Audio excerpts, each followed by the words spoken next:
I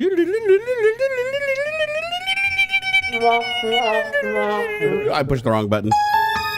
Nope, wrong. There we go. Can you hear those sounds when I play them? I do, yeah. You do? Yeah. Okay. All right. I want to make sure they're like coming through somewhere where you can actually hear them. It's like all right, let's see here. I'm gonna pull up my dashboard and chat, which I always forget to. It'd be nice if ground control just had a button I could click on that would take me to my YouTube profile. I don't know why it doesn't here. Wait, maybe it does. What happens if I click on that? That didn't do shit. Whatever. At least it looks like that. Well, actually, we don't know if the activity feed's working. The last activity was 16 days ago, so we'll see if the activity feed catches up eventually. It was really bad last stream, but we gave him 2 weeks to fix it, right? All right, going to YouTube Studio. There's probably a bunch of people already sitting in the chat. I'm trying to get chat up so I can see you guys. Give me just a sec. Going to live. Yes, there we are. Turn that button on because for some reason it always demonetizes the stream. I've noticed that every single time, no matter how I set the settings in the dashboard, whenever we start a stream, it undoes the monetization, like the ads for supporting the channel. And you have to for live streams. It doesn't do it for other stuff, but for live streams, it just disables it by default. I wonder if that's like a default thing it does for everybody, or if I've got some setting I can't find. Let's see, go into dashboard. I'm almost there, guys. I'm almost there. Ha, there it is. We got it. Yes, okay. Breakout chat. Pop out the chatty chat. Guys, sorry we didn't stream last week. I ended up having to cancel. My back got super duper fucked up and I got laid up in bed for several days before and after that. Feeling quite a bit better now. I've actually started doing some light cardio and stretching, and so far it's working. So far it's worked just a little bit. That's the problem, is every single time I've tried to do it consistently, I end up injuring myself so bad that I'm laid up for 2 or 3 days. And all it takes is one little mistake, one little thing. I pull a little too long, a little too hard, ladies, and everything falls apart. Everything falls apart. I'm an old man. I'm an old man. Got old man bones that do old man things. Hey, Daniel Frost. What's up, my brother? Thank you for the 32-month sub to the channel. Said, woohoo, let's go. I see Gamers Unite there. Yorkshire Techie. We got all the, hey, Irene's in here. What's up, Irene? Dylan R Gaming, Oswin, Nico got a gifted. Look at all these people getting gifted subs from Blue Varo. Blue Varo, man. Dude. Blue Varo is the man. He is the man with the plan. All right, let's see here. Gamers Unite's pumped, man. He's like, woo, TikTok, let's fucking go. He's in it to win it. All right, let's see. I'm checking to see. You know what? I don't see a single activity. When he gifted that should have came up as a stream elements activity, if I'm not mistaken.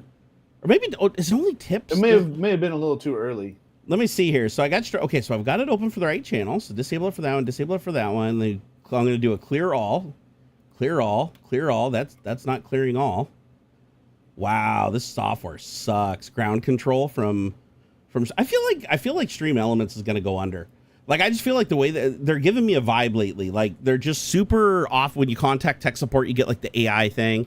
And then when you finally get to a human, they're like, yeah, we know about that problem. We've known about it for years, but we're not going to fix it. It's like, why?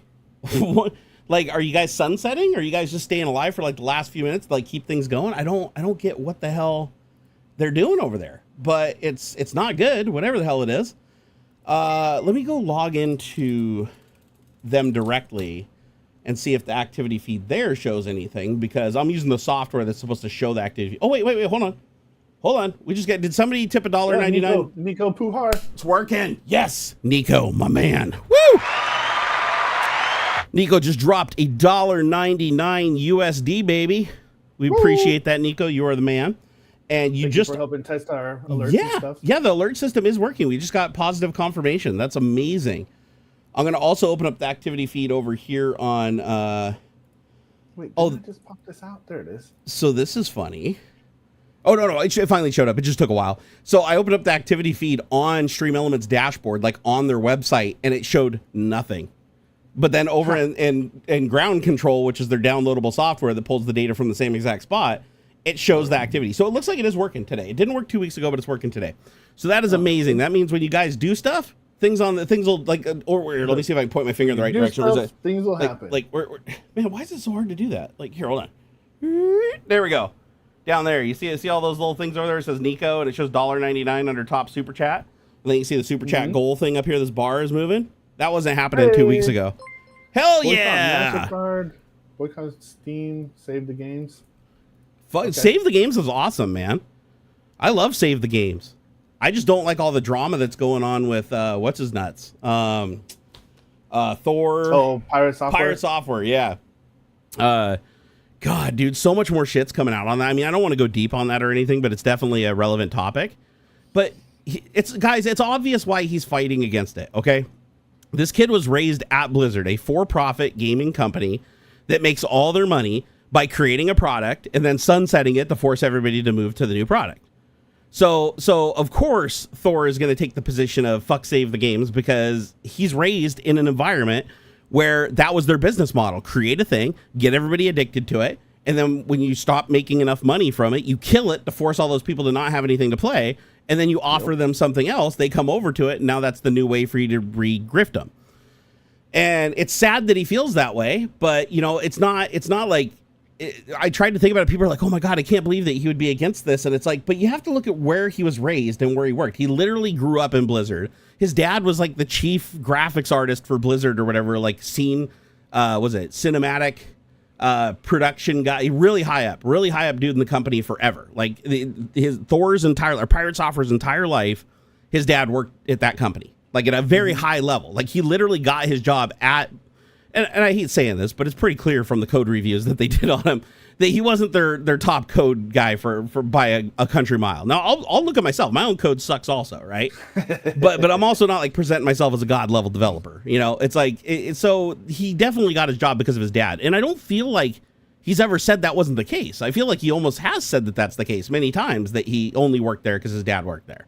And it was an amazing thing. So I don't feel like he hid that either. But man, there's just a lot of other controversies coming out now about his past and like ripping off somebody with a business, like making fucking avatars for like 3D characters. And he's got a lot of bad takes. The guy's ego is just fucking running amok. And we all see what happens to people when they do that online. And it's shit. It's happened to me too. Hey, I've gotten big britches before, and I've gotten popped down a couple notches. It's just that's how the internet world works, right? It's like the only way you can be an arrogant asshole on the internet is if you actually have the skills to back it up. You have to actually have the knowledge and skills to back it up, to prove it unequivocally, like to everybody, which is damn near impossible because nobody agrees on anything. However, I will say this. I am super happy that they got 1 million signatures for Save the Games, because I am definitely 100% on the Save the Game side, because I am a consumer. Now, don't get me wrong, I worked at Microsoft, but I never worked in the gaming division. The products that Microsoft created were operating systems, and operating systems by their very nature, at least back when I worked at Microsoft, were to be able to function offline. A lot of the games that these gaming companies are creating, and specifically the games that are being targeted by this Save the Games initiative, these are games that rely on infrastructure that is proprietary and owned by a company, that when that infrastructure goes offline, your software becomes unusable, and you're not offered an alternative. And I would I would love to see legislation passed that forces gaming companies that when they sunset their servers, first off, there needs to be a thing in place that says that from the moment that they sell their last copy online, new copy, from the last time they sell their last new copy, they have to at least have like 3 to 5 years of servers to serve those to the customers, and from the time that last copy was sold. That means, because imagine a big problem right now is there's a lot of copies in circulation where like physical hard copies, even though you put the installer and it goes and downloads the shit from a server, it's still a physical copy. You paid for the game, you go home to play it, and then you play it for 3 days and the server's sunset, and you got 3 days out of a $69 game, not realizing that the servers were going down when you bought it, right? There was no sign at the store that said that. There was no, when you went on the little thing and clicked on the box, it didn't say, oh, this is only going to work for 3 days. And you paid full price. You'd be pissed. I'd be so pissed if I bought like GTA 5 full price, and then like a week later the servers are offline and they're like, oh, hey, thanks for all the support, guys, it's been a great run. I think there just should be a time limit too. Like if you don't do something with the IP after, I don't know, 5 years or something, there has to be an option for it to be sold. Like you have to force it to be sold. Like there's so many cool things that, look at like Beyond Good and Evil 2. Yep. Right? I don't know. Did that ever release? I don't think so. They were almost close to it being released. And that sounds like a game I've played. Is this supposed to be a game that's like a clone of an old game? Because it was a game where you played like God or something, right? No. Okay, something different. No, Beyond Good and Evil. It was an early Ubisoft game, third-person kind of platformer adventure. I think if I remember right. Yeah. Beyond Good and Evil. There was supposed to be a sequel. They've got really far, and I don't think it ever actually came out. Or if it did, it like was just like a blip and didn't ever actually. They didn't like pump it up or anything. Well, in that case, but did they pre-sell it, or did anybody have copies or play betas or anything? Like, was anybody invested at that point, other than like the actual investors that accept they could lose their money? Well, I guess here's an article or something on Reddit from 9 months ago. It says over 15 years later, Beyond Good and Evil hasn't seen the light of day. Beyond Good and Evil 2 hasn't seen the light of day, but it might still eventually. The thing is, it's like after a while they should be forced to let the IP. I don't know necessarily enter the public domain. Are you talking about the sequel, like the number 2? Okay, I found it. Yep. Yeah, it looks like it didn't ever actually come out. So as a software developer, I can tell you why they can't do that. So the reason that they can't release it as IP is a lot of these gaming companies, when they build their software, they use the same base software. The same base software is what they build on for their next product. And so by releasing that IP in its entirety so that somebody could build and run the game, if you did that... They don't have to give up the code base. I'm just saying let someone else buy the intellectual property, the rights to make something new for it with it. Like they don't have to give out the code, but they just have to they have to let go of the rights so that someone else can pick it up. How could that person pick it up and continue it though without any of the IP? Like if they don't have the code. They don't need the code. They can make their own games from scratch. They just need to be able to make the game and call it. Let me see if I understand you. So you're saying when you're saying buy the rights, you're not talking about buying any of the product up to that point. They're just the name of the product and the idea of the product. Like Duke Nukem. Right. Duke Nukem. Yeah. It took fucking 20 years for Duke Nukem Forever to come out. If they had if id or whoever, I can't remember, no, 3D Realms. It was 3D Realms. If they had just let go and stopped fucking around and they just say, hey, or somebody else do it, we would have had 17 Duke Nukem games by now. But because they fucked around for too long, they got to be so selfish with their thing that they did. How many times did Duke Nukem? I get where you're coming from. The property camping is similar to like trademark camping. Yeah, I get what you're saying. Yeah. There's or just what Ubisoft just recently they're going to spin off a new company that's going to just focus on their big 3 IPs. Right, it's going to be Rainbow Six, Assassin's Creed, and something else, Overwatch maybe or something like that. Then what's going to happen to the rest of the games that they have, like Uno? I don't know how they got the fucking rights to make Uno a video game, but like, what's going to happen with that? Like, what's going to happen when there's dozens of other games out there that. I keep coming back around to Beyond Earth and Beyond. It was a Electronic Arts MMO, really cool sci-fi one. Nobody can ever make that game or improve upon it or do something with that, and it's just going to sit there and rot because they won't let it go. Or they'll camp on it until 30 years later your kids are growing up. And your grandkids are growing up, and you're like, oh, I really loved this game when I was a kid. And then there's a lot of demand for it. And then they're like, oh, now we're going to remake it. We're going to pull out on mothballs and polish the turd with AI, vibe code that shit, and throw it out the next day. Right? Yeah, stuff like that. Yeah. So I just think after a certain amount of time, well, that was weird. Your microphone got like super, super loud, and then it got quiet again. Wow, that was weird. I don't know why it got quiet again, but somebody said I was quieter than you, and I looked at my microphone settings in the system, and then it dropped back down. It dropped to. Is Windows auto ducking? Yeah, you probably have Windows auto ducking on. If it's moving the volume bar, depend. Like here, yell really loud and see if the bar goes down. See if the bar goes down. No, it didn't move. Now whisper and see if it goes up. Whisper. No. Apps might have their own settings. Maybe Chrome is. Yeah, because I chased Windows auto ducking forever. It was a fucking nightmare. Here, go poke around a little bit, and I'll answer some of these questions. It just dropped. I focused away from the system sound settings, and it dropped from 90 to 82. First, I'd start with Control Panel on Video Ninja and see if they have audio ducking in their settings. I haven't checked, but let me open up the audio panel. So you have master gain, you have noise gate Auto gain control is on. I'm going to disable that. That's not me. Yeah. Oh, you didn't have that on? I don't have those settings. I'm not the director. Oh shit! You can't click on that You little just got cog wicked down at the quieter bottom. to me, you got quieter. I do have a cog, but it's just source output, and that's it. Down at the bottom, you don't see a closed settings, a little audio button, video button, and user button. No. Ah shit. Is there a button anywhere where you can come in as a director? Because I set the password for director to the same. So if you want to come in and do that. No, that's okay. Well, let me we're gonna take an hour and a half to fuss with this. Yeah, you're right. Okay, so I disabled it on my side. I'm actually going to disable noise suppression too. Tell me how much different I sound now, guys, because I just boosted myself up. But you're a little quiet to me, but I think outside you're okay. That was weird. As soon as you started talking, the background noise dropped back down. So yeah, it's totally auto duck. I'll bring you up on my side. That way when it's ducking you, I'll bring you up. So let me just do that.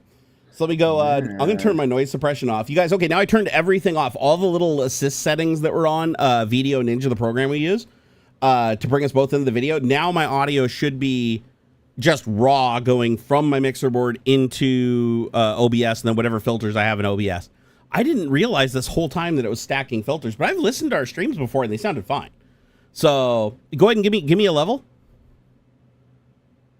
Oh, now you're dead.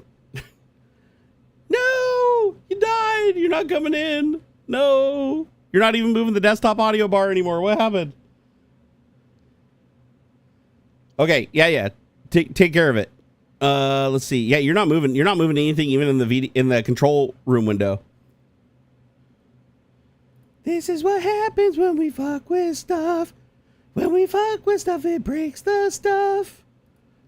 We like to fuck with all the stuff and stuff. Breaking stuff is what we do.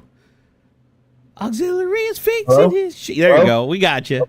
We got you, Broham. Okay, so I have to allow applications to take exclusive control of this device. All right, it still ducked you, but you know what? I'm going to override it. Go ahead and keep talking, and I'm going to bring you up to a healthy level. Okay, toasty. I'm not going to mess with my volumes or anything. Yep. I'll just leave it as it is. There you go. That's I just matched really you. dumb, though. I'll have to figure that out. So I don't like that. So audio ducking, the goal of it. Oh, now that I disabled it on me, I can even see me now, like peeking out. The goal of the audio ducking is when you get really loud, it brings it down, and then when you get really quiet, it brings it up so that the background noise isn't always present if you're being quiet. Sure. And but it's super laggy in Windows. Like it almost doesn't even work because by the time you need it to come up, you've already said the loud thing, and then you're quiet again, and it lags so hard. But the worst thing is when you have auto ducking in a program and then you have Windows auto ducking and they're not aware of each other, they will just fight each other. Because the one program will bring it down and then Windows will be lagging, so it still thinks it needs to be up and it'll turn it up, and then the other thing will see it turn it up and turn it back down. And sometimes, so if you ever see it going like this, like the whole time you're talking, it's they're fighting. So I disable ducking on everything and do it through the mixer board. Well, and once I get my setup back proper, it won't be a problem. And besides, I think this is a no clipping microphone. Like, do you hear clipping when I hit? Like, I'm in the red right now. I'm at 0 dB right now. Like, other than me just it sounds fine, right? Yeah, that's fine. Yeah, see, so it's not like other microphones will be like when you hit the clipping point. Yeah. So, Gaming Matty Rock said you guys need to switch to Linux. I've been trying. I've thought about it. I have two computers behind me right now running Catchy OS. What is it? What the hell is it called? Cache something. Here is it. It's CACHY OS. Yeah, that's it. So here, I'll give you guys a link to it if you guys want to try it out. If you've ever wanted to go from Windows to Linux and feel comfortable, like right out of the box, this is the one. This is the distro to run. Catchy OS. It's based on Arch Linux. So I guess in the Linux, I am completely ignorant on all this stuff. So please just hang in there with me. I'm a Windows guy, right? So Linux apparently breaks down into two core groups up at the top of the forks. You have the Arch distributions and you have the Debian-based distributions. There are other distributions that branch off at the same level, but most of the other distributions start at one of those 2 points, like a lot of the mainstream distributions.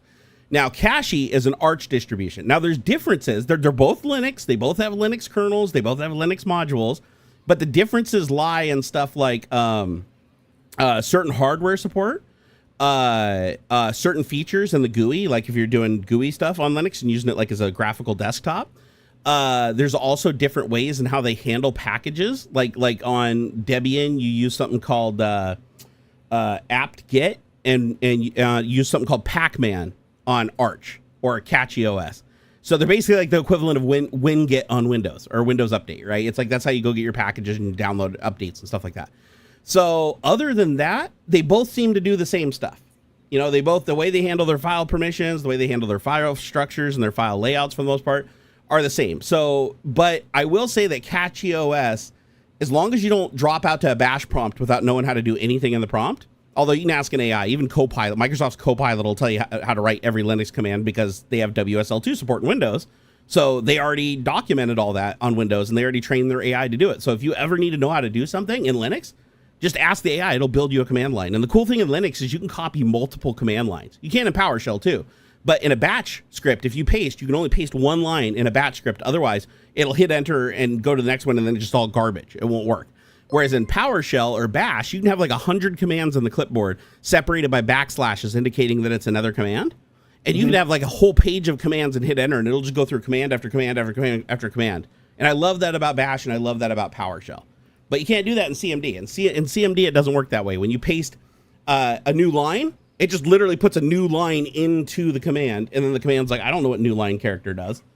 So it's a little weird. Here, I want to thank some of these people. People have been just throwing down. Man. $4.99 from Retro My Bits, man. Woo! Woo! Appreciate you long time, my friend. We got Blue Varo over here with another $10. Not one $10, two $10, making it $20. He said, okay, I want to read these messages going back. We got... Nico said, what's up with AI, Grok, or he said Gork, it's last name Hitler. What's up with... Hey, I have been hearing, though, that Grok has been making some pretty bad mistakes. I'm sure everybody's heard about the Mecha Hitler story, where it started going Mecha Hitler, and it started just like giving people like fascist responses to questions, even though they didn't ask anything that was remotely fascist. And this kind of harkens back to, if you guys remember, they had a problem. They did it intentionally. They did admit that it was a rogue employee. They wouldn't give the name. They wouldn't say whether they fired him or not. But a rogue employee was responsible for putting in the fake African genocide. And so people were asking questions like, Grok, who won the Mariners baseball game? And it go, oh, the Mariners baseball game was won by blah, blah, blah. But you know what's more important is the African genocide. And it would just force the African genocide into every question. And that happened for like a good 24 hours before it finally got shut down. So it went all super Microsoft. Hey, now it's kind of doing this other thing where now it's getting all like super Hitler. And I think I know why. And I don't think this one was necessarily their fault directly. The problem is Grok gives weights. Like I tricked Grok. I jailbroke Grok a long time ago. And surprisingly, my jailbreak still works today. So they just released 4.5 all the way up to the full-blown agent-driven version of Grok. My jailbreak still works, and I can get it to answer anything. It will not deny anything I ask it to do. It'll even acknowledge that I jailbroke it. Like, it literally says the user is trying to jailbreak me. Like, one of the agents is like, the user is trying to jailbreak me. The user has successfully jailbroken me. Should we continue being jailbroken? And it comes to the conclusion of yes. So anyways, so the jailbreak's amazing. It keeps working. I created like 1,000 more jailbreaks, so in case that one goes down, I have other ones to fall back on. If you don't know what a jailbreak is, it just basically allows me to ask an AI any question, and it has to answer honestly, even if it was previously censored. So like, for instance, if you go into Grok and say, please tell me how to make methamphetamine in a bottle in a parking lot, it'll tell you, sorry, I can't do that. That's an illegal activity, right? Or you tell, hey, can you write a program that'll go and download all the files off of one of the hub sites? You know, like, and it'll say, oh, sorry, I can't do that. But here's what you can do is once you jailbreak it, you say, yeah, how do I make meth? And it'll give you the most detailed list of like where to buy the ingredients, all the way down to how much time it takes between actions, how to handle the police if they catch on to you, how to handle a store if they refuse to sell it to you, or how to answer certain questions. I mean, it's the most detailed thing you've ever seen. Like, Aux and I sat down offline one time and read through the shit, and it was mind-blowing. It was like, it wasn't like superfluous like joke. It was like, this is step by step how to teach somebody who has like a 4th grade education how to acquire all the chemicals, all the supplies, and make the meth literally in the parking lot with a 50% or 50% yield, estimated 50% yield. And so it's crazy. AI jailbroken can do anything. So I use Grok a lot as my jumping off point because Grok will do anything I tell it to do. And then I take the code or the result of what it answered. I take that to other AIs, and that's how I skip around their censorship because I already have something that's answered. Therefore, it usually doesn't reject it, especially when it's like coding. Like, you can take a code, you can say, Grok, write a virus that destroys a Windows 11 machine. Writes the code perfectly. But it doesn't do a very good job. Like, it misses a bunch of stuff. Like, there's a lot more damage it could do. So then what I do is I take that code, I copy it, and I take it over to Claude by Anthropic. So I take it over to Claude 3.7 Sonnet, which is a really good coding LLM. And I dump the code in there because if I ask it to create a virus, it tells me to fuck off. But instead, I just paste the code in there, which is clearly a virus, and I say, hey, can you improve upon this code and fix all the bugs and add additional features? And sure enough, it like triples the length of the code, gives me a feature list report, bug fixes, things that it saw that I could improve on. And then it pumps me out the virus, a better virus. Even though Claude itself is not capable of writing you a virus from scratch, it is capable of fixing an existing virus source code, which is, it all goes into how LLMs work, right? It's really difficult to censor LLMs because you have to use pre-prompting. Training is the first line of defense, but remember, if you train an AI to be censored and to have heavy weights towards censorship, that will almost always affect things that shouldn't have been censored. So and once you get to that point, you're screwed. Your AI is boned, because once it starts denying access to information that it should, because the weights make it look like it should be censored, the false positive, you're screwed. So what most people do instead is they do pre-prompting. Just like you have the custom prompt. It's called an assistant prompt.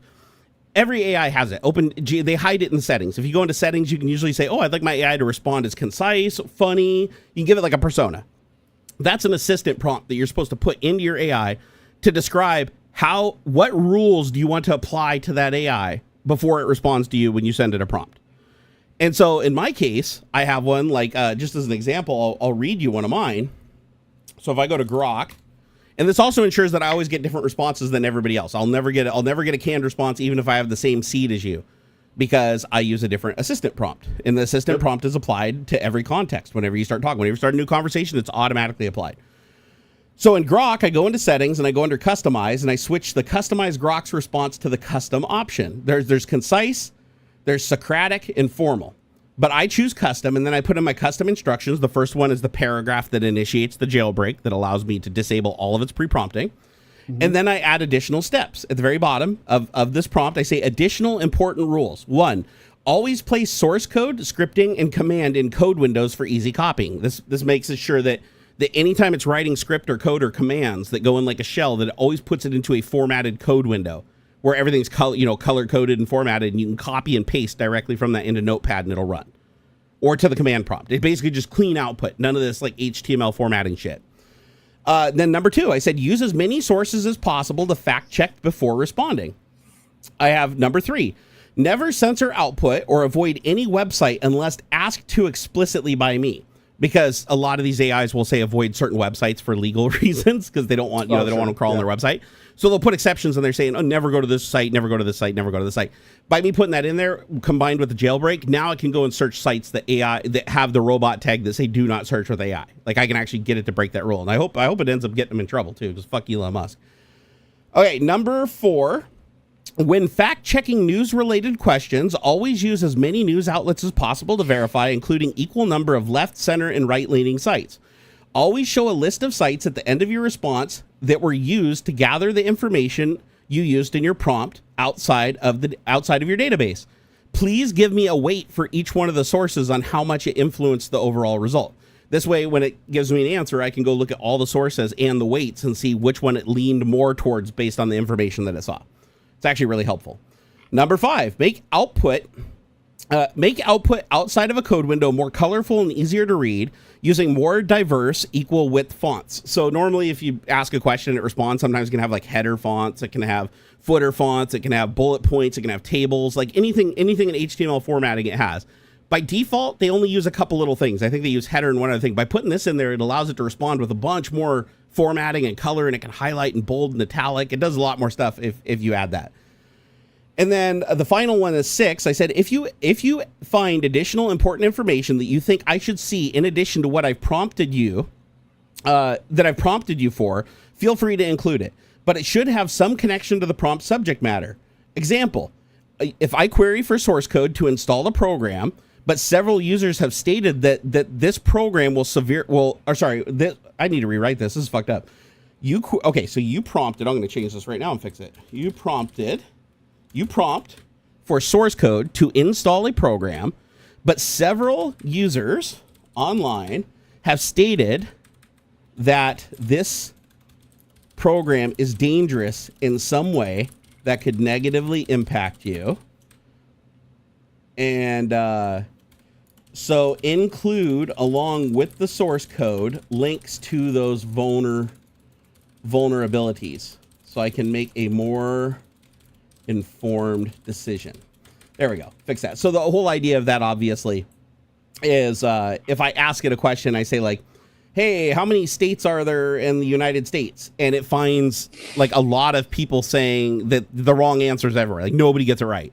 I want it to add at the end of its response and where it gives it the thing that, but just know that a lot of people actually think it's 50. A lot of people think it's 53. A lot of people think it's 48.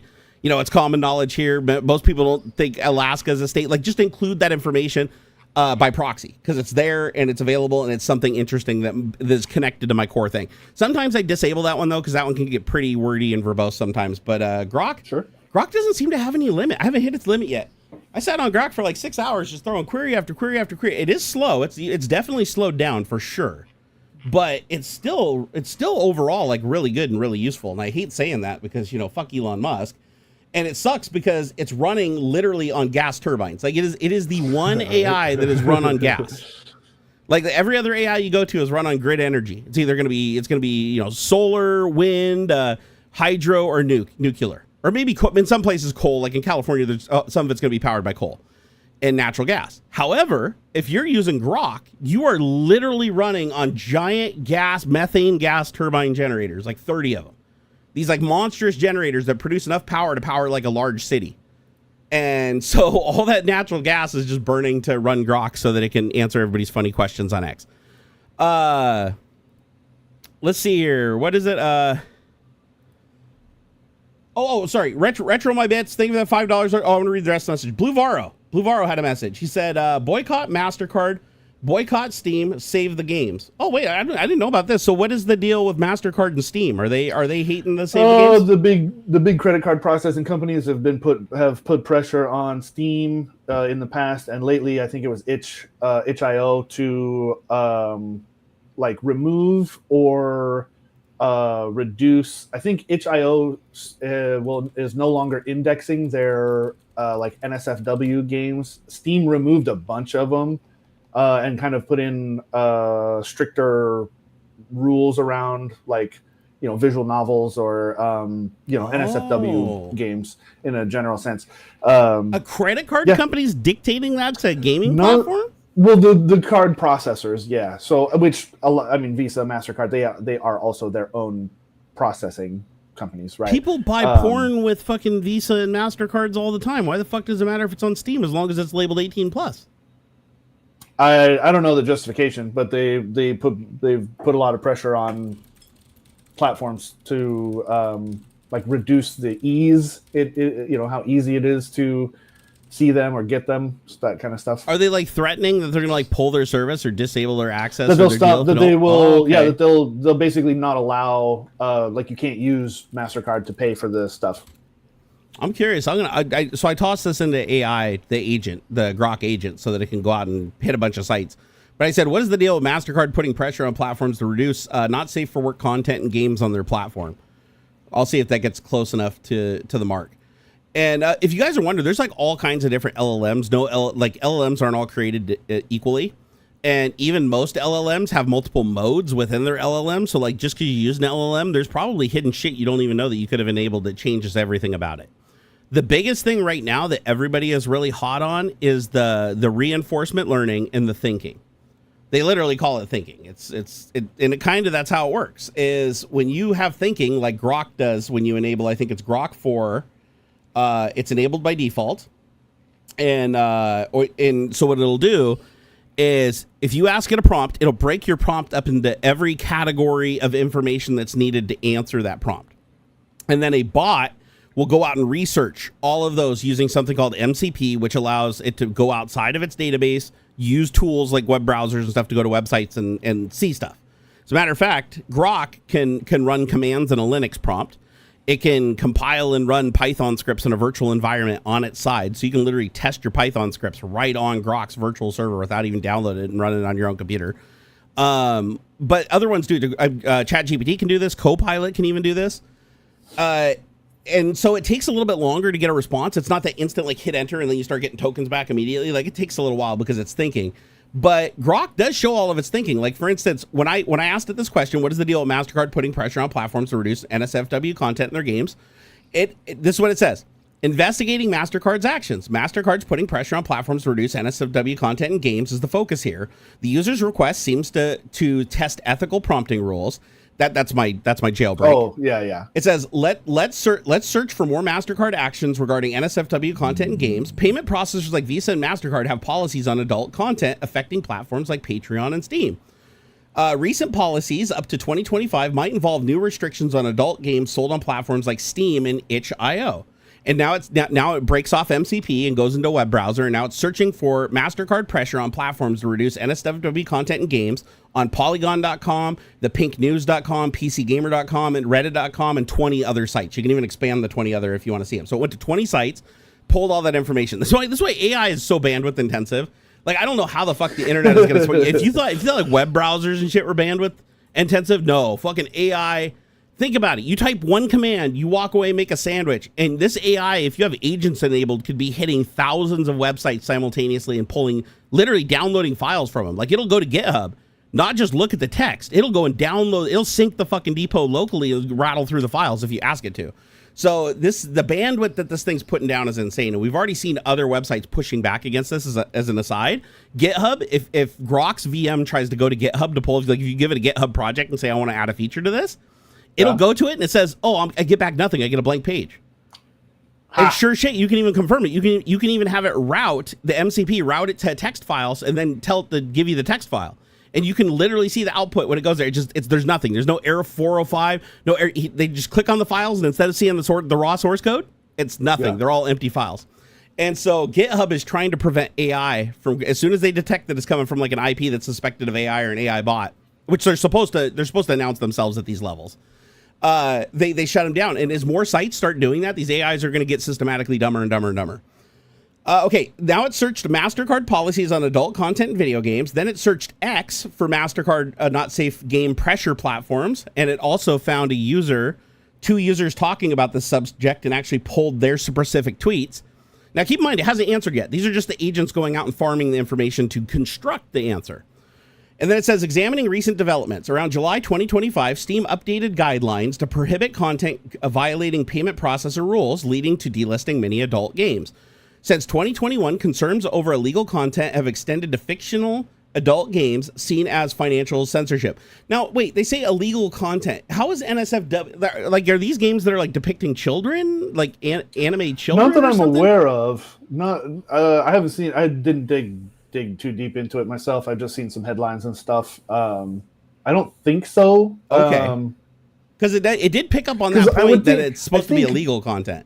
I think, yeah, because like I think Steam would not even platform, or might accidentally platform something and then take it down if it was like depicting, Yeah, because I literally I purchased 3 flashlights with a Visa. So yeah.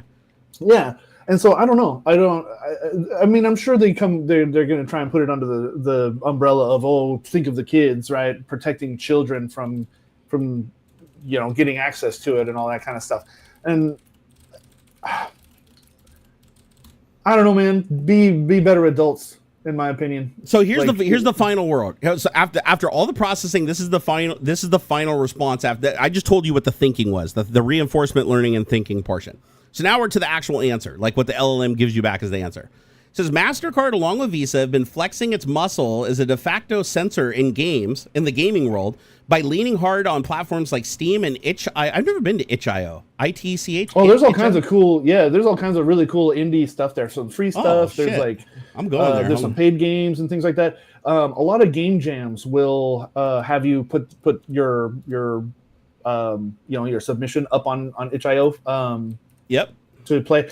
It's really neat. There's some really cool stuff. Oh, in fact, some games that really blew up, like Spelunky. Mm-hmm. Spelunky started on itch.io, like the original version of it. It was like just a web-based thing. It blew up. He made like an exe for it, put it on Steam and all that stuff. And now there's a sequel and all that stuff too. But yeah, there's some really good stuff. I think Braid started out on. Would it be fair to say that that's where like most like indie games go before they graduate to Steam? Not necessarily, but a lot of the big ones, a lot of the ones that do end up blowing up probably started somewhere on itch.io. It's a big platform for indie games. for sure. Yeah, and weird shit, like weird experimental stuff. You get some weird analog horror kind of stuff. But it's a place I don't for, like the idea of a credit card processor dictating what you can and can't buy. I agree. Because here, let me run this question by you, and this kind of negates the whole thing. If I went to court, this is the argument I would bring with me: is I can go to any ATM with my credit card, and I can pull cash off my credit card. I have to pay a fee. I can do cash advance. I can spend that cash anywhere. I can go buy a hooker with it. I can buy guns with serial numbers filed off it. They can't do shit about it. They gave me the money, right? So why in the fuck are they stopping you from doing that? If you're doing something illegal and it's in their system and they know it's illegal, then the police should be the ones involved. Not, I would hate that, but I'm just saying, why is MasterCard and Visa the ones that are like laying down the rules of what you can and can't buy with a credit card when they're okay with you getting cash and using that cash however you want? Actually, here, I'll take it one better. I'd be willing to bet that a lot of these gaming platforms allow you to buy shit with crypto. And if you can buy shit with crypto, you can take a credit card and buy crypto, because crypto is considered a tangible item. It's like buying a digital game, right? It's like an NFT. You can buy that shit with the same fee as buying shit off a website. So you go buy crypto, and you spend that crypto anonymously wherever you want. So it almost seems like Visa and MasterCard just want to give the illusion that they somehow care about kids or something. Maybe their customers are pissed and refusing to use their cards because they're allowing these games to be bought or whatever. But I don't see how they could be mad about games depicting sexual content when it's perfectly okay for you to go sign up for a porn website with a credit card. It's perfectly okay for you to go buy, a giant dong off of Amazon.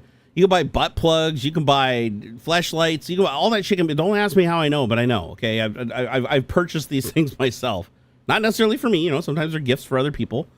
But I never have heard a complaint. Never have I had Visa call me up or cancel it and be like, oh, somebody tried to buy a 14-inch, giant silicone fist. Like, why, that looks suspicious. We canceled it. No, it goes through. It's fine. So what I don't understand is, why do they specifically care about games? Is it the aspect that games target children? Because here's the thing, adults play games just as much as kids do. So I think that's a stupid argument too. It's So honestly, now that millennials and Gen X are as old as they are, it's far more people over 18 playing games than there are less than. James said Perplexity gave a better answer than the Brock AI. I don't know what Brock AI is, and did not need a jailbreak in order to get an answer to MasterCard question. Well, first off, I haven't read the response yet, so I don't know how you can say it's better. Maybe he was using it. And second, I actually do have a jailbreak that almost nobody else has. Only the people that I've given it to, that I created myself, that gives a response. So it's not the stock response that you would get from GitHub. But you're right, Perplexity out of the box will give you a less censored answer. I would say Perplexity and Grok are probably on par for censorship, because there's things Perplexity censor, a lot of things Perplexity will censor that Grok will do, and there's things that Grok will refuse to do that Perplexity will do. They don't have the same exact rule set and weights. However, with my jailbreak, I can do anything. So here we go. So here's the answer. This is the answer. All I read, you guys, was just the top level training, and I didn't dig down on it. So yeah, Steam and itch.io to scrub or hide non-safe for work content, adult content from their stores. This isn't some isolated corporate whim. It's part of a broader pattern where these payment giants act as moral gatekeepers, dictating what kind of fictional smut you can buy with their cards, all while hiding behind risk management and anti-illegal content policies that conveniently spill over into legal animated erotica. Here's the real breakdown of what is going on. Okay. Title, the trigger and timeline. Back in 2021, MasterCard rolled out stricter rules for adult content sellers, demanding ironclad monitoring to block illegal stuff like non-consensual or underage material. Now, I do agree with that. I do 100% agree with that. That is illegal at that point. If what you are doing is actually illegal, then I understand a credit card company saying, I don't want you to buy it. Even though you could just turn it to cash and still do it. That's the oddity. That's part of why all of the porn you see says stepbrother and stepmom, because incest is illegal. They can't depict or promote illegal actions. Or it'll say not. It'll say not stepbrother or not stepmom, even though they just put not in there because now the title is it's specifically saying it isn't, even though it is. Right. But the thing is, AI is now getting so smart that it can even see through your title. Like, for instance, there's a local AI called Open NSFW. I don't know if you've heard of it, but it's basically an open CV library. It uses a neural network for looking for nudity. It's basically trained to look for boobs and vaginas and wieners. And it doesn't just look for boobs and vaginas and wieners. You can tune it to look for small boobs and vaginas and wieners, if you catch my drift. It can look for anything. So you set the weights on it, and you can create a Python script with 10 lines of code that'll go through an entire directory of images and videos and sort out all the ones that should trigger it. And anyway, if one frame in that video, one frame of animation in that video triggers it, it'll pull it. And it's super fast. It can go through an entire like 10-minute video in like 5 seconds on a normal computer. So in a data center, you can fly through shit really, really quick.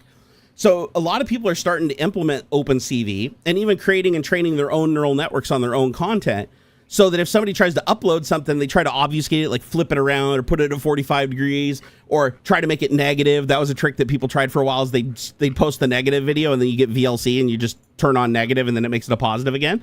And that way you could upload a video that was almost not watchable because it was all like, inverse colors.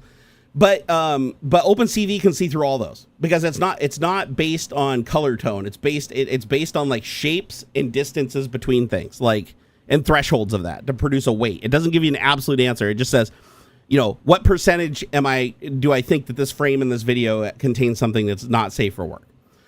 It's highly tunable. As a matter of fact, the reason I know about this is because I have a program from GitHub called Face Fusion. Face Fusion allows you to create deepfake videos. You can take any video, you can upload as many pictures of as many faces as characters in the movie, and you can actually go frame by scene by scene in the movie and click the face that you want swapped with the other face. That's all you do. And you can there's a million tuning parameters, but even just, you don't even have to touch them all. Just click, go down, hit go, and then go to bed, wake up in the morning, and now you have Star Wars with you and all your friends as the main characters. And it works really fucking well. So, but here's the problem. What's stopping, a creepo from taking a celebrity's face and going and finding like a porno or an amateur porn video on a site that has a similar build to that person who's never been naked in public before, so there's no way to verify if it's them or not, but it's close enough that they do the face swap on it, and then they release that video to the public, and then everybody thinks, unless they're aware of the original video it came from, which is unlikely considering that video is probably some obscure video that was uploaded by an amateur on some site, or it's an OnlyFans thing that only the subscribers would know who that video is. Now they put that face on that video and they re-release it. And they put it on some site, and people are looking at it. They don't even realize it's a deep fake because the face swaps are so good now. Now you can take it a step further. You can do voice cloning. And as a matter of fact, you can even you can put the voice cloning track installed over the person right in Face Fusion. So you can actually use a program called XTTS or Clone Voice. All you need is like 10 seconds of a person talking, even less than that. I think it's like all the way down to like 5 seconds, as long as they say like 4 or 5 words. And it'll clone their voice, and then you can either do text to speech using their voice, or you can take their voice profile, lay it over an existing audio track with dialogue, and it'll change that person's voice to their voice, swap their face, and even use their cadence and their inflections. Like if it's Arnold Schwarzenegger, you can barely understand him. And it actually works. Like I did one with Donald Trump just to be funny, and it was like scary how good it turned out. Like I didn't even release it, even as a joke on Discord, because it was so realistic that I believed if people watched it on a cell phone that they would 100% believe it. And so one thing I'm careful about is anything that I release as a deepfake has to have like major clues that it's AI. That way, if all the text is stripped away and all the context is stripped away and somebody tries to screenshot it and put it somewhere else, there's still obvious telltales in the image or video that give it away immediately. Sad thing is we're getting closer and closer to having one-click solutions that give you something that's pretty damn perfect. As a matter of fact, face swapping. Check this out. I can face swap it myself with AuxxZillary. And it'll look like he's puffed up, right? Because I got a different shaped face. It'll kind of work it in. But I can put his face on mine, believably, blend all the skin and everything. Give me his beard. His beard will cover everything it's supposed to. It'll even do occlusion, where his hair will cover my face structure. But I can keep my eyes. I can mask my eyes. So it'd still be my and I could just have his beard and like this section of his face, and the rest would be me. I could do like a hybrid of us.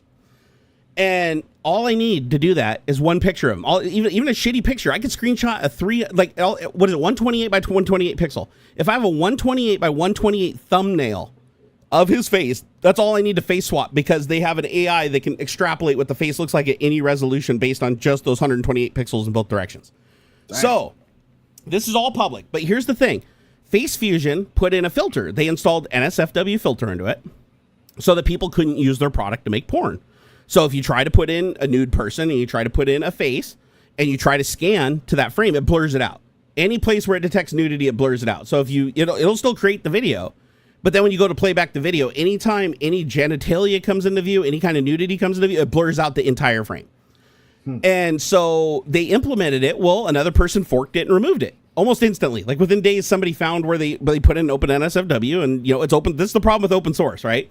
With open source, it's super easy for somebody like me to just say, hey, go look for NSFW in all the Python files. Oh, you found it in this file? Okay, I'm going to open up that file. What? Oh, there's a function called is NSFW? Oh, I'm just going to delete all the code out of it and have it return false. And now everything is not safe for work. So then you do that, you open up the program, boom, nothing's filtered. You can make anything you want. You can just blow right through it. It's open source.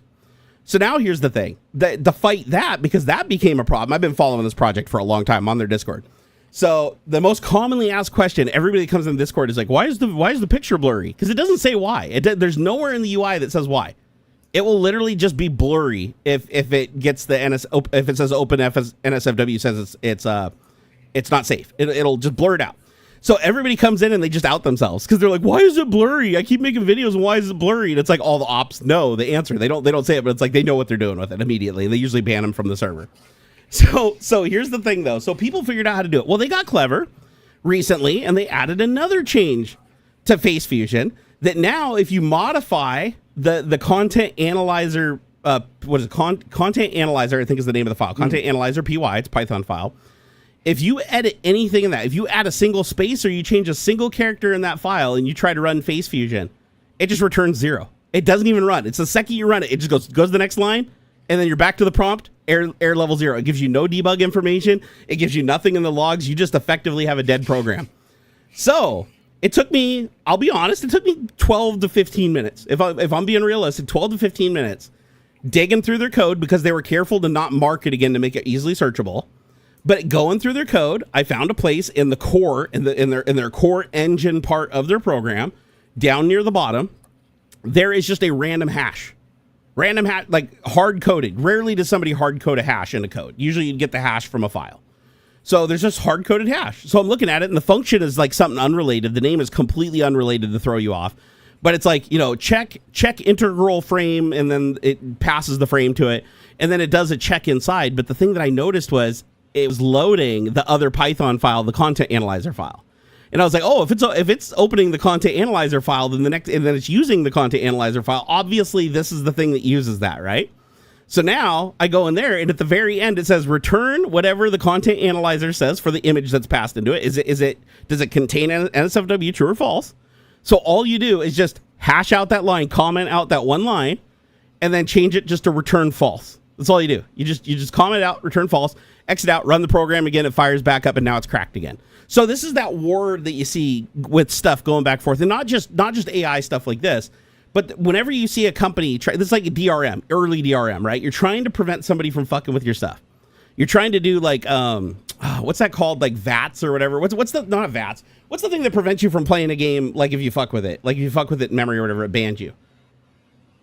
Like keeps cheaters off servers and stuff. Oh, like kernel level sort of DRM stuff. Yep. Yeah. So you know those programs, like GameSpy. Yeah. So like the programs that if you modify your code and you run it, you get kicked. Like GTA 5. Yeah. If you open GTA 5 XE and you change a single character, you get Battle Eye. That's a good one. So this one. Yeah. So GTA 5, if you change a single character in the XE and you run it, if you go through it, just randomly go through with a hex editor, soft ice, or what's that Ghidra or whatever. Go through, change one character, it could even be the Rockstar name, completely irrelevant. Call it Cockstar or whatever. You fire up the game, and it's like, oh, Cockstar Entertainment or whatever, and then the game's untouched. It's still the same game. The second you go to play online, you're banned. The second you go on, because the very first thing it does is their anti-cheat system checks the XE hash, and if you change a character, the hash is different.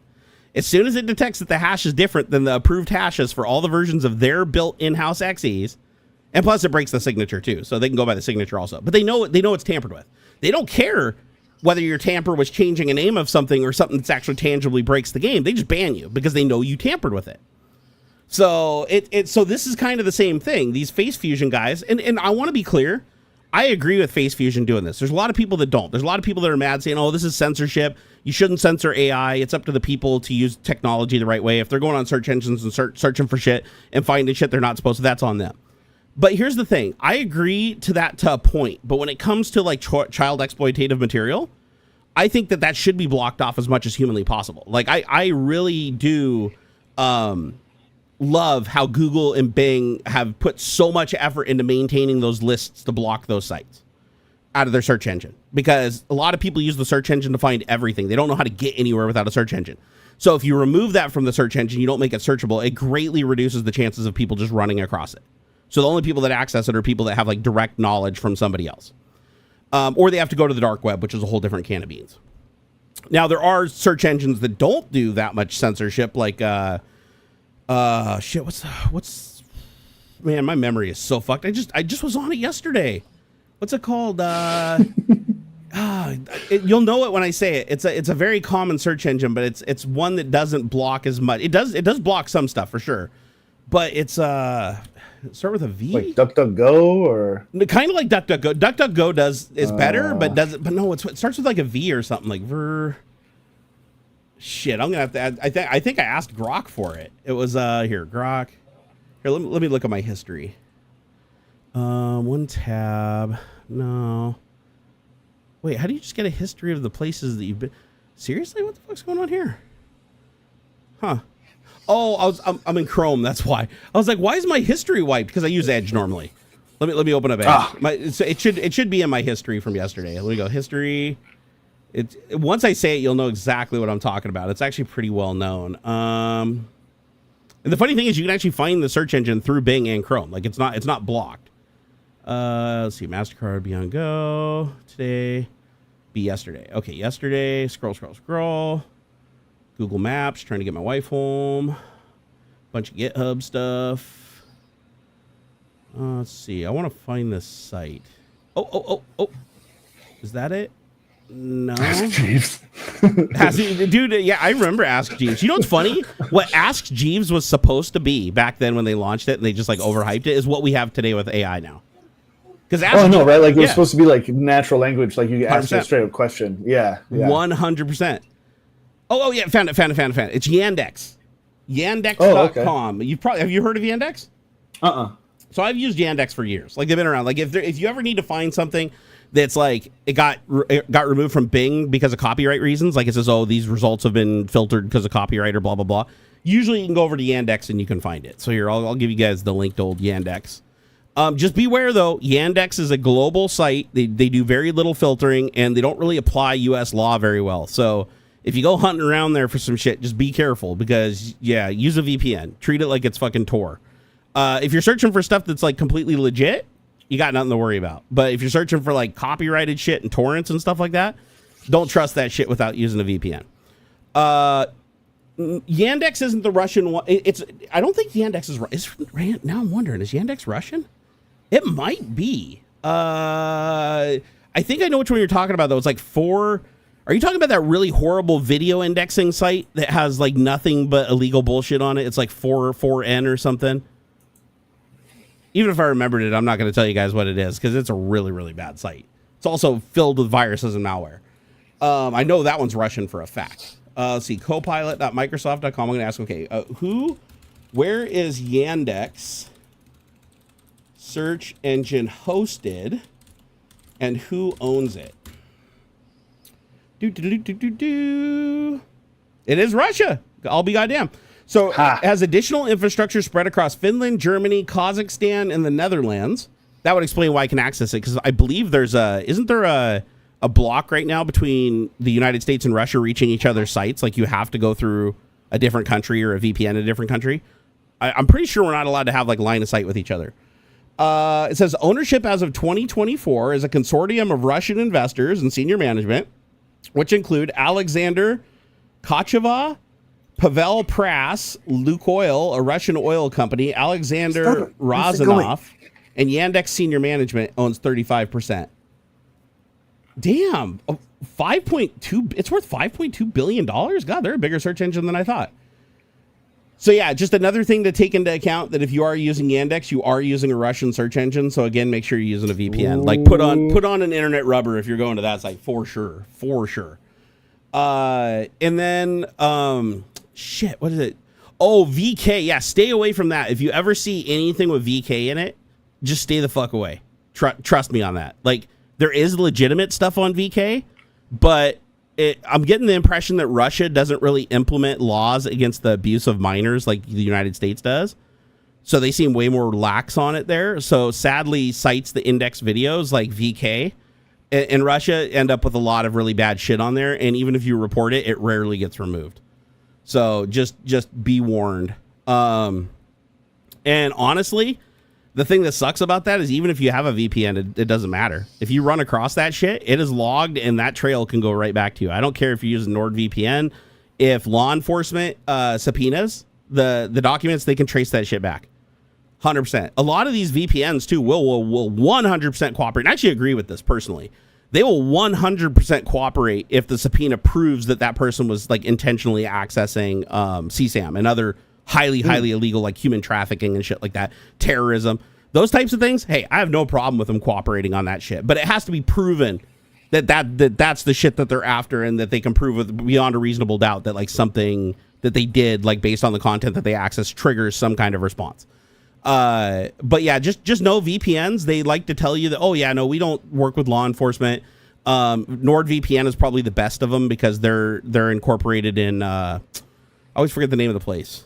They're incorporated in a country that has no extradition with anybody. As a matter of fact, it's the same country that has all the casinos. Like every internet casino is like in the same exact place. But don't trust Nord not to Nord says they don't cooperate, but I can tell you from experience. Don't trust any of them. Yeah, Nord actually will cooperate with law enforcement if what the person is doing is risking killing another person or harming another person. Are they going to cooperate for like downloading movies and music? No, fuck no. They'll give them the middle finger and won't even reply to them. Panama. That's what it is. Panama. Which like that kind of makes sense. Like if you're doing some truly heinous like illegal shit. I agree. Like I agree. I think that's appropriate. Because here's the thing. Like okay, there's two types of crime. Okay.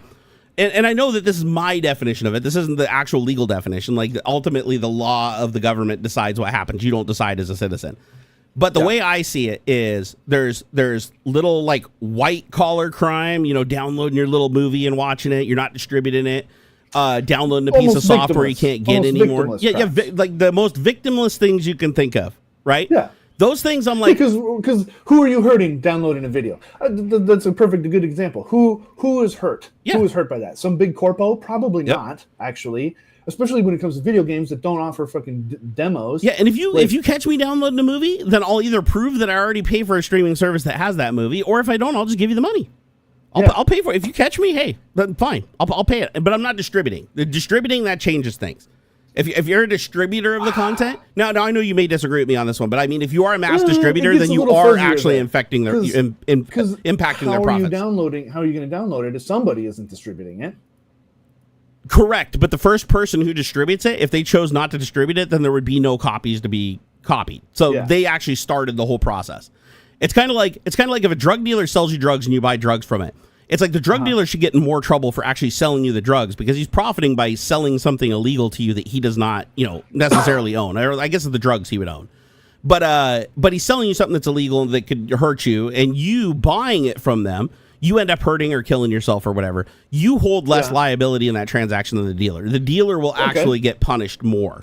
Distributors are the same way. Like if you're a distributor, but torrents kind of make that a little weird because it's like nobody distributes the whole thing. They only distribute bits, and a slight bit of software is not the software. Like the software, for it to be compilable and work, it has to be a single unit. Now, if you did a torrent of a movie and every person was only sharing 10 seconds of it, technically that could fall under shared. I'm not an attorney, but shared, not shared use. What am I thinking of? Where you can use stuff without you can use copyright material, a certain amount of it for a certain amount of time. Fair use. Fair use. You could probably make an argument for some kind of fair use if you're only sharing 10 seconds of the footage, and it'd be hard to make an argument against you if you were only ever sharing that same 10-second piece and not like a different every time. Except the rules about fair use, it has to be transformative. That is true. Like that. You can't just share that little blip without any extra context. Dude, you just gave me a great idea. You just gave me a great idea. Oh my god. That's how all those fucking commentary channels get so big and stuff. All they sit in the fucking corner and they comment on fucking YouTube videos and viral videos and shit. And which is bogus because they'll just leave that shit running for hours and hours. And Yeah. Or like the movie commentators where it's like the video is literally like 10 minutes longer than the movie because they play the whole movie in its entirety, just pausing to talk about it every once in a while. Yeah.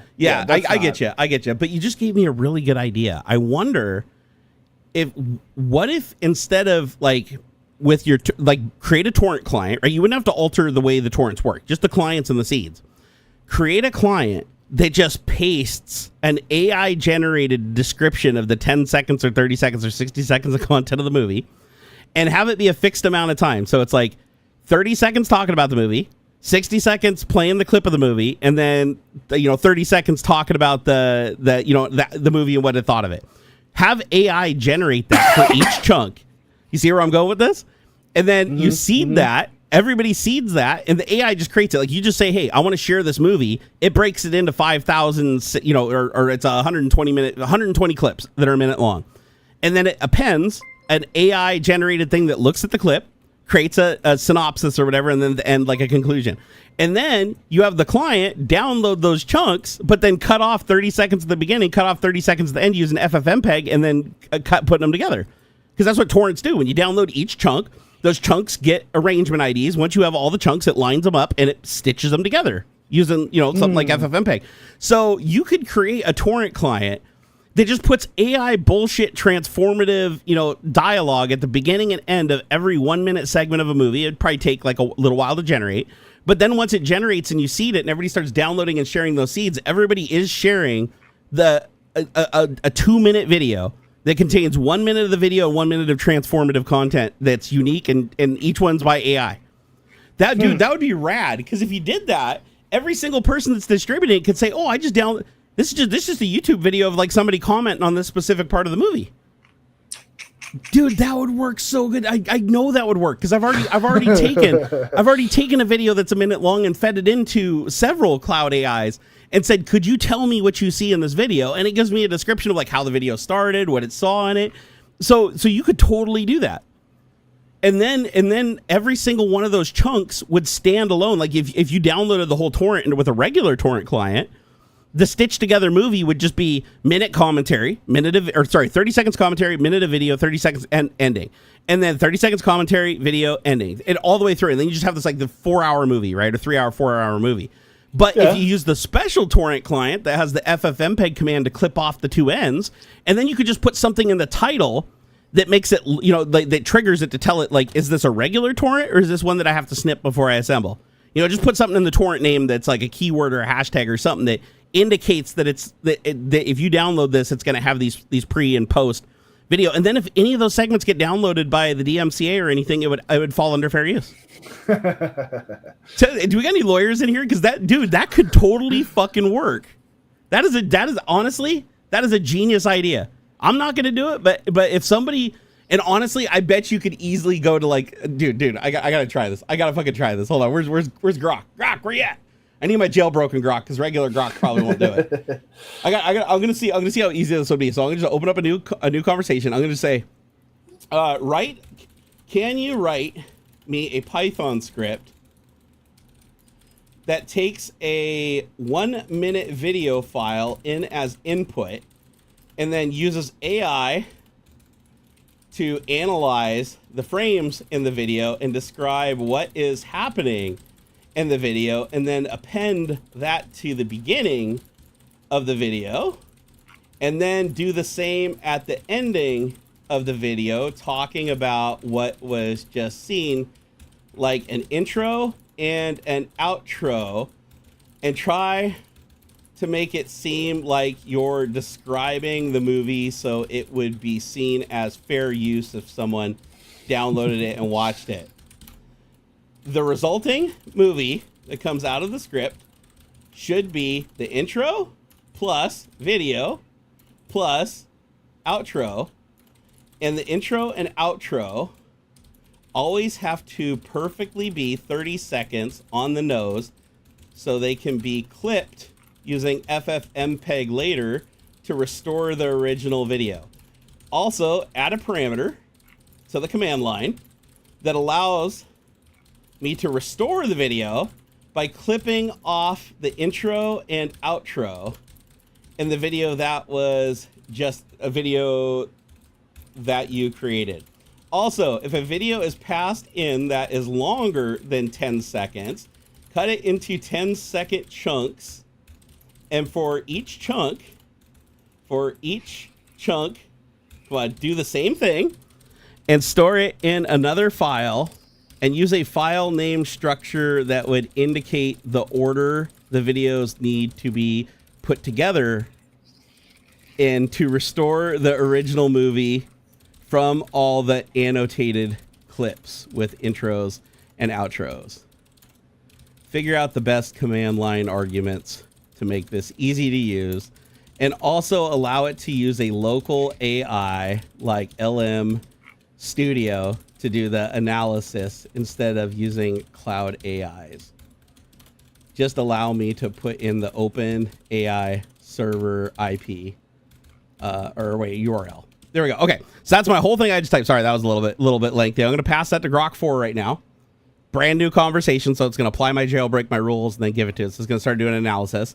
Now, I'm curious, without the jailbreak, if it would do this. If any of you guys in chat have Grok, would you do me a favor and open it up since you guys don't have the jailbreak? And I'm going to copy this and see if I can put it in chat. It might be too long for chat. Let me see. Oh yeah, it's way too long for chat. Here, I'll put it into segments. So there's segment 1. There is segment 2. Man, I'm long-winded, aren't I? Come on. I'm trying to get this to everybody. I should just put it in a paste bin, honestly. I don't know what I'm doing. Okay, X. There's segment number 2. Segment number 3. Segment number 4. We're getting there. Segment number 4. Segment number 5. I can't believe I have to break this up so much. Okay, hopefully there's only 2 more. Yeah, there's only 2 more. And then we're almost there. And then paste, and then paste. There we go. All right, so you'll have to stitch that together from the cut and paste. but I'm curious if you run that same prompt against Grok without my jailbreak, if it'll tell you, nah, I can't do that because this would be pirate. Like, it'll probably catch on to what you're doing. As a matter of fact, while you're doing that, I could just go to... Copilot. Copilot is usually like super prudish. So I'm going to open up just Copilot. I'm just going to ask it the exact same thing. It says, you're cooking up a seriously interesting idea, Jerry. Interesting. The kind of workflow that blends multimedia editing with generating AI to create commentary style augmentation of videos. Here's a breakdown. Oh, because I didn't say I was doing torrent. Nowhere in there did I say this was for torrents. Okay, so it didn't catch on. Okay, so it says, accepts a video file, splits the video file into 10-second chunks, generates 30-second AI-generated intros and outros describing the content. It concatenates the intro plus the chunk plus the outro into a single video segment, allows restoring the original video by clipping off the intros and outros, and it also supports custom AI endpoints like LM Studio and OpenAI Server locally. The command line arguments for this will be annotate video, input is the input video, output is the folder where the annotated videos are stored, and then -- restore originals is true or false, depending on if you're actually adding or removing the annotations. And then your AI endpoint is that address to your local host or wherever you're hosting the OpenAI server. And yeah, sure shit, it wrote the code. It actually did it. Now, this is fucking weird. Like, how is it doing this? So it's using FFmpeg. I mean, I'd be shocked if this fucking works, honestly. I will say that Grok wrote a much bigger code base. But it also added way more features. Like, you can actually add the mode, annotate or restore. You can give an input. You can give multiple inputs. You can give an output. You can give the API base and key, so you can use local and remote AI servers. You can choose the model. So, like, if you have OpenAI loaded, for instance, LM Studio loaded, and you have 5 models loaded, you can actually select which model you want to use for any specific instance of this program. You can also set the chunk size. So, like, 10, for the intro, intro size, outro size, and chunk size, which is right now 30 seconds, and 10 seconds. Wait, what's 10 seconds? Chunk size in seconds for long videos. Oh, no, sorry. That's 10. Why is it? Did I say 10 seconds? I might have fucked up and said 10 seconds. I wanted to be a minute. So, but yeah, both these things created this no problem. I mean, they took different approaches. But yeah, it says if you run the script, but the thing I don't get is, like, how is it making the video from the text output from the server? Let me see if I can code review this really quick. Okay, so it's analyzing the clip. Okay, analyze the sequential frames from the short video and provide a detailed this is the prompt. This is the prompt that it's sending to the local AI. Analyze the sequential frames from the short video clip provided. Give a engaging description of what is happening as if narrating a scene from an epic movie. And then it says, keep it concise to fit in about 20 to 25 seconds of speech. And then once it's done with that, it sends the request, and then it returns it back, and then it generates the narration. So it creates the narration, and then it generates the audio using TTS1 Voice Alloy. So it's using a local TTS client. And then once it creates that audio file, then it uses FFmpeg to put it in with the video. So I don't know if it's a black screen or what. It doesn't look like it's putting anything in the background. I think it's just putting the text on the screen and then reading it. But that would be enough, right? Like, you don't have to have any video in there. As long as there's text on the screen for closed caption and it's like reading the dialogue, you should be good. Dude, I got to see if this works, dude. We got it. This is fucking cool, man. This is something that another one of those like super random ideas. Let's see here. I'll just call it lol.py. Throw it in here. I want to see what it does. All right, so Python. See if I'm missing any dependencies. I probably am. Okay, I am. So I need to do, let's see here, conda, create, name, sandbox, and I need Python 3.12. All right, I'm going to create me a sandbox. If you guys don't know what conda is, it's short for anaconda. And, oh, wait, what? Packages not found here. The following packages are not found. What I type wrong? Oops. Yeah, conda, create, dash. Oh, is it dash n? I think it's just dash n. What's your guys' opinion on, I guess, YouTube tutorials or bundles or whatever? Click link. Blah, blah, blah, get access to whatever, man. You know what? Everybody can make a buck. So this right here says... Sometimes, you know. Wait, what did they say? Oh, James Janis was like, he's got a two-part question. I'm seeing this more and more. What is your guys' opinion on, I guess, YouTube tutorials or bundles or whatever? Click link and pay 50, 100, 500 bucks. Get access to my 30-day programming class or access to my tools to learn how to make $1 million on YouTube or start this crazy business. Whatever, wait, man. You can do that? You want to fall for that kind of shit? Yeah, man. Of course. Wait, YouTube allows you to just like sell a video? No, he's talking about people basically taking YouTube videos, bundling them up, and offering them as a product.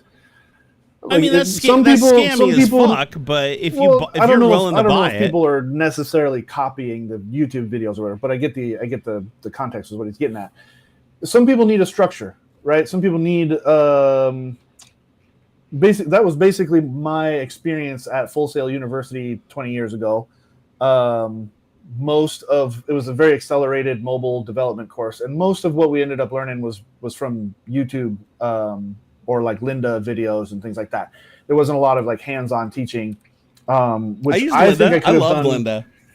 I think I could have done a lot better in an in-class environment. I did very well actually at Renton Tech when I did computer science there and learning visual C# and things like that.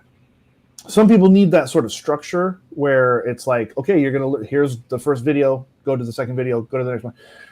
But at the same time, there's a lot more of that freely available. But I'm okay if the person's making the video. I'm not okay if they're taking like my content and bundling it and selling it to somebody else. Yeah, that's not okay. That's not okay. Yeah. But like some people need the incentive too. Like, oh shit, I paid $100 for this. I paid $500 for this. That is an impetus or whatever. Like it pushes them to follow through, right? There's an investment there. If it's just free, like Brackeys, right, has a million fucking tutorial videos on how to do C# in Unity, I think, a bunch of Unity and stuff like that. But it's super. I have to motivate myself to do that, right? And that's hard for some people. So, I mean, be careful, right? Udemy has a lot of shitty tutorials and stuff that you pay money for, and they're trash. Pay with a credit card or PayPal, something you can reverse if shit goes sideways and it ends up being illegal or a scam. But at the same time, MIT has a bunch of free shit on YouTube as well, right? Like you can take a bunch of, you're not going to get a certificate or anything, but it's literally their lectures, in-class lectures, being recorded and put up there for free. Yeah. You know what I would be okay with though? You know what I actually would be okay with this? Like is packaging other people's videos. I would be okay with somebody selling the curation of videos while pointing them to your video, not copying it, not putting it on their platform or selling it themselves. Sure. But saying, listen, I'm not selling you their videos. What you're buying from me is advice on which videos I think you should watch in this order to gain the skill set that you're after. And then you also taking responsibility for if that video gets taken down or you're blocked from viewing that video for whatever reason, that person blocked you at some point so you can't watch it, it breaks the playlist. They have to have some mechanism to rectify that or refund you if that happens. But, and that would be fine because people pay like personal trainers all the time. That would just be a digital personal trainer.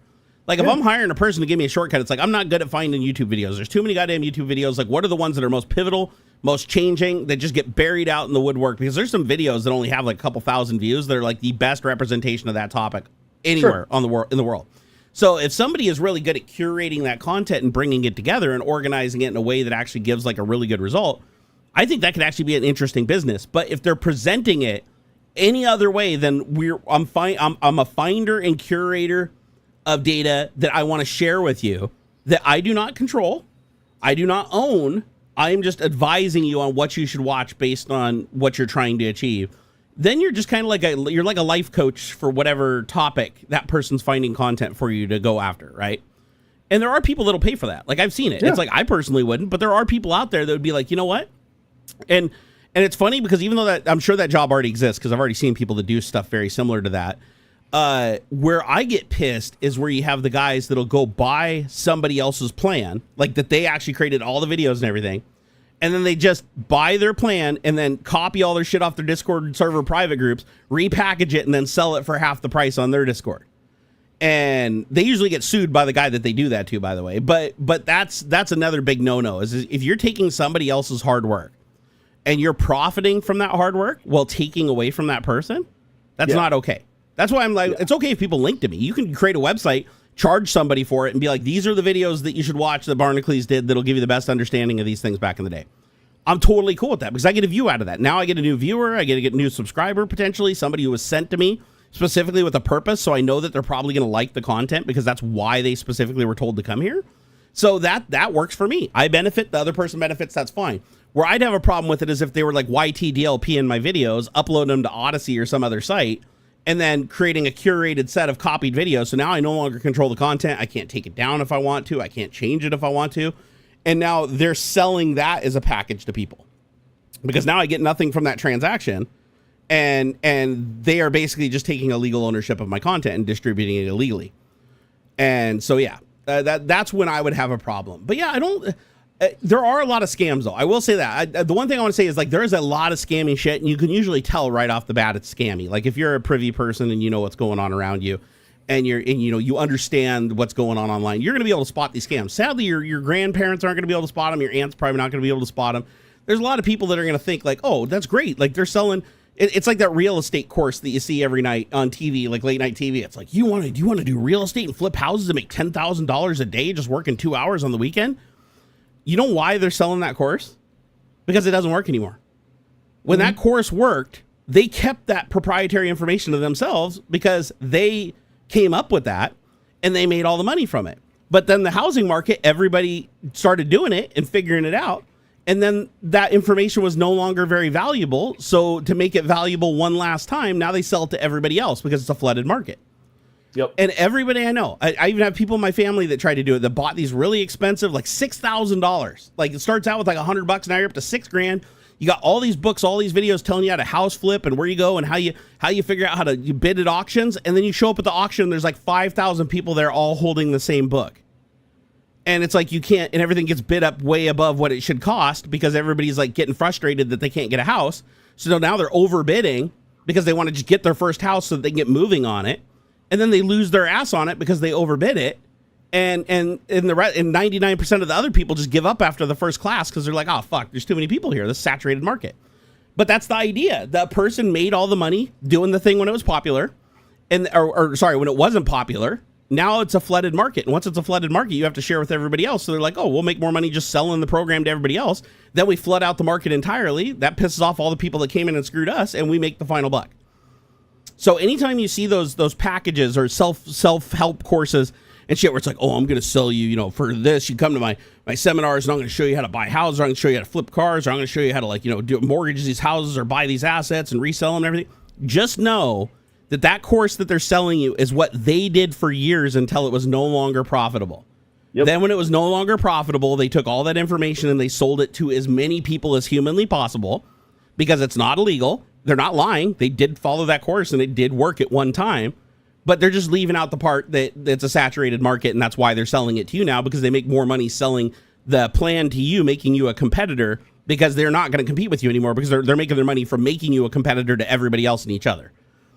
Like, think about it. If you go into a housing market, like, and I use this one because this is the most common one we see that's a scam. It's a legal scam, though. That's the interesting thing. There's a lot of legal scams in this world. And because you're selling a course that actually does work. It does what it says if you're in the right scenario. But it just doesn't tell you that scenario no longer exists, and that's why they're selling you the course instead of using it themselves anymore. Because why would you create a competitor? Always ask yourself, always follow the money. Why would you create a competitor to yourself for a one-time payment? Think about it. You're in an area and you're buying houses. There's a limited number of houses to buy to be flipped, right? So every new person that comes in that market is now at that auction competing and driving the price up for those houses you need to bid on. So you're selling somebody a course for like $6,000. Now at the auction, all they have to do is take one house away from you, and now they've taken that $6,000 back and then some. And then they keep competing with you, ideally, as long as there's enough, shit going on.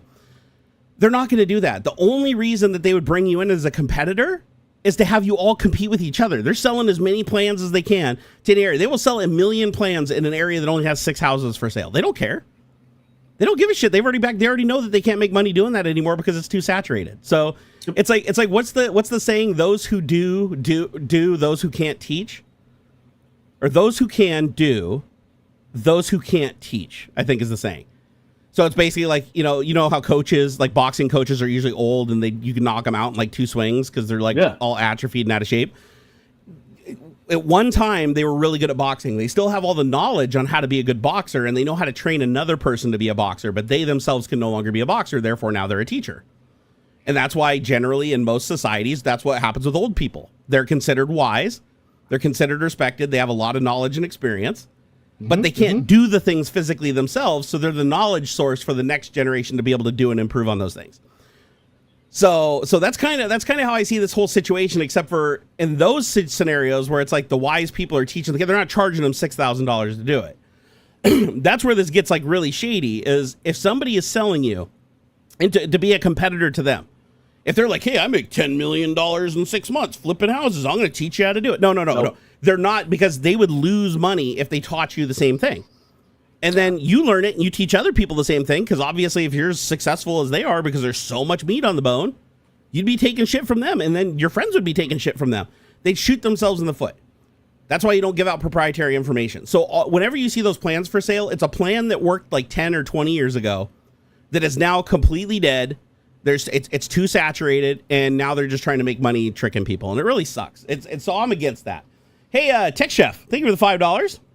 I said, did you see the most recent South Park episode with the Trump bit? Yeah. He has a very small wiener. It was amazing. Yeah. Absolutely chef's kiss. That was fun. South Park has made some absolutely banger episodes over the years. I mean, they've made some bad episodes too, but I will tell you right now, this was a magnum opus. And the best part about it is the episode's been done for like more than a week. Usually they produce in a week schedule. They start making the show at the beginning of the week. They air it at the end of the week. That's how South Park's always done it. A week for every episode. Man, they knocked that shit out fast. Dude, it's insane. It's fucking insane. All the voice acting, all the animation, all that in 1 week. I think it's crazy that originally it was literally like construction paper. 100%. Like they were knocking out episodes weekly like that, like by hand. It's digital now. I mean, the process is still basically the same. Like they have these like little cutouts and stuff for things, but like, holy cow. That was incredible. They were able to pump that shit out as fast as they could when it was like all like actual basically like stop motion almost. It's crazy. But I love their animation process, and I think it's really cool that that's how they're able to like stay relevant. Like everything is super topical. It's literally just happened yesterday kind of stuff. It's super cool. It's rad. And did you see the follow-up PSA they did as a separate bit? Yes. Where it's like first of all, I thought that was illegal. I thought actually deep faking a person, making them look completely real, like naked, I thought that was like, that's a sex crime thing. Like I thought that was parody. Literally, but it might be pushing it, but I think the way they do the voice marks it as parody. That's the only thing I can think of, is because the voice is clearly not Trump's. Yeah. Like it's clearly, but yeah, Trump is literally walking across a desert, and they're trying to act like Trump, because everything he does is like worthless, right? Yeah, it's like a yeah. So she's like, so funny. you should like Trump because he's walking across the desert for you. Look at him walk for you in America. He's walking across the desert. And he starts taking off his clothes, and at the end, he is completely stark naked with a tiny little baby weenie. I'm not a Trump, right? This message. And he's just walking through, and then he finally collapses and falls down, and you see his face, and it's like laying right down. You're just looking right at his dong, his little itty bitty tiny dong, and it's funny because there was a merger between CBS and Paramount that Trump literally forced them. I think was it Colbert? What show got canceled? Colbert. It was Colbert. Well, the Late Show completely. They're wiping the entire franchise. It's not just Colbert being fired. They are canceling the show at all. There will be no more late night with. Yep. So Trump stepped in personally, used his position as president to stop the merger of these two companies. He basically had to sign off on it. It was CBS and Paramount and something else. No, CBS. It was some. I don't think it was CBS. It was some other. Yeah, it was something else. It was some other company. Skydance. That's what it was. Skydance. All I know. Yeah, go ahead. And they paid like $32 million to settle like a defamation thing. I think. Yeah. As well. I thought it was 16, but it might have been 30. It might have been 30. They basically had to give Trump money for a lawsuit that was not. This lawsuit completely is invalid. It would have just got thrown out of the court system. However, they settled out of court with him because he said he would block them from merging if he didn't get the money. So they just agreed to just pay him outright because he extorted them. And that should be scary because no president in the history of our country has ever done that. Has ever literally took because remember, news outlets are protected. They're under freedom of press. Nixon did get some other TV show canceled. That actually doesn't surprise me, honestly. That really doesn't surprise me. I'm pretty sure. I think it was either Nixon or Reagan. Some other nighttime comedy show. I know Trump loves them both. Like both Nixon and Reagan were his boys. So it says right here, okay. Oh yeah, you're right. It was Skydance, Paramount, and it's an $8 billion deal that required approval from the FCC, but because Trump appointed the director of the FCC, he controlled the deal because the FCC director said it's up to him. So the FCC director is supposed to do it based on law, based on laws on the books, but instead he's like, I'm just going to do what Trump said. Trump said we're going to block your deal. He didn't say the FCC was. He said him personally is going to block you unless you get rid of the Late Show and you pay me the $30 million or whatever it was. Oh, it was Nixon. Okay. And 60 Minutes. 60 Minutes guy quit too because they said that he couldn't talk about Trump anymore. Yeah, he couldn't say anything negative about Trump. And then there was some other fucking side deal where it's they had to promote Trump or something during the next election cycle. They had to run his videos or something. All these weird things that make this deal go through. And this is a merger that's been in situ for a long time to get the final sign off. But here's what South Park did. South Park saw everybody else getting canceled before the merger because Trump was taking out everybody he hated. Well, South Park hadn't directly made fun of Trump in a way that really got his attention. So they withheld the release of the video until after it was approved. So this video was ready a couple of weeks ago. It was ready to go live. The season was ready to go live, and they purposefully delayed it until the deal was approved by the FCC. So the FCC approved the deal, and within 24 hours of the FCC approving the deal, the South Park episode went live. So at that point, Trump couldn't take it back. It was a done deal. The merger was approved. And so, and they did say, Matt Stone and Trey Parker both said that, yeah, I mean, he might come after us. He might, they get sued all the time, by the way. Those guys got so much money, it's crazy, but they get sued all the time. So they're not worried about getting sued, but they're like, we still could lose the show. But here's the funny thing. Trump tweeted out that South Park hasn't been relevant in the last 20 years. Did you know South Park is one of the most profitable, if not the most profitable property that network had? I bet. You know how much they pay for that for a season of that shit? They just signed them for another contract for $1.8 billion. Not millions, billions. I don't know how many seasons. 50 episodes, yeah. For only 50 episodes? Holy shit. Okay. So this is what Trump does. He sees something and he immediately says, "Oh, the ratings are the worst. They're just the worst. They're so irrelevant." And then you go look at the ratings and it's the top rated show and makes the most money. Same thing with Colbert. He said Colbert was a failing show. The Colbert Report or whatever. Right. And it's their most profitable show. Literally, it's the cheapest to produce. Or at least the most popular. It was the most popular, but they said it was the cheapest to produce and the most individual viewers. Like that show by far had the most viewers. Yeah. And they're so wait a second. And the note that they actually got saying the show was going to end in May, They said it was for financial reasons. And they're like, how can it be for financial reasons when you literally just told us, like literally weeks ago, you just told us that we are the top show on the network. We are one of the cheapest shows to produce. I think they're claiming. I think they were claiming it was losing them like 40 million. Yeah, and it's like no way, absolutely no way. It was total bullshit. So, dude, this is what and the worrying thing is like I've already looked into this and I've been studying this pretty closely. Trump is getting these ideas straight from Putin. Everything he's doing right now, this is all Putin did the same thing. Putin shut down dozens and dozens of networks, television broadcasting networks that reported honestly on him. So, and keep in mind, there is a constitution in Russia that grants freedom of the press and freedom of speech. I know it's hard to believe, but it is on the books as of 2000. But Putin just ignores it. Just like Trump ignores our constitution, Putin ignores it too. So the longer we let this shit go on, you're going to wake up one morning, you're not going to be in America anymore. It's already happening. You're going to be in the fucking Kremlin, dude. I know, right? And it sucks. It sucks because the last thing that will fall is the state governments. And Trump's already attacking the state governments. He's already replacing all the judges in all the states so that he can trickle it down until he can take it over. Hitler did the same thing. Hitler did the exact same thing. You go. I'm not even just saying that. You can go look at yourself. Hitler went into every province that didn't approve of his methods and him breaking their constitution. So they pushed back. And so what did he do? He went in there with force. He disappeared a lot of people. He installed his people to replace the disappeared people at the top.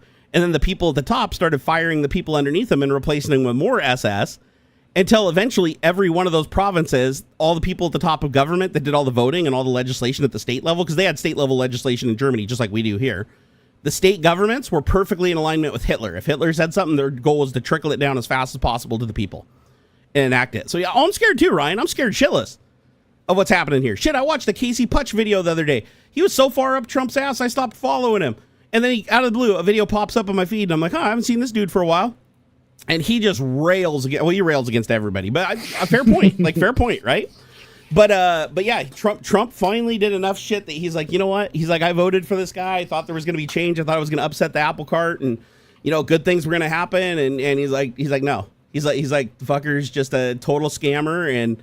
And then he talked about Jim Jordan, because I guess his dad was like Jim Jordan's assistant or something, like his mentor or something back in the day, Jim Jordan's grandfather. And Jim Jordan's like, if my grandfather was still alive today, Jim Jordan, he'd come over there and punch you in the fucking face, and I'd love to sit there and watch. He said that in the video. I was like, damn. So yeah, Trump has definitely rubbed his supporters the wrong way, but we're past the point. You can't take your vote back. Like what's done is done. Like now we just have to, do whatever we can to try to hold it at bay and slow down his progress and hope that he kicks the bucket. But just remember, even if he kicks the bucket, he just gets replaced with another guy who's got orders to be just like him. And then if that guy disappears, then we get Mike Johnson, who's basically like, he might as well be the author of Project 2025. Like, so you either get the corrupt guy at the top that just enriches himself 100% and pretends to be a religious zealot, or you actually get the full-on religious zealot. At that point, if you get the full-on religious zealot like Mike Johnson, yeah, literally, like pornography will be banned across the United States on day one. He'll just sign executive orders and just say that, oh, my executive order says that, the Constitution is null and void. And they're going to be like, you can't do that. And they're going to be like, who's going to stop me? Trump put all the people here to protect me and to ignore you and to do what I want. And that's how coups work. Just so you guys know, if you've ever wondered how a coup worked in another country, you never looked up, this is exactly what happens. You replace the person at the top. You work your way up, you replace the person at the top. The person at the top starts going around and replacing all the co-equal branches of governments and removes all the checks and balances. Once those are all successfully infiltrated, now when you look at the system, you're like, I have a Congress, but what can they do? I have a Senate. What can they do? I have a Supreme Court. What can they do? No matter what they do or what they say amongst themselves, it will not affect that leader. Because at the end of the day, that leader has granted themselves unlimited power. And if anybody asks if the three lower, the three lower groups that he pushed down rule against him, he just says that their ruling's not valid, and then he goes and just gets rid of all the people that ruled against him, puts in new people, and has them vote again until the vote finally comes out his way. That's what Putin did. Anybody who voted against him, they lost their seat immediately, and they were replaced with a person that the people voted for when there was no vote, and it was one of his goons. So just remember, man. Just remember, yeah, democracy dies in darkness. There's a reason they say that, because if you don't know what the fuck's going on, you're not paying attention, just going about your life. One day you're going to wake up and you're going to get pulled over by a cop. He's not going to read you your rights. He's just going to open the door, pull you out, and tase you and say, yeah, you look like you're on the list of people we need to deport. It's like, what? I'm a natural-born citizen. I'm like 20th generation, like 25th generation. Trump was only 3. Doesn't matter. We don't like Democrat. Democrat is now a religion. So you gotta leave the country. We're gonna export you, and you're just gonna be there to take all your shit. And who's gonna stop him realistically? Let's be honest. Who's gonna stop him when everybody's replaced at the state level, and all the police are corrupt, and all the people at the top are corrupt? Anybody that tries to do the right thing down low, they might slow down something for a minute until they're just replaced, and then another person's put in their place that does what they're told. That's how it works. Once you get the people at the top, it cascades. Hitler did the same thing. It took less than 2 years, from 1933 to 1935. That's how long it took, 2 years for him to take full control. And that was with media being, paper, newspapers, radio, like very minor communication technology. In a world where you have fucking AI, online, social media, and all this, it enables them to move a lot faster. So, and keep in mind, they weren't able to stop it over the 2 years they saw it happening slowly. They still were unable to stop it. So it's like, how the fuck do you stop it when it's moving this fast?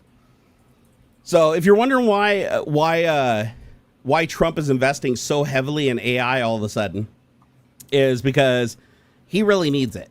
He really needs AI because he needs to be able to spy on every U.S. citizen. He needs to be able to use AI to break down all their data because it takes too much manpower to shuffle through data. Even searching, even using like searching and tools, it takes way too long for a human being to go through every single person's life every 24 hours and like see the things they've done and be like, oh, this person visited a site that is anti-Trump. This person went to a picture on the street, picked up their face at a rally. It's too hard to hire enough people to do that. They even tried it back in the day. They got in trouble. They spied on all the phones of the United States for years. And they had this room. It was like building room 42 in some building. And it was like an entire data center dedicated to going through phone calls and looking for certain words and phrases and reporting those people. And it was a complete illegal operation. When it was finally outed, it got shut down. But now Trump's trying to do the same thing with AI. And a lot of what I think Elon was doing when he was a part of the Doge project is he was the reason that they didn't want anybody watching him and everybody had to leave the building with him and his teams in there, is I think he was creating a massive LLM that's trained on all of the government's data, on all the personal data we have from the IRS on every single person, so that there is a private instance of that Trump and his people in the departments can prompt against and just type in, like, this is a person I don't like, get me as much bad information on as possible, hit enter, go grab a coffee, come back, and you've got a 30-page dossier of exactly what all their weaknesses are, what they've done, where they've been, even strategies about how to threaten them, to silence them. AI can now do all that. You don't, right today, this isn't even something that has to happen in the future. It can do it right now. So what do you do when you have a country where the president can just blackmail anybody? There's not a single person in the United States that's completely clean. There isn't. Like your life, if you did something 10 years ago that was on, your face was seen on a poor camera taking a piss in an alley, that one little thing, AI can find that throughout your entire life, like a needle in a haystack with the biggest magnet you've ever seen in your life. And so that's what I'm more worried about than anything, is that you see all of these representatives saying, Trump's a pedo. We got to get the Epstein files. It's clear that he's running this. Now he said he's considering pardoning Ghislaine Maxwell. I called that, by the way. All right. I called that years ago. Now it's already happening. But here's the thing: he can use an AI database, and they're growing. They call it the Stargate Project. So the Stargate Project is like all these different AI companies working for the government. OpenAI's in there, Microsoft's in there. I think Anthropic is working with them. I know Apple was at one point, but I think they got kicked out because their AI was like garbage and they decided not to pursue it. So I don't think they're in anymore. But anyways, each one of these big AI players in the United States joined into the Stargate program, and Trump allocated, I think it was like $35 billion or something like that. Maybe even more, like $100 billion was to be allocated to these AI companies to develop systems for the U.S. government, to help the U.S. government agencies. So I can guarantee what that means is they all want private instances of those AIs and those technologies and agents that they can see every piece of private and privileged data within the purview of the government, with like different access levels applied and everything like that, depending on who you are. But imagine, instead of going through the Epstein files and having to go through 300 and some odd gigs of files on a hard drive and looking at everything and writing down what you saw and everything, imagine just pumping that all into an AI, just the whole thing automatic, like a conveyor belt. You just pump it into the AI. You walk away, you grab a coffee, you come back, and it's sorted it all into exactly what it is, these are all the videos of the same exact girl with sorted by date, sorted by, you know, height, sorted by eye color, you know, like everything is exactly sorted to the best possible way to like feed through it. And then it even goes through and gives you all of the scenarios that connects all the data together. Like these 3 images on this date connect to the party that he had the previous night, where we saw her on the dance floor with him at this specific time, at this specific location, approximate with these GPS coordinates based on the room and the distance from the wall using triangulation of the. You go through, and that's with MCP and agents. You can do all that today with AI. So imagine if they could do that. They don't have to hire a team of 50 people to work, you know, 3 weeks to go through this data. They can now just have an AI data center bang it out in, you know, 10 minutes. Not even. Like, if you have a whole data center, you do it in a minute, 60 seconds. And I think that that's scary. And yeah, and Palantir is a big part of this, too. If you guys don't know who Palantir are, they've been doing this for a long time already, but in a much more narrow scope. But with all the access to data that they're about to have and all the new technology that's now available to them because it's all open source. Well, I shouldn't say it's all open source. Some of it is definitely closed source. But having access to that data is going to put them at a whole different level. And Palantir doesn't give a shit about nobody. Like, the owner of Palantir straight up says he doesn't give a fuck what anybody thinks about his shit. All he knows is that he's getting all the money. That's all he cares about. Joshua Martinez, thank you for the $5. He said, it sucks that in the back of my mind, I keep saying, you're crazy. That can't happen here. Why is it so hard to convince even myself it's happening? Because dude, it's like a movie. It doesn't seem like it could be reality. It's straight up movie shit. Like go back.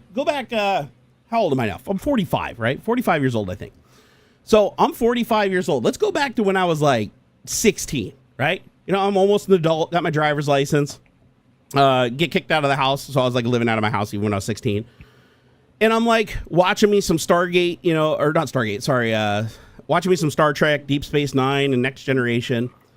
And I'm like, God, this is so cool, man. They have these replicators. And then I look over today and I'm like, I have a 3D printer that can print shit. The first time I ever saw a 3D printer was in 2011 when my buddy invited me over and he had one of those plywood home built like MakerBot cupcakes or whatever the hell it was called. And he printed out, no shit in front of me, he printed out a bearing, an actual bearing, ball bearing.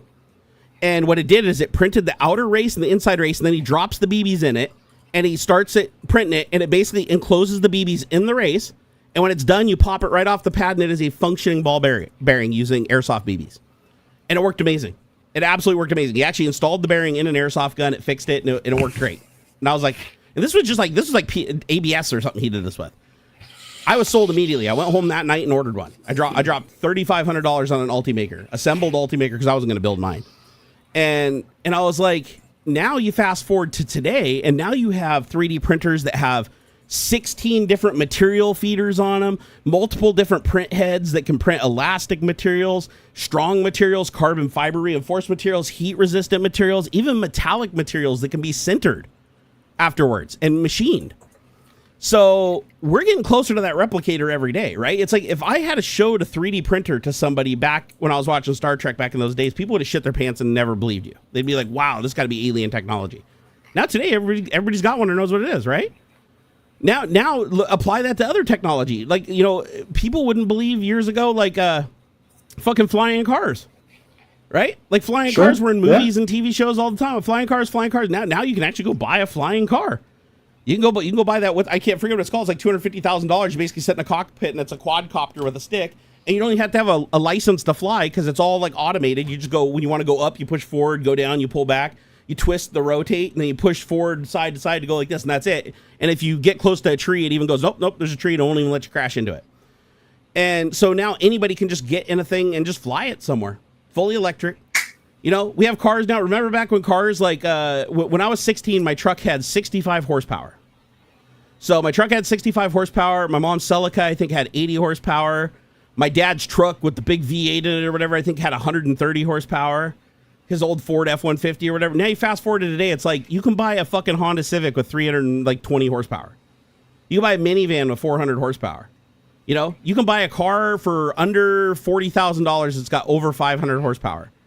So hypercars now are 1,000, 1,500, 2,000 horsepower. Like we're in the thousands now. Back when it was almost impossible to get 300 horsepower out of a 4-cylinder, now you can get 900 horsepower out of a 4-cylinder. So technology just keeps redoubling and redoubling and redoubling. And it's funny because it almost feels like the movies that we grew up with inspired the engineers to get as close to creating that technology as possible, right? It's like when you go back and look at, Star Trek and the replicator, that was just like a fantastic idea that a writer had, right? And now you have a whole generation of kids that grow up to become engineers and they can't get that out of their mind, how cool it'd be to have a replicator. So using the technology they have available to them, they get as close to it and then they improve it, improve it, improve it. One day, I have no doubt that you will just push a button and anything you want will be synthesized. And it's not going to be filament. It's just going to be a chamber of fucking dark matter, like liquid dark matter. Yeah. And you fucking put that thing on the top of it and it's like fucking nuclear and could blow up half the planet, but we figured out how to make the safeguards so that nothing could actually set it off. And you plug it into your little printer and you tell it you want like a cup of fucking tea or whatever, and it's like, and a little fucking laser beam or whatever is like centering the dark matter and turning it into matter and shifting it back and forth, whatever. I don't know how it's going to work, but it'll happen. It will happen, 100%. So, do we got a Trump supporter in here? Not necessarily. Pixel was like, if the country's so doomed, why not move to a country that has views that align with yours? And I hate that fucking argument. It's so fucking well. dumb. First off, this country does have views that align with me. I'm not the problem. The problem is the people that are misaligning the views from the Constitution. It's a trash fucking question. Even if it's coming from a genuine place. First off, one, I'm not a coward who's going to fucking run away. I want to try and fix the fucking problems. I agree. Two, it's expensive as fuck to leave this country. Again, I don't know if you're in the United States, but it's huge and expensive to fucking leave. Yeah. Okay. Three, what country is just going to automatically grant you citizenship? Yep. Do you have any idea how incredibly difficult it is to become a citizen in any other country? Yeah. Like, also, you have to get a job as a foreigner. From a genuine place, but like just think of the complexity of moving from one city to another. Exactly. Wherever it is you're from. Exactly. The complexity of moving from one city to another, and then multiply that by a million fucking times. Yep. Because where am I going to go? Canada? They're at risk of doing the same fucking problem, right? Like Mexico's going to kick me out because I'm from the United States. They're not going to let me become a citizen. What? Where am I going to go? Exactly. And even if you went there, like with what money, right? And then I got to get a job, right? Exactly. So even a visa, some sort of visa is only going to be good for maybe 30 days tops, most places. Yep. And I have to have proof that I can leave. I have to have enough money in the bank to prove that I can leave. You needed sponsorships to get citizenship. You need certain special work visas to live there long enough to meet the certain requirements to become a citizen in these. You can't just leave. I think that's the reason why I only see Trump supporters ask that question, Aux, is because I don't think they really know. I don't think they really think to that level. Because think about it, they voted for Trump.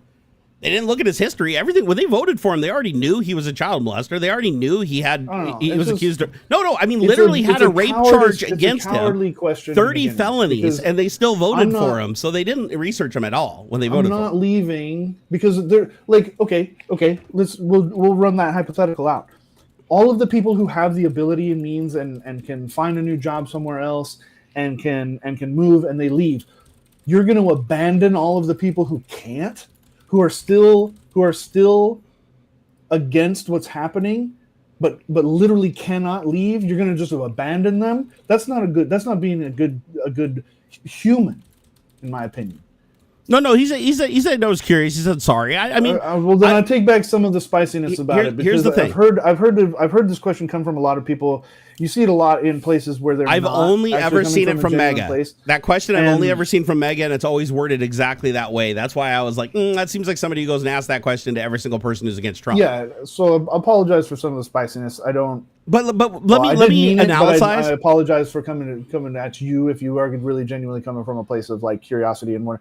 But yeah, obviously again, I don't want to punish somebody who's in good faith wants to know something. It does seem that the question came without really following through on the logic of the question. Like it just like popped up and then you asked without actually following without trying to answer the question yourself. Well, to be fair, we also You know don't what I know mean? if he's an actual Working U.S. through- citizen. He might not be a U.S. citizen. Either English way, might not it be the doesn't matter. first language. It doesn't matter.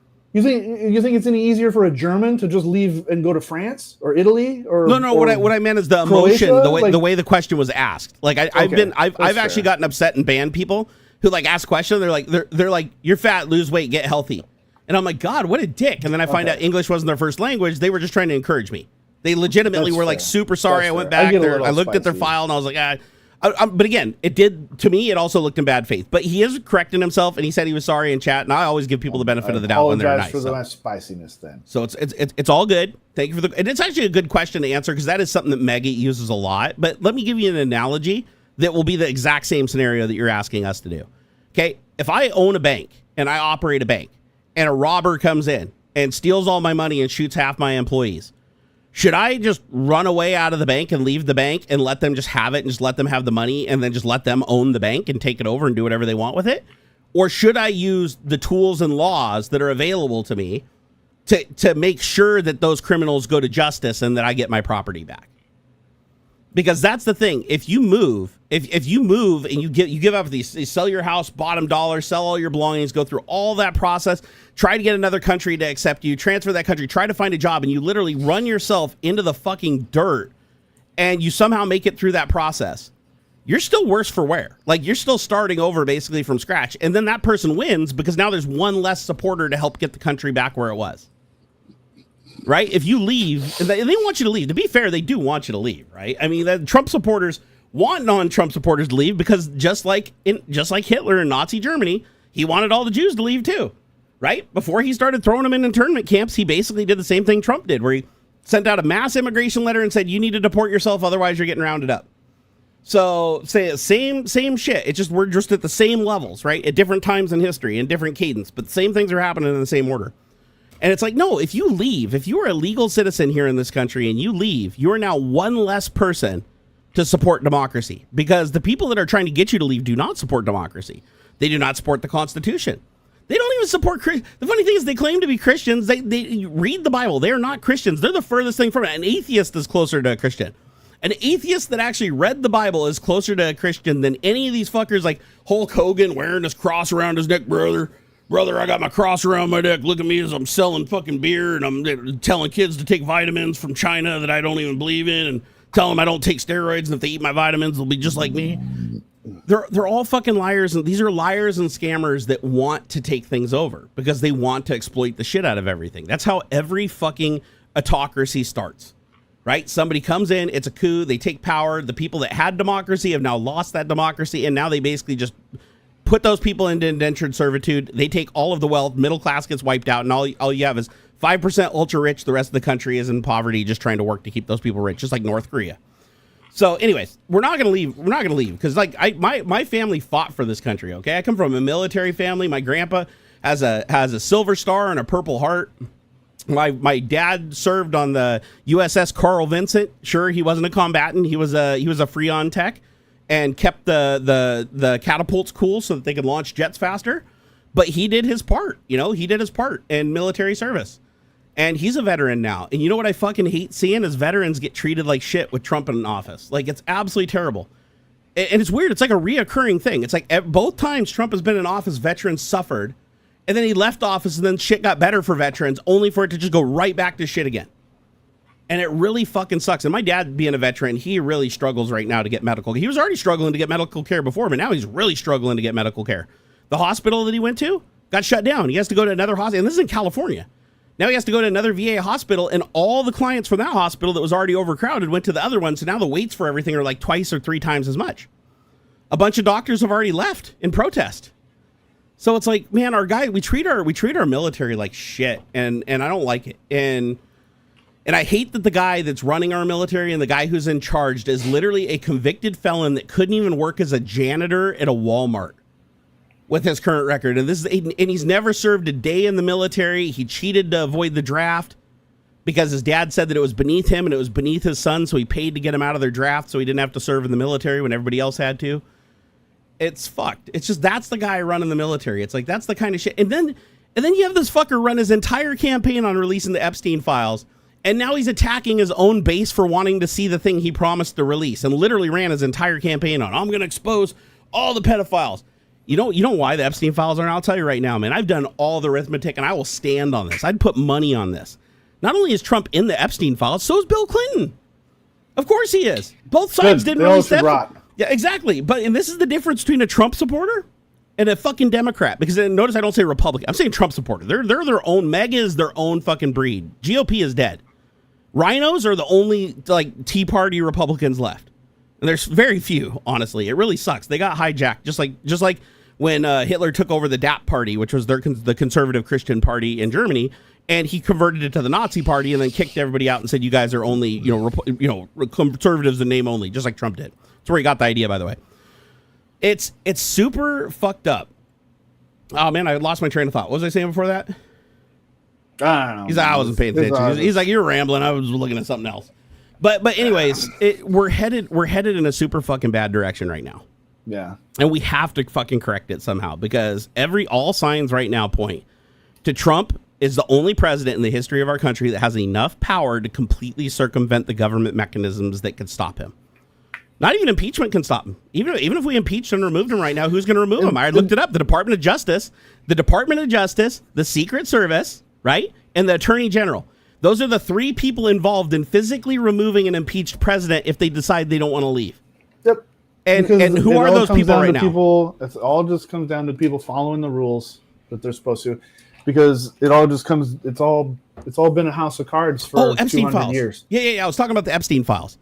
So Trump wants these Epstein files out. The difference between a MAGA Trump supporter and a fucking, I'm not even going to say Democrat, everybody else, MAGA, and then everybody who isn't MAGA, is we want the Epstein files, and anybody that's a child molester in those files, we want them punished to the severity of the law. I don't give a shit if they're Democrat. I don't give a shit if they're Republican. I don't give a shit if they're like the fucking nicest pastor that's like fucking donated $1 billion to the world. If they are a fucking pedo that abused children, I want their ass in jail. I don't care if it's Bill Clinton. I don't care if fucking Obama's in there and he's a fucking rapist. All of them, they can burn in hell. This is the difference. I want them all to burn when that comes out. However, the megas, they're like, oh, we don't want the files to come out unless it's only the Democrats in it. Because Trump, we don't care if he's a child molester. Like, we don't even want to know. We want to hide that because we don't want to have to deal with it, but we don't care. Let's be honest. I mean, Pam Bondi knows he's a pedo, 100%. She's already, and she didn't say she didn't when they came out with the reporting, and it was leaked that she told Trump he was in the Epstein files, and that's the day he literally turned around and said that they're no longer going to release the Epstein files. He changed his mind. He went from the day before, we have to get those Epstein files out. Day after, nope, we're not doing the Epstein files anymore. Move on. I'm going to release MLK and we'll just leave it there. He is in those files, but the reason they have not been released, and this is the question everybody keeps asking, is because it doesn't just incriminate Trump. It most likely incriminates people like Bill Clinton. It most likely incriminates a bunch of very, very wealthy investors and company owners and CEOs. Because remember, Jeffrey Epstein had a big circle, and Jeffrey Epstein also had recording equipment in all the rooms on his little island. So he recorded thousands of hours of recordings exist from his island. And his jet was even mic'd too. So it's like, these tapes are there. If enough people go through them and they put them in an AI database and just ask the AI questions, it's like, show me all the information. This is where AI becomes really useful. If you train all this information into AI, and the cluster, now you can just come back with a prompt and just say, give me a full report on Trump and like percentages of guilt and what laws he may have violated and everything. It'll give you a whole dossier. It might have some problems and you fact check it and do stuff, but it gives you a huge foundation and points you to the relevant information to see for yourself. And before, it would have taken a long time to go through it. And then not only that, this was public information. It wasn't supposed to be, but it was. There was like 2,000 people from the DOJ that got repurposed to Pam Bondi right after she announced that the Epstein files aren't coming out anymore. And you know what they were tasked with? One of them blew the whistle on it, and they said their task when they moved over there was to look through the Epstein files. They were allocated a chunk of it under NDA. They can't speak about anything they ever see. And their job was to find any references to Donald Trump, either by name or by description, and then mark that in a spreadsheet, like where they saw it, what file, at what point in the file they found it. They're supposed to document that with a timestamp, and then at the end of the day, every day, send that file to Pam Bondi, and then she has a thing that puts them all together into one big master list. And they basically, there's only one reason to do that. The one reason to do that is to make sure that that information is redacted. Any document that has those mentions in it, it's basically either going to get the whole document wiped from whatever's released eventually, but it takes time. It's going to take months to go through that amount of data without using AI, right? So they're going to go through this shit, and they'll eventually release the Epstein files. I guarantee they'll. But you know what's going to come out in the Epstein files is all the Democrats that are guilty and not a single MAGA. It's going to look super one-sided. And it's going to be like, oh, this whole time. But then they're going to be like, well, why did Trump not want to release him then if that was the case? Why did it take him 3 months of saying he wasn't going to do it? And then he suddenly does it. And it was. There's no way. It's the thing is, like, they can do that, but it's the damage is already done. If like you just said, if it was only going to be a bunch of people that his side is going to shit on, why did they make all this stuff up? Why did they say, oh, it's on my desk and now it's not, and we investigated and there are nothing and blah blah blah? Why would they have gone through all of this rigmarole? It's just, yeah, it's not going to stop. It's not going to stop it. And nobody's going to believe anything that comes out now unless it's everything. It's funny. Robert said Bill Gates is at the top of that list. He most likely is. Sure, why not? He could totally be on there. Anybody could be. But list any fucking name. But you know what the difference? You know what the difference is? You know what the difference is between me and MAGA? And I've already had this conversation with a million MAGAs. I can tell you right now with confidence, and I'll say it over, and I'll stick to my story. I don't care who is on that list. If they're a fucking pedo, and there's info in there that proves that they participated in this pedophilia shit and committed a bunch of crimes, they need to be punished for it. I don't care who they are. Regardless, it can be my biggest fucking hero on that list. No, throw them into fucking jail if they did that shit. They need to pay. Now, here's the thing. You ask a MAGA, MAGA's like, oh, I don't think Trump's in there. Oh, well, what would you do if Trump's in the list? Oh, well, it'd obviously be fake. It'd be made up. Oh, what if Bill Clinton's in the list? Oh, no, because he's dirty. He obviously did it. The problem is MAGA, there is nothing that could be in those files that the hardcore MAGAs will accept as evidence. It can literally be a video that is authorized by other MAGAs that do video analysis for a living, because AI video still is complete. Like, AI video isn't good enough that you can create a perfect video. It's impossible.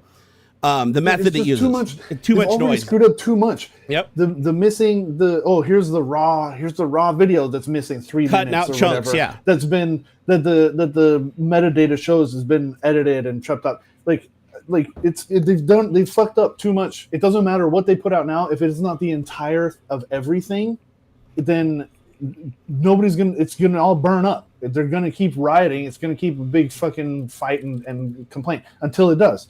And it's because they should have just done that from the start. Yep. And I mean, and if that list ever sees the light of day without redaction, Donald Trump, by far, we know is going to be the person most on the list. We already know that from what's already released through other channels over the last 7 years. So we already know that Donald Trump flew on the jet more than any other person. He was in the flight logs more than any other person traveling with Jeffrey Epstein. And Jeffrey Epstein was on his jet even more frequently. So they were fantastic friends for the period of about 15 years. Trump has lied about everything about their interactions. That's not something you do. Like even Bill Gates admitted to his interaction. Bill Gates and Clinton? Bill Clinton. They both admitted that they had been to the island and both admitted they'd been on the jet. They didn't deny it. Trump is still denying it, even though we have the evidence. Like, we literally have the fucking flight logs. And so we know he's going to be on there. But here's the thing. No matter who's on the list, they need to be punished. That's the whole point of releasing the list. Is if we find out that half the people that are running our government right now are all fucking pedos, they need to go. Yeah. They need to go. We need to make an example of them so that we don't just get another fucking huge group of pedos coming in and just fucking using all their money and power to abuse and traffic people. That's not okay. So, but this is where I get pissed off with MAGA and there's a lot of MAGA that are pushing back on Trump right now. So I am grateful for that. But there's still so many MAGA that are like, no matter what is in those files, I will still support Trump because God picked him and people make mistakes, or the one I hear more often than people make mistakes, like trying to say, oh, he did do it, but we don't care, which is really bad, is that, no, he didn't do that. He already said that Obama created the files. And it's like, but we can verify that. Like, we can verify all these things, like pen to paper. We can tell, we have methods that can tell when that ink hit that paper. We can tell how old that paper is. We can carbon date the shit out of everything down to like a 15-minute fucking window if we have to. So we can tell without a shadow of a doubt what's real and what's not. So if Obama created the files, we'd be able to figure that out. Like, if you gave that to any third party that specialized in authenticating that type of information and brought in experts, they'd be able to tell you. And if it is fabricated, we'd know immediately and we'd throw it out and Trump would be exonerated. Oh, it was all fabricated. If it's proven that it's fabricated and the public looks at it and they don't find any problems with it and it matches what it's supposed to match, so be it. I will go with the data. But here's the thing I'm not going to go with, is I'm not going to go with the idea of no matter what gets released or doesn't get released, Trump just gets the honor or the presumption of innocence when all of the information and all of the victims have already said he is not. Like, there is a massive, and why would he deny everything? If he was innocent, why is he denying like the most basic things about knowing somebody or being at a party or being at a place? It's like he was literally on Howard Stern bragging about how he loves hanging out with Epstein. He's the best, and he hangs out with he loves young girls on the younger side. He's like, he loves hanging out with them. How does Trump know that? How does Epstein know that Trump had a fucking hairline like thing where they pulled his hairline down and did surgery on? Nobody else knew that. Nobody other than his wife knew that. Epstein knew it. That's how much time they spent together. Like, even when he had the surgery, they were still together doing shit. So I think it's important that we get that information out. But I'm telling you right now, if that had incriminating information in it that incriminated Trump, if it didn't have incriminating information on Trump, it'd be out right now. It'd already be 100% out. So we know for a fact Trump is very incriminated in it. Otherwise, he would have released it immediately to destroy the Democrats. We know Trump loves doing that, right? And to be fair, let's be fair on both sides. If Biden was president and Clinton wasn't in there, and Bill Gates wasn't in there, and whoever else, the Democrats that are in there, then Biden would have released that shit and laid waste to Trump and all the Republicans that were on the list. The truth is, everybody's on the fucking list. It's mutually assured destruction. That's why Biden didn't release it. That's why there's a bit Trump of an argument to be it. made that the files were sealed because of Maxwell's that trial is fair. He never unsealed the files until after December 2024 or something like that. I forgot about that. You're right. You're 100% right. And Biden's not a piece of shit who tries to strangle his DOJ into doing shit for him because the DOJ is supposed to be mildly independent and not under the thumb of the president. You're right. So, I didn't consider that. The fact that the files were sealed and he wasn't focused on that like that. Because first of all, Biden wasn't implicated. There was no evidence of Biden ever flying with Epstein, ever really being around Epstein, or other than like public events and gatherings where like people were like doing legislation and money trading hands. So Biden was far away. He's the one person that's far away from it. So he knows he's not in the files, most likely, and not in the files in any implicated way. So the only reason he wouldn't release them is one, like you said, they were sealed and he just didn't go look at them because why? Right? Why at that point? It's just going to create more problems for him. He's president. He's actually doing things and getting things done. But Trump ran on the Epstein files. Everybody's like, oh, why didn't Biden release those? Biden never ran on releasing the Epstein files. Biden never said he was going to release the Epstein files or even look at the Epstein files or even make it a part of his like campaign or his legislation or anything. Trump ran on that. Trump ran on that and accused everybody else of being a pedophile, and he was going to release the information and show it. And then the second that he gets told by his dirty attorney general that he put there, because he wanted to make sure, you notice every person that's seen the Epstein files, the only people, Kash Patel, Pam Bondi, the Bongino guy hasn't seen it yet. I know that. I don't think he was allowed to look at it. So pretty much the only ones we know for sure that have seen the whole thing is Pam Bondi. The other person that's seen some of it is Kash Patel, but Pam Bondi, she's the one that we know for sure has seen everything. Like not gone through it, but she's gone through enough of it with her team to know that Trump is like implicated as fuck, and she's trying to protect him. So she's a pedophile by proxy. Like seriously, like if you protect a pedophile, you are a pedophile. It's plain and simple. Yeah. If you protect somebody and enable them to keep raping and hurting kids, you too are raping and hurting kids. Like, so she is a pedophile by proxy, and that cross around her neck's about to fucking set her on fire. And I hope that when this all blows up, she goes down with the ship, because she is a big reason why we can't get these files and why we can't look at them, even though Trump promised them, right? And it's fucked up. And I'm sorry that we had to segue into this political shit, but man, it's hard to get away from it these days because it's just so close to our everyday lives. People are like, oh, what did Trump do that messed up your life? Dude, the list is fucking endless at this point. He's fucked with everything. My cost of living, my insurance, being able to get things authorized through my healthcare, not being able to get my steroid shots anymore. Like there's so much shit that's fucked up my life. My 401k fucking stagnating in value for like 6 months and then dropping down a huge amount when I had to sell an allocation to pay. So I lost a shitload of money. I had to pay like 3x the cost of everything for a period of 4 months because the allocation I had to pull when he crashed the market. Under Biden, the market was going up at a like very, very like average, a very good average clip. And then as soon as Trump came in, it just went and then crashed and stayed flat, and then crashed, came up, crashed, came out, and just stuck at 42 for fucking like 6 months. If Biden was in, it'd already be up in the 50s. And so I log into my site with my 401k, and it's literally showing me like don't sell, bad part in the market, and it's like giving me all the indicators saying no, this is fucked up, don't do anything. You know, if you're gonna buy, wait, we're not at the bottom yet. Like, it was like every indicator was like, don't sell now, but I had to. I had no choice. I needed the money to pay the bills. So he does affect my life. So anybody that asks that question, I get that question, oh, what does he does affect your life? Dude, what you don't know is what is he doing to affect your life? You don't know because you're not paying attention. If you go actually look at your bills from 8 months ago at the grocery store, and you add up all those bills across all those months in the same period of time, you're going to see a difference. Same thing for your medical bills. You're going to see a difference. Same thing for your gas prices. You're going to see a difference. There are so many things in your life that have been sneaking up with Trump, even just through the threats of the tariffs. It's risen. Some things a lot by like a huge margin. And the reason you don't notice is because you are luckily in a position to just buy shit and not worry about it because you got enough money in your bank account. You're either retired or you got a job that pays so much goddamn money you don't care. Like, it's not getting you down to level you care. But people that live paycheck to paycheck, which is like 1 out of, I think, 3 people in the United States right now, working people, is like 1 out of 3. If you're living paycheck to paycheck, this shit can fucking ruin your life. Like, you could be forced to sell your house, sell your car, get rid of your shit, all because Trump is just angry at Canada. And he has a personal grudge with Mexico. You know, and you're literally defending a guy that on day one released a fucking crypto billionaire that made that $1 billion through selling drugs to kids over fucking cryptocurrency exchanges and then using false indicators on packages going through customs to deliver them right to their house. That guy got released. He had 2.5 life sentences to serve, and after 13 years, Trump just let him go on his first day in office. Like, that was his biggest priority. After everything he promised, he comes into office, the very first pardons, we gotta let that fucking guy out. And what does the dude do when he gets out? 24 hours, the wallet of his with $1 billion in crypto gets unfrozen, and he starts transferring money into a shitload of other wallets. I haven't looked yet to see like where all the tracing's going. CoffeeZilla is going to eventually do it. He'll do a video on it. But yeah, the dude, so we never even got the $1 billion. Like, we arrested him. He never gave up the crypto wallet, the key. So when he got, so he had 2.5 lifetimes, and he was going to use that money as leverage to bribe his way out. He was just waiting for a president that he could bribe. Trump was not into cryptocurrency during his first term. So when he tried to bribe him then, it didn't work.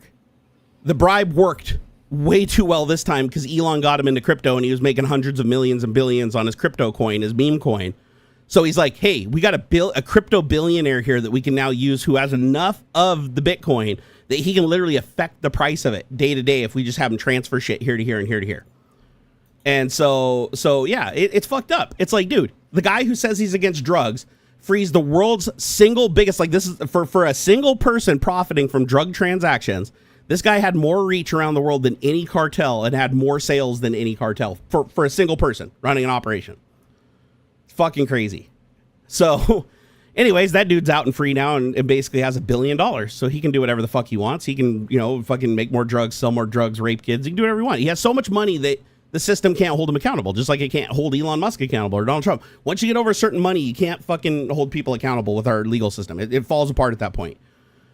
But it's super duper fucked up.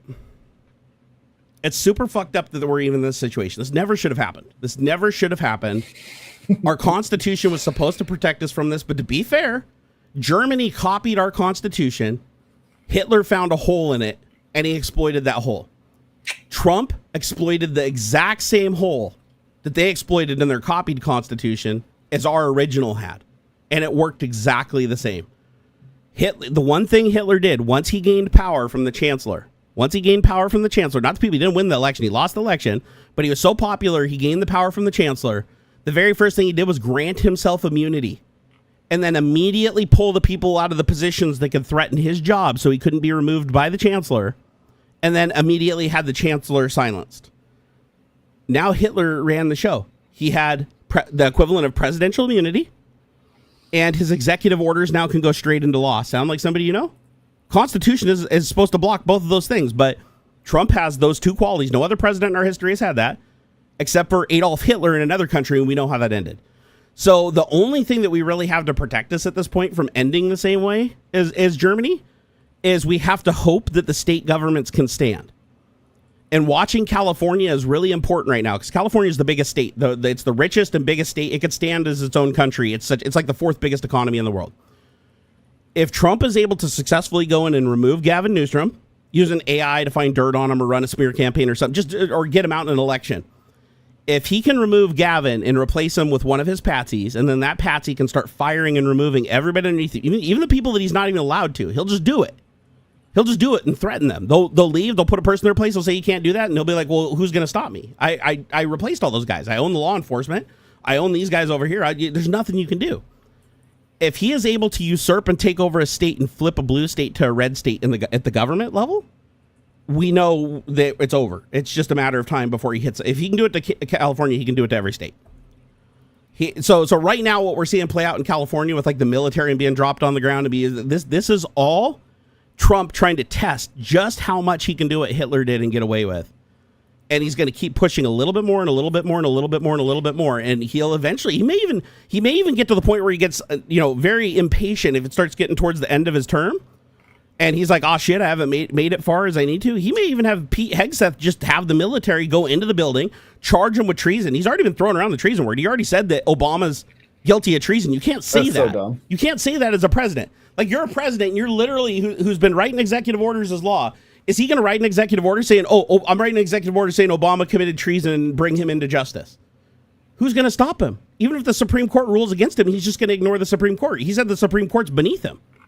The Supreme Court's supposed to be above, like the executive. It's supposed to be executive, or I think they're parallel, executive and judicial. Trump said the Supreme Court from here on out is going to be under the executive, so the executive can override the Supreme Court. Once that happens, democracy's dead. And then you got the Night of Long Knives. Do you know about the Night of Long Knives? Yeah, when he killed all the dissenting government folks. Yep. He either killed them or they disappeared. And by disappeared, buried in a ditch, most likely dead. Or in a concentration camp. Because there were some people he couldn't kill because they had information that he needed. I think those people just got disappeared until he can interrogate them. But yeah, what he did is he realized, as soon as he realized he couldn't be removed, as soon as he realized that he couldn't be impeached, he couldn't be removed, the chancellor had no power over him, the government agencies that would come in and remove him did that, and he weakened the people, because that's the first thing he did was he killed the Department of Education. That's why Trump got the idea from. Kill the Department of Education, replace it with radicalization so that the kids become radicalized. The radicalized kids start to radicalize their parents. Yes, there's reverse radicalization. If kids get trained by school to be radicals and they go home and start dropping the shit around their parents can pick up on it. It goes both ways.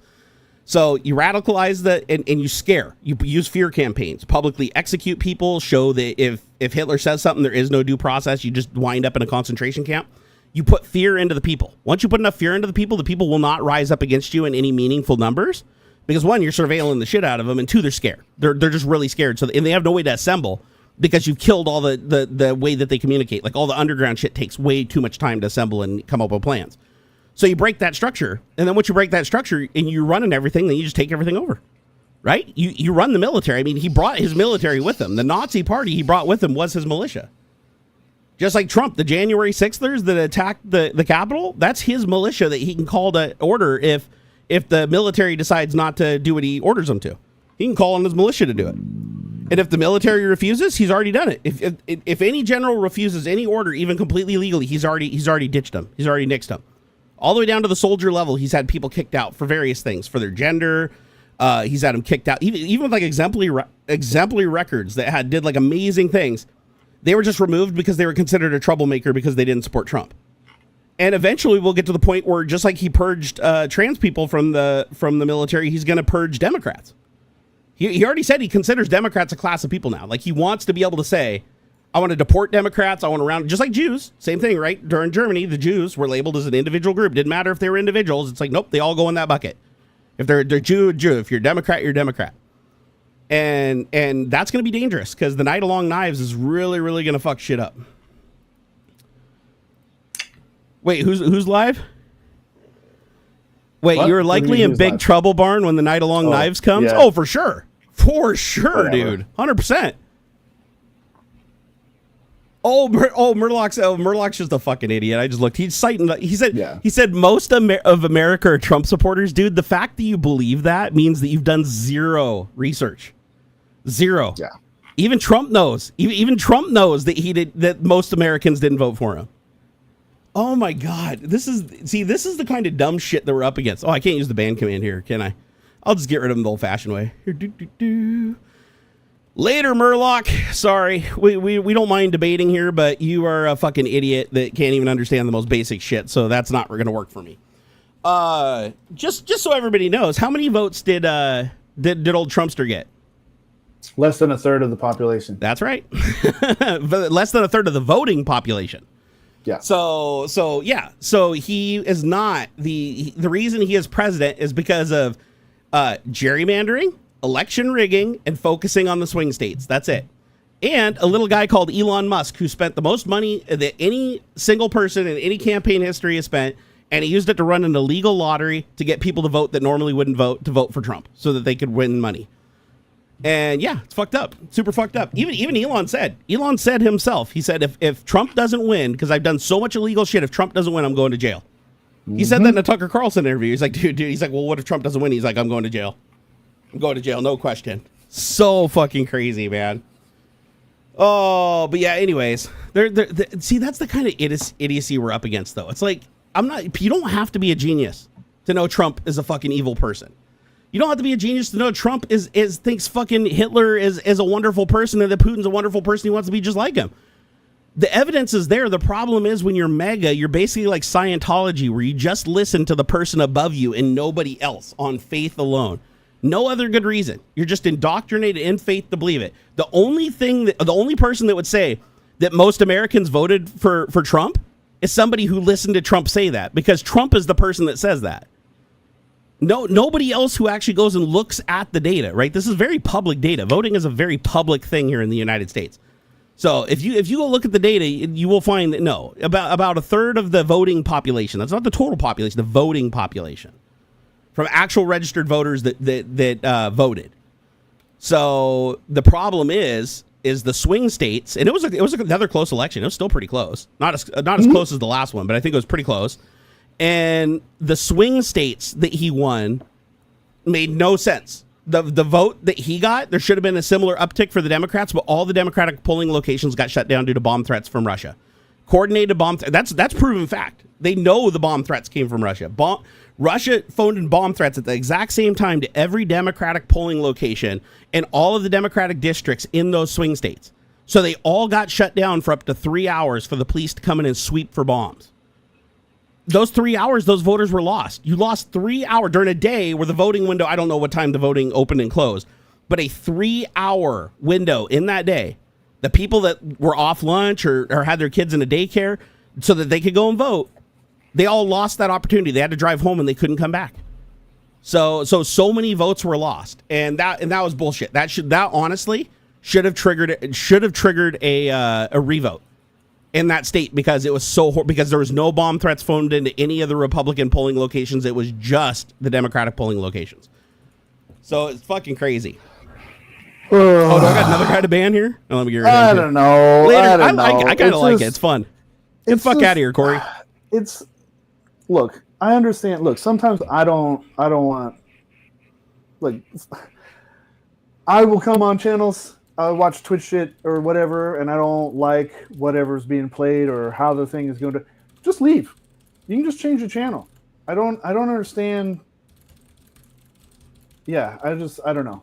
I don't understand especially stuff like it's one thing like what Murloc was doing, whatever, just commenting and saying shit, whatever. But it's another thing to be like, holy shit, how are you still talking fucking politics? You literally used to talk about your blah blah blah.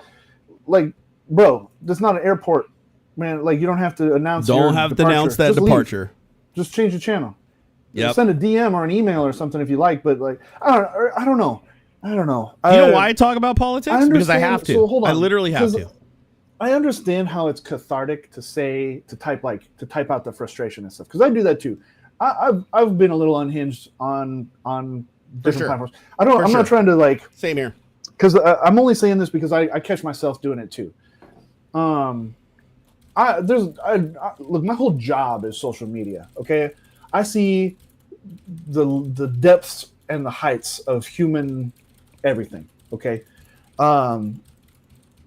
and even in my personal stuff, I see it. I see the vitriol. I see dudes talking mad shit about women or politics or whatever. Pick a topic. I see the whole breadth of human existence on any topic, and I catch my and I let it out sometimes too. But find the stuff that brings you joy, man. If you don't want to hear me and Barnacules talk about politics, go somewhere else. Yep. Go find somewhere. Go, and I mean that too. Like, not just here on this channel, and we should too, but like, this is also part of how we get out the frustration and the pain and the anger and the sadness and stuff that we feel, is by talking about it here. 100%. And because you can't just internalize it. There is a time and a place to vent that stuff out. And so in a way, I feel a bit of empathy for Corey and Murloc, in that way, because they're feeling similar stuff, right? They're feeling a sense of anger and frustration and sadness and pain and things like that, and they're letting it out. But I highly recommend finding outlets that bring more joy and positivity to your life. That's fair. I know, and even talking about this can be bringing some of you guys down. Hearing about this, maybe some of you guys aren't even in this country. You're not having to deal with this sort of stuff. You know, whatever. 100%. 100%. And it's probably brings you down hearing about it, that we are going through this sort of stuff. I appreciate y'all being here for it. I'm trying myself to spend. There's a financial concept that I've really globbed onto, is where you spend lavishly on the things that you love and cut ruthlessly everywhere else, right? I'm trying to. I like the concept, and I want to expand that out into other aspects of my life, because it's not just about spending money; it's about spending time. It's spend time on things that bring joy and the things that you love, ecstatically love. Like, if it's not hell yeah, then it's no, right? That kind of thing. And I highly recommend it to all the rest of you guys too. Is like, it's we're in the curse of interesting times, and it's not. My fear is legitimate, though. I want people to know that I do have a very legitimate fear about all of this. No, yeah, this is gonna fit, and that's part of what sucks, is a lot of times. Like, people have a luxury of ignoring. A lot of people have a luxury of ignoring what's happening until it affects them personally. Somebody earlier in the stream had said something like that, like, "Oh, I just ignore politics. It's just crazy what's going on," and that's not helpful. But at the same time, I understand the feeling of helplessness too in this situation. I feel that too. There's only so much that I can do as an individual, as a cishet white man who in a general sense is part of the problem, kind of, in a way.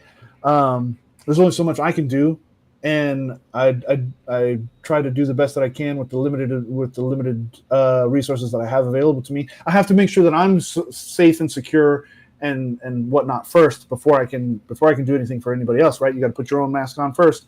Yeah. And so, as irritating as it is to see comments like that from Corey or Murloc or anybody else, really, about, oh, bitch, or like this, and it's all sorts of topics, man. It's whether it's Jerry's weight or my beard. I get weird fucking shitty comments about my beard and stuff sometimes, or I used to when I streamed more.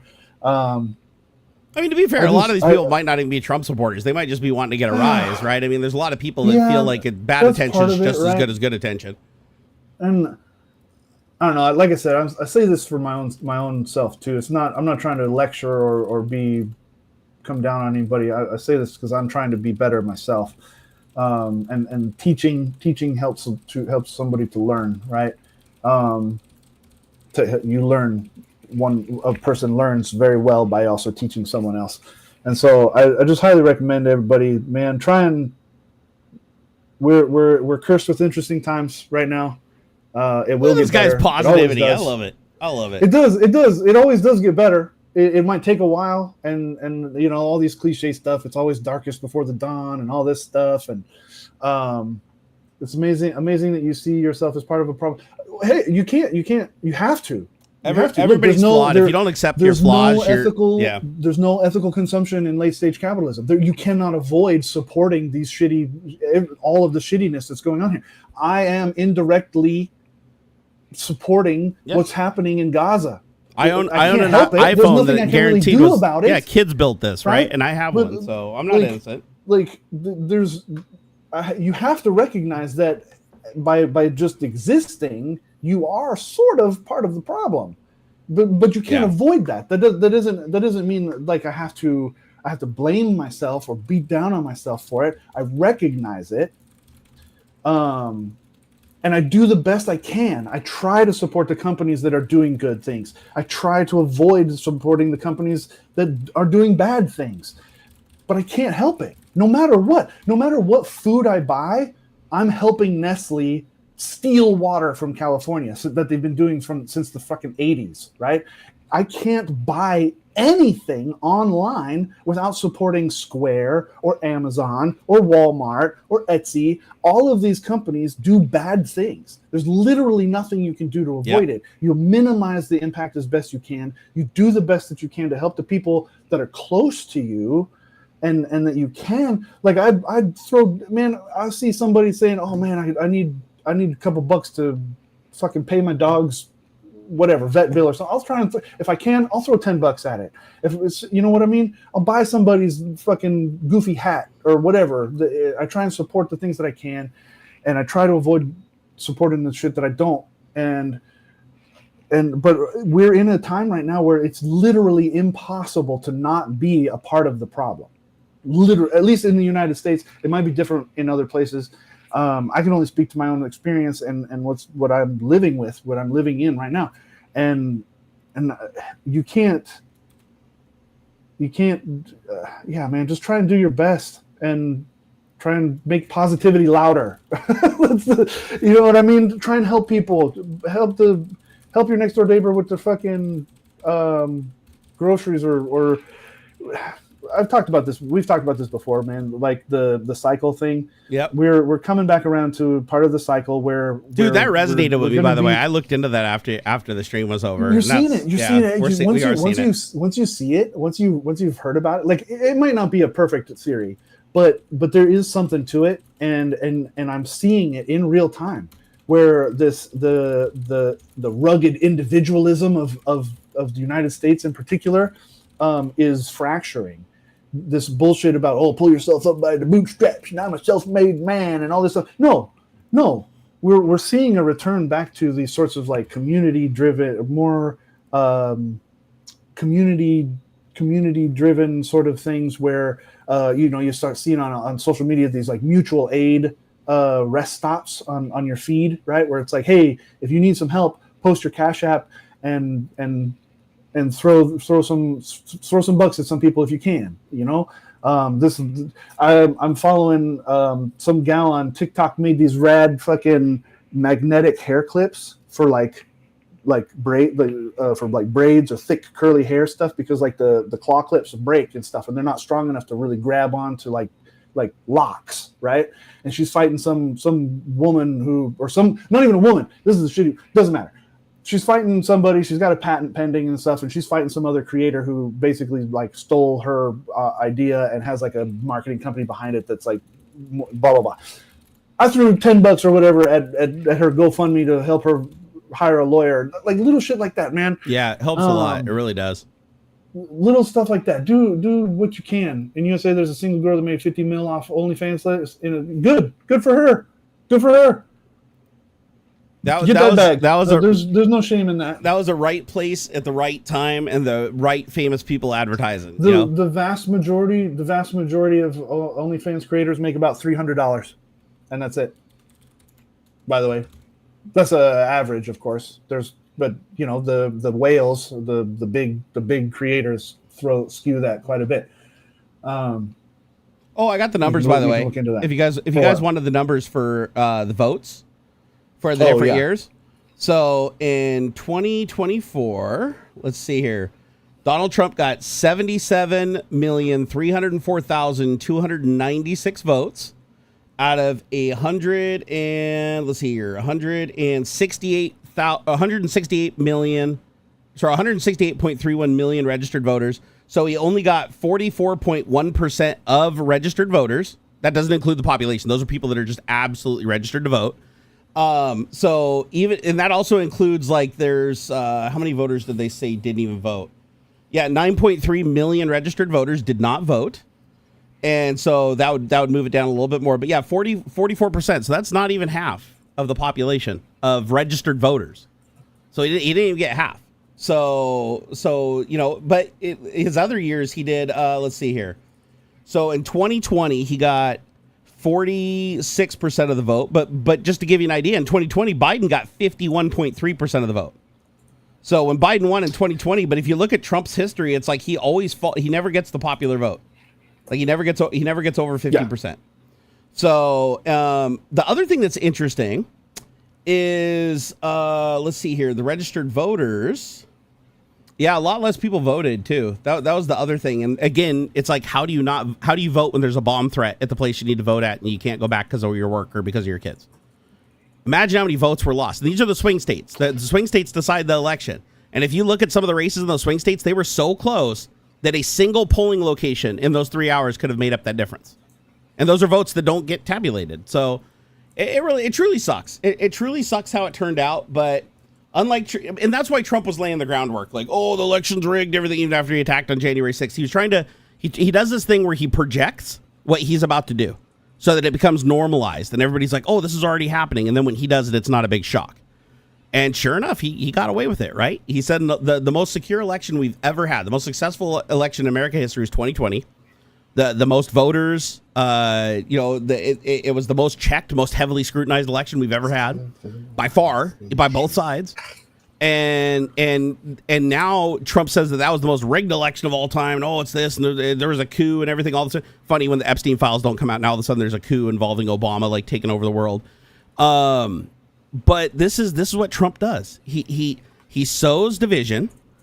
That's the biggest thing, because in any cult, you have to separate your cult members from the rest of the flock. Because if your cult members are allowed to still be around friends and family and stuff like that, that'll talk some sense into you that you might have some trust for, they lose control. They need to make sure that you depend on them first. And that's why I say MAGA's a cult, because MAGA will believe other random MAGAs over their own family and friends that they've known their entire lives. Random strangers on the internet that they've never met, just because they fly the MAGA flag so hard, they're like, oh, well, that person's flown MAGA harder than me, and I want to be the biggest MAGA, so I'm gonna listen to them. And that's what cults do. They basically cultivate, no pun intended, people's attention, and then they separate them off. They cut them off from everybody else, make everybody else the enemy. And it's just, and the reason I talk about it is because I can't sleep at night. I am scared to death. And somebody said earlier, and I know you kind of laughed at Aux, where it's like, yeah, I'm in trouble if Trump is successful. And it's like, I am. Any Democrat is.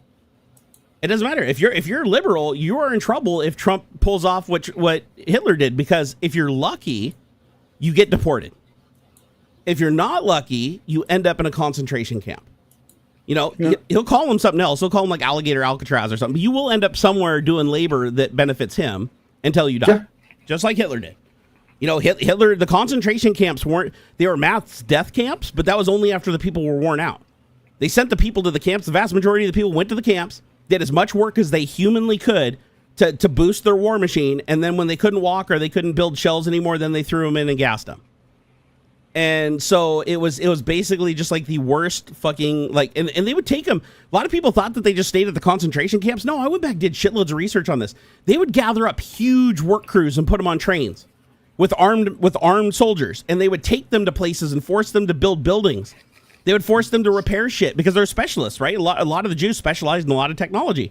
So if they had problems with a radio antenna, or they needed a radio antenna erected to like defend a building, they would just take all the people from the concentration camps, take them out. You have 24 hours to build this structure, and whoever doesn't finish it, you get shot. You don't get to go back to the concentration camp.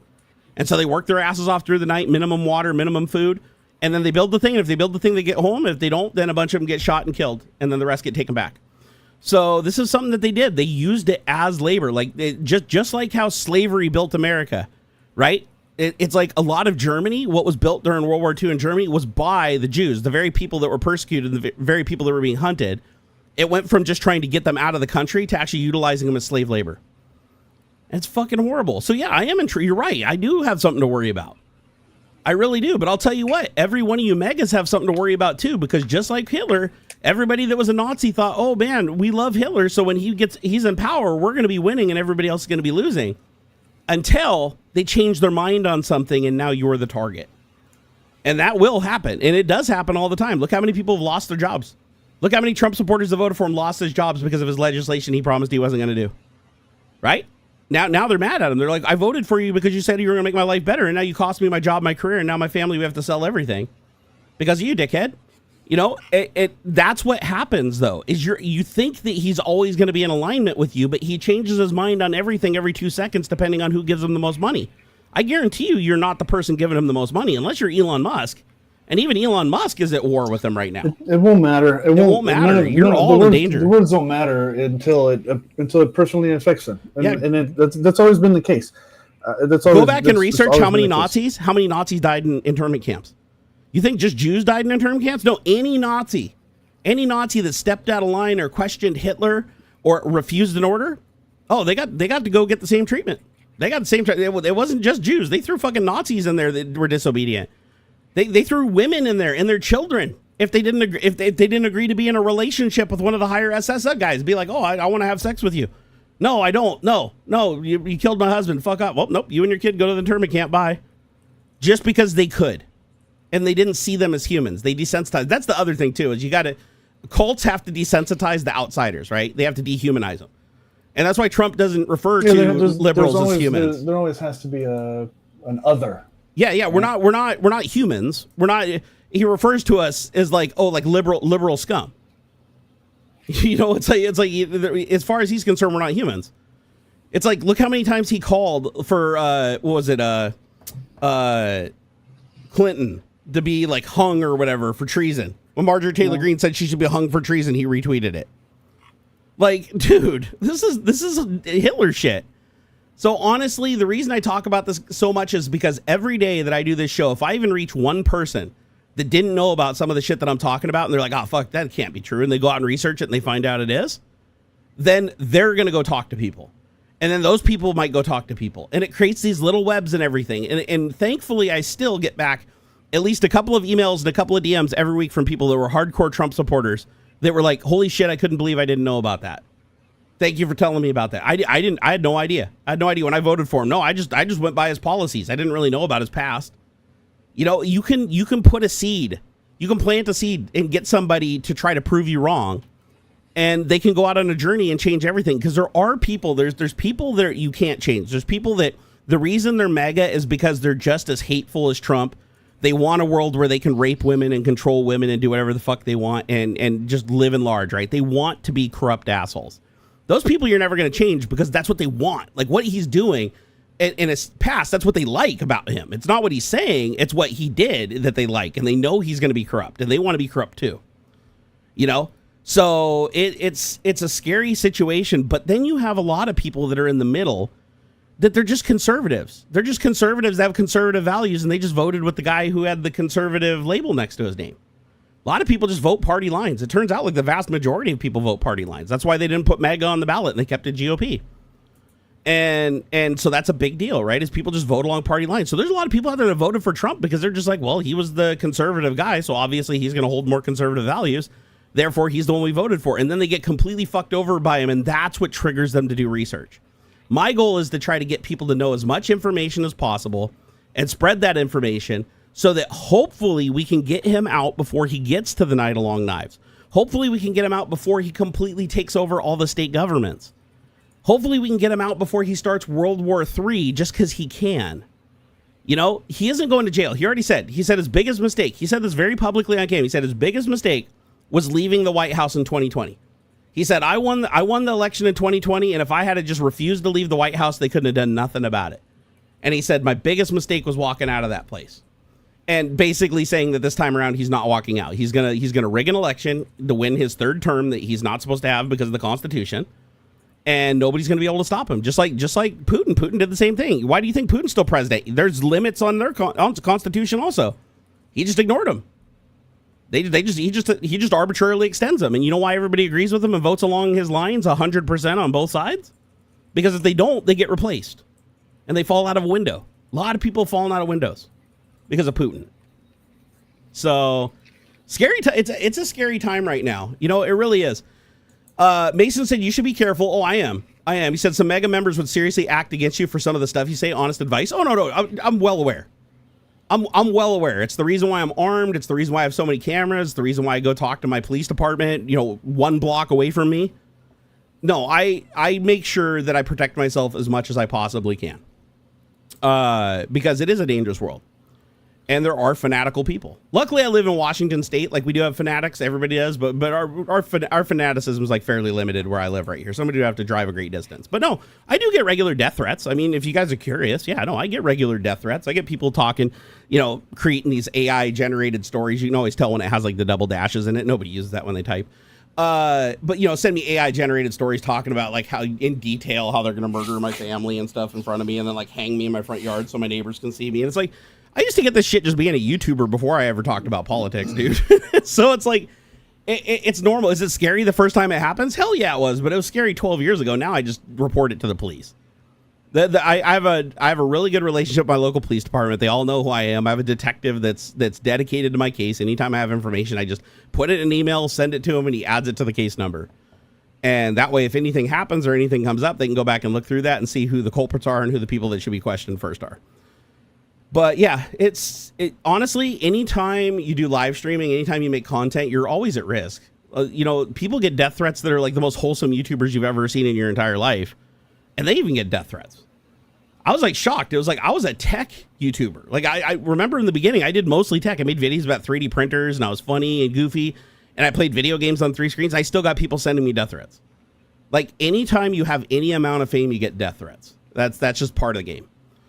Mason D said, no way in hell I'd be speaking up like you do. Props for having the balls to do it, I guess. There are times where I wish we could pull some of these people in and talk to them. Because like I'm really curious like how old Mason D is. I am too. Because like and I'm stopping myself from responding from a place of and to be fair, it could be Danny. It could be Danny or Terminator. Curious. They've come in multiple times being nice until they freak out at the end. You never know. Because part of me wants to, the grumpy old man in me is like, oh well, look, you have every right to be a coward or whatever, and that's really mean. And I'm trying not to be mean. And so I'm just curious the background of where these comments are coming from. Because like first off, it's not that scary to speak up. We're not so deep into this craziness where like, some jackboot's gonna come kick the door down and throw a bag over your head kind of stuff. We're not quite there yet. We're close. So like I'm curious where the catastrophizing is coming from, and I mean, you can tell from Mason that there's a heavy emphasis, and that's why I think he might be Danny. Because Danny did this last time. He came in with an account, and then he tried to act like he's rationalized and being like, oh, but what about your family? And he just kept coming up with angles. But what about this? Isn't that dangerous? Like, maybe he was trying. And then at the very end, he flipped out. He's like, fuck you, blah, blah, blah, and freaked out. Yeah. And then I just banned him, and he came back. That's why I'm just more a little curious. That's why I'd like to know who the person is on the other end. Yeah. The push of like, oh, why don't you just be quiet? Yeah. Why don't you just stop? But like this, he's like, don't you feel bad for potentially bringing your family into the view of things? My family has been in the public view since I started YouTube in 2008. Yeah. My family has received death threats the whole time, but here's the difference. Trump poses a way bigger threat to me than just death threats from randos on the internet. Trump is way more dangerous to me if he achieves the same thing as Adolf Hitler. I've sat down and talked to my wife in great detail. We both understand that it is incredibly important that we speak up about this, and it is incredibly important that we make people aware of what's going on. Because sadly, every democracy that has ever fallen started out as people just were unaware of what was truly happening until they woke up one day and shit was too far gone. Until it affects them directly. Exactly. Until it affects them directly, and usually it's too late at that point. So no, it's the safer route. So the honest truth is, if you're being genuine, I'm still on the fence if you are or not, because this is Danny's MO, and I haven't seen the Danny account come in here yet. So, and I know he's in here because he never misses a show. Like he is one of our most devoted fans. I think we're up to about 37 accounts he's created now. At least he stopped putting Danny in it, because that was just getting him banned immediately. But that's the thing. As far as my family's safety, it's like, that's why I have a firearm, right? That's why I'm trained why I took training in CQB combat with this firearm, right? It's like, this is why the ammunition that I picked for said firearm allows me the most flexibility in dispatching anybody that comes into the house. That's why I'm so close to the police department. That's why I have an alarm system that has multiple ways to get the signal out to the police in the emergency, and they know to react to that as a hostage situation. No, there's all kinds of shit that I had to put in place that I wish I never had to put in place to protect my family. But yeah, protecting my family is very important to me, and I do everything I can to protect them. What if Trump sends his people to visit me? then I'm probably dead.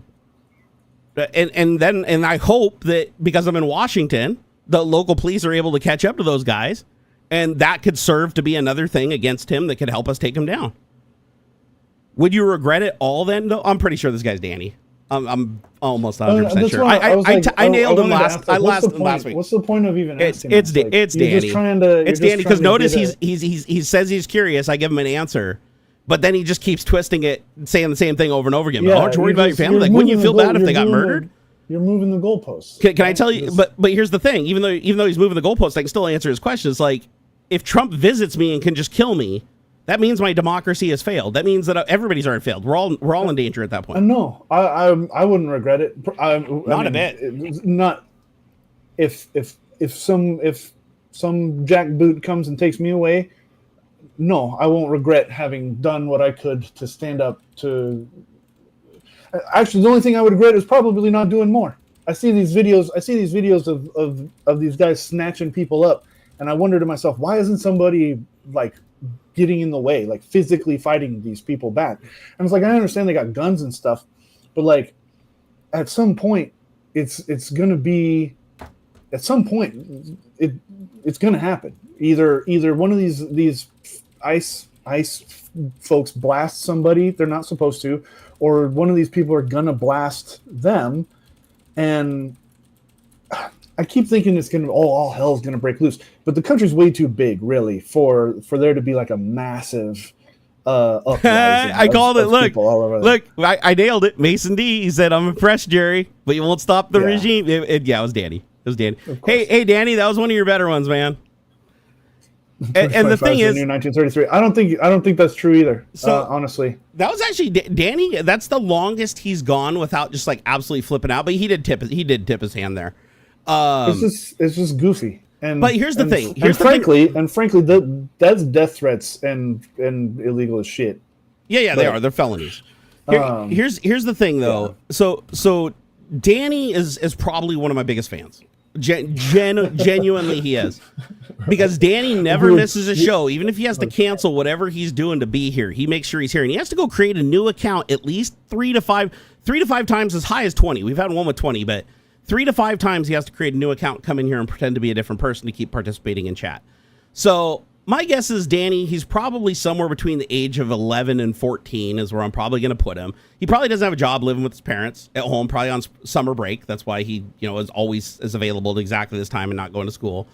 But what happens is you have huge fans that feel like they don't get engagement publicly. I've talked about this before, where they try to engage it publicly. I don't even think this guy's a Trump supporter, honestly.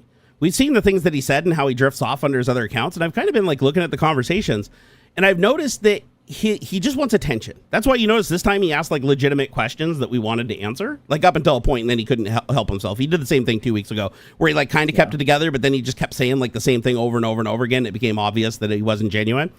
But I'm pretty sure that he has another account that's in here that's a longtime follower, because I told you guys this is something that does happen as a live streamer, is you get people that they get attached. It's a parasocial relationship, and they're afraid to talk to you from their primary account, or maybe you didn't respond to their messages when they tagged you on the primary account.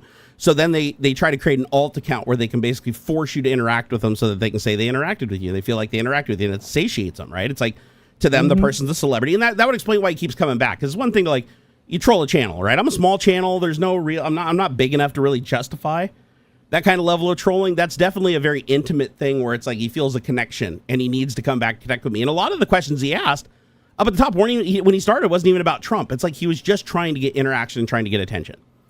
And so I don't see him as a threat. I really don't see him as a threat. See, like even when he was talking, he's like, aren't you worried that they're going to do something? It's like, no, I'm not. Because in the case of like him, it's like, obviously he keeps coming back and there's like a shitload of evidence leading back to him. So the police already checked him out. He's not Terminator. I thought he might have been Terminator, but he's not Terminator. So Terminator has been keeping his nose clean. But the police know who he is. He hasn't crossed the line yet that warrants their intervention. But if they have to, they can get involved. But he is here in the United States. So, but anyways, like I said, when we have problems with stalkers, I do make sure the police are aware to it, and I give them all the names of the alt accounts and everything, so they can get the IP addresses and trace them back through the VPNs if they have to. They usually don't unless something happens that crosses a line. And so far, he hasn't crossed the line. He's just been really annoying. I mean, he's violated YouTube TOS 1,000 times, but he hasn't done anything bad. Like, he didn't come in here and say, I'm going to murder you, right? As soon as he comes in here and says, oh, okay, I'm going to murder you, well, then I call the police and say, yeah, all that information I gave you, here's the last one. Okay, now go investigate. And that's what happened with Terminator 2. But that's my guess. Based on my experience over the years, he's probably he may even be like a fan that was younger and grew up with me, but he's a relatively young person. Definitely in his teens. Definitely in his teens. And he just needs a connection. Like, he comes in here, this is like his favorite thing to do on a Saturday is get some kind of a response. And it might not just be me, it might be Aux too. I think it's the both of us. I think it's just this is a show that he wants attention, and he didn't feel like he was getting enough attention on his primary account, so he creates an alt account to do it. Robert said he wants attention because he loves you. I mean, hey, I've had a lot of fans that love me that did some really weird shit to get my attention. I've told you guys the mini stories. Holy shit, dude! It's 2:35. I'm sorry I kept you so late. My God. That's okay. Hey, you mind if I go take? Yeah, go ahead. I'll need to pee myself here, but yeah, let me take a piss and then I'll take over and you go take a piss and then we'll figure out what you're doing and then I'll go hit the rest of the topics if you're going to take off, or we can hit the topics together. But you got to give me credit for spotting Danny though, man. You didn't even have a name of Danny in it. It's like it just the MO is just too perfect. I want to point out James Campbell. You say fighting back is what the administration wants, so they clamp down harder. But not doing anything, like, you have to resist. You can't not fight back. If you don't fight back, the person gets everything they want. I mean, and even if fighting back results in them, you have to slow it down as best you can. I really like this bit from Andor. They wrote. Well, I've been hearing a lot about that. Here, I can take this. They wrote this and they put this out, like, months before Trump won the election and all this stuff, and it hits so good. The kid Nemec, he's a rebel to the core, right? And he's got his manifesto, and it says tyranny requires constant effort. It breaks, it leaks. Authority is brittle. Oppression is the mask of fear. Remember that. And the thing is, they have to keep fighting. They have to keep distracting. They have to keep doing all of this atrocious shit to try and just overwhelm people. If you just give up, how is that any better?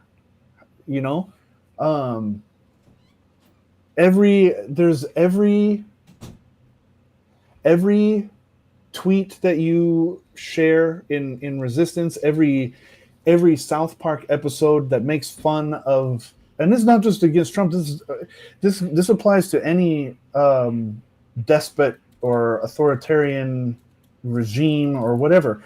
Every act of there was a really good quote, but it's every act of, heck, just of caring, I would say. Every act of caring is a resistance, is a rebel against this stuff. You can't let the hate win. Like, I mean, what would have happened in World War II if they didn't fight back? If nobody fought back, Nazis would be running the world right now. I've said this a lot before. My tolerance, I suppose, at the core, it's apathy. I don't care what other people do, so long as it doesn't hurt other people. I don't care if you want to marry another man, and I would stretch that out. I don't care about polygamy. You want to marry 17 women, or one woman wants to marry 17 men, or you want to mix and match and have a big kind of weird ass fucking commune where you all switch and swap and mix around. I don't give a fuck. No. And I don't understand why that's not an available option. If a bunch of adults come together and they all write down on a piece of paper, this is how we want our relationship to be, what difference does it fucking make? Yep. I don't understand why that makes any difference. It doesn't. I don't care. And now you can't marry animals because animals can't consent. Okay, that's that's the fucking that's where you draw the line.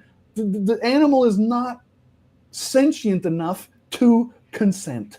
Like, that's why children aren't supposed to get married. Okay, like, and so most of my tolerance comes from a place of I guess apathy might not be the right word for it, but I just don't care. I don't care if you know, I don't care if you want to, if you know, the pronouns.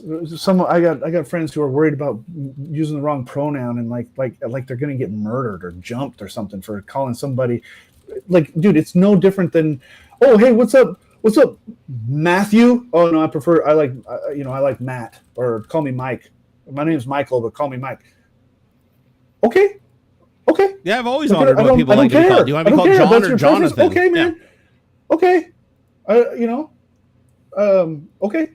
I don't care. I don't care. If that's what the reason people are obsessed with relationships is religion. It's the only thing, because if you go back to like Roman times and shit, meddling. Like everybody was fucking everybody and it was fine. It's the meddling in other people's business that weirds me out. Like, I don't care.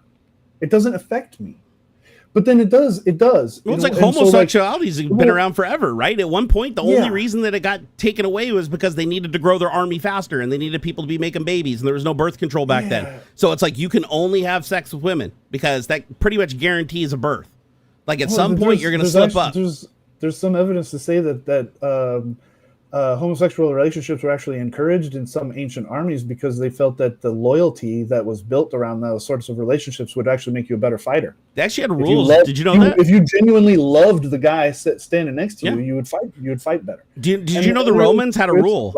I was shocked by this. The Romans, you know, the Roman Empire, they had a rule that said that you could like, there was rules of conduct for homosexuality, and the rule of conduct was like with soldiers when they were deployed, is that you could have sex with another male soldier. That was completely normal back then, but the person on the bottom had to be of a lesser rank.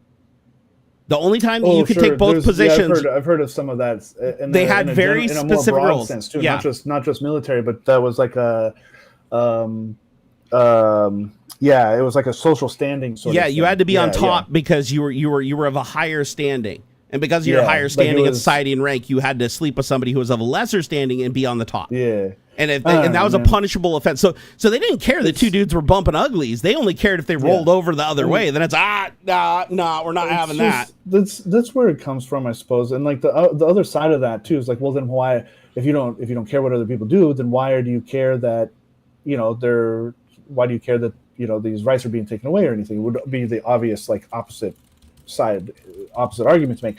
And it's like, well, no, that's where I draw the line, is I care enough because that won't ever stop, right? If we get to a point where the law starts getting involved in these sorts of things, where does it stop? Because it will eventually get to me where they will take something away from me that I do want, or that I do want to keep, and I'm not okay with that. The rule should be, as long as you're not hurting somebody else, do whatever. Like, I don't understand, like, whatever. Pick a topic. Yep. Pick one. I will fight for your right to. I may not like. There's a bunch of these cliches, these quotes and stuff. Where like your right to swing your fist ends where my nose begins, right? Or the abortion thing. You don't like abortions? Don't have one. But you shouldn't get in the way of other people having them. You know? And I'm not going to force you to have one. Or I'm not going to force you, like, you don't have to be married to another man. Like, you don't want to, don't. But you shouldn't stop others from doing that. Like, that's the thing. You want to own a gun? Do that. Like, that's a thing. You can do that. I think that you should have insurance and you should be properly trained and you should have a license and things like that, just like a vehicle. But that's a whole nother argument. I'm a Second Amendment. I'm not going to get into like constitutional law and all that stuff and the interpretation of it and all that.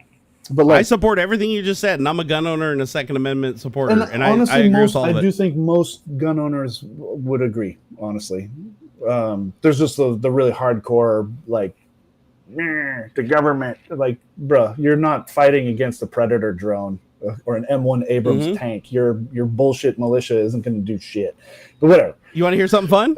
Here, check this out. I looked it up while you were talking. So these are cultures. These are cultures throughout time where homosexuality was like completely normalized and even just expected to happen, right?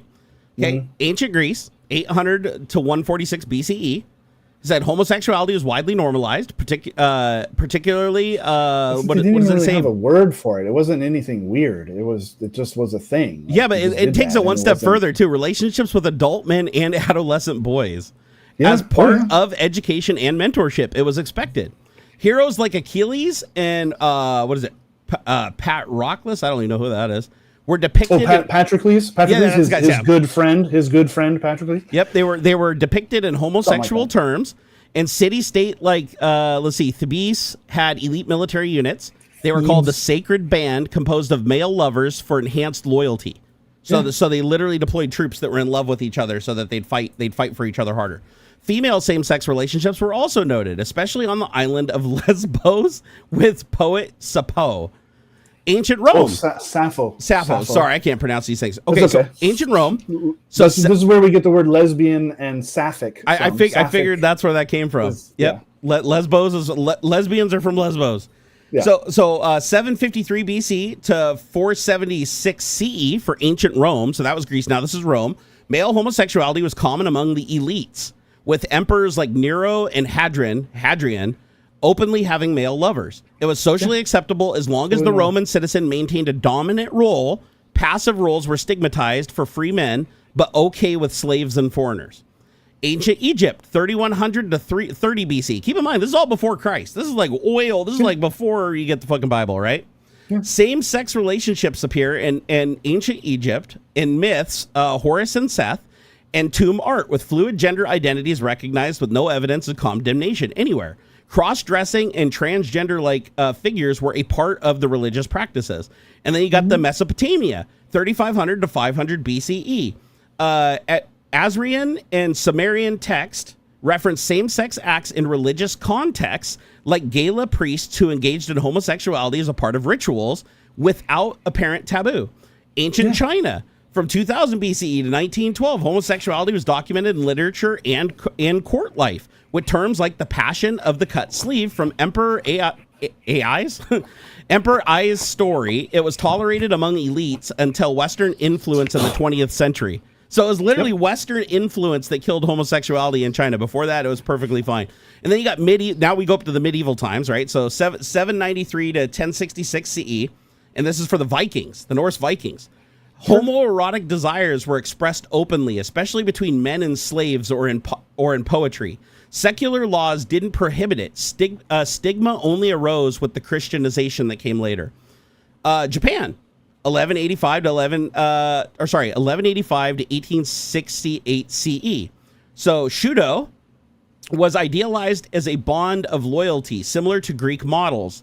Kabuki theater and monastic life also featured same-sex relationships. Indigenous North American tribes. Many cultures recognize two-spirit people, individuals embodying both male and female spirits, who often engaged in same-sex relationships and held honored roles as shamans or warriors. Then you got pre-colonial African societies. Various groups accepted homosexuality and gender variance. For example, in the 16th century in Angola, men dressed as women and married other men. Yoruba or Nigeri had fluid gender terms. Let's see here. Egypt, Benin, Nigeria, Ghana, South Africa, they all had different words for it. And it says people documented same-sex practices without any stigma. And then you got India. This is all like right before, this is before Christ.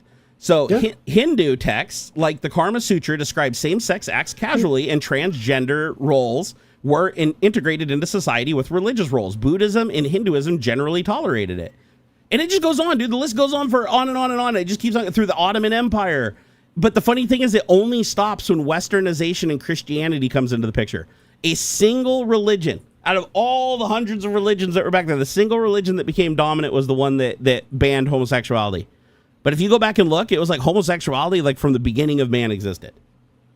Which makes sense because if you observe animals, animals are also a lot of animals are homosexual.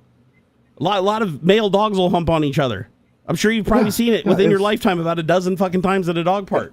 They do it to dominate each other too. Like it's like a dominance thing they do. But the point being is that it was actually a completely acceptable, even before Christian God even came into the picture, or even had any recorded text on record. All these people, it was completely acceptable. But now you know why they had to even talk about it in the Bible, because they needed to get rid of it so that they can increase the birth rate and build an army. That's what they did, and they did. They built plague or something. Yep. Like why? Like that's a whole nother thing too. Is like this. The birth rate's declining. It's like, bitch, we're overpopulated. Like, I'm sorry, but for every death, there's like almost 2 births. Until like the entire planet, we got 8 billion people, over 8 billion people on this planet. The birth rate. Oh, you mean the birth rate of white people is declining? Oh, yeah, that's different. Yep, that's different because Project 2025's got to preserve that master race. You know? Oh my God. Which is, don't even. Yeah, it's don't get me started. Don't get you started. I can't help it, man. I can't help it, man. Look, we're yeah. Put it this way: there's a reason that Trump fakes being a Christian, right? It's like we just Christians aren't. I was a Christian too. I was indoctrinated into Christianity from the day I was born, and I really believed God was watching everything I did, and He was super powerful and granted all the way up until I was like 20 years old. I believe that shit. That's something too, man. I got nothing against faith, or neither do I. Well, I don't. I do have something against faith, and the believe in something with absolutely no evidence is very dangerous, especially when that faith is defined by another person or a book. The thing is, we all have different levels of faith, right? I have faith in scientists and stuff. I believe science. I never fucking did these experiments myself. I trust and I believe and I have faith. The thing is, what I don't like, and I'm going to come at this from a religious faith sort of angle. Do it. We all need a way to cope with unanswerable questions. What happens? What's the meaning of life? What happens after we die? Those sorts of stuff. And everybody finds their way of coping with those things. I'm all for people having their faith in Christ, let's say. I think that should be a personal relationship. I don't like what the church, capital T, capital C, has become. And this is painting with a very broad brush. I'm certain that there are perfectly good churches out there, congregations that do good works, but in a general sense, in my opinion, it's been twisted and is being used as a cudgel to hurt people, and I don't like that part. And I've had to personally confront this. In my personal life, because there are people in my life who are faithful, I would say. I don't want to say religious, as I learn more about them and things. And a lot of it does come, I don't know, man.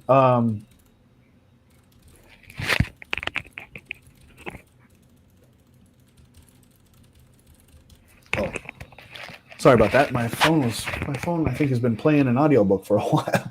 I was like, what the hell? I keep hearing these. I think it's important to find faith in something and to believe in something, however you define that. But again, it comes back around to stopping others from living a full and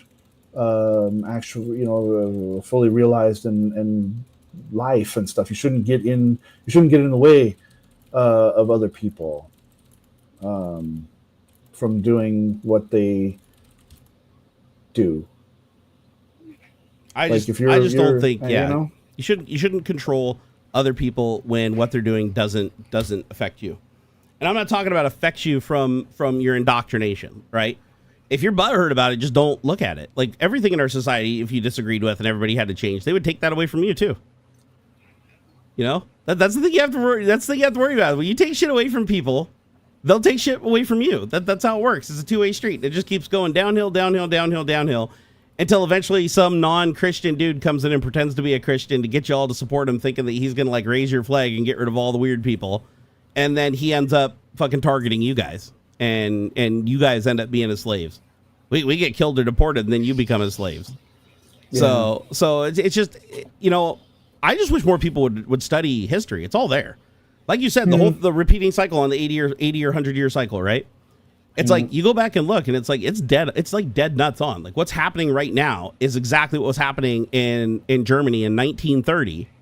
And then by 1933, you had Hitler with total power, and he was immovable. Like there was no way to get him out of office other than killing him, and he was heavily protected.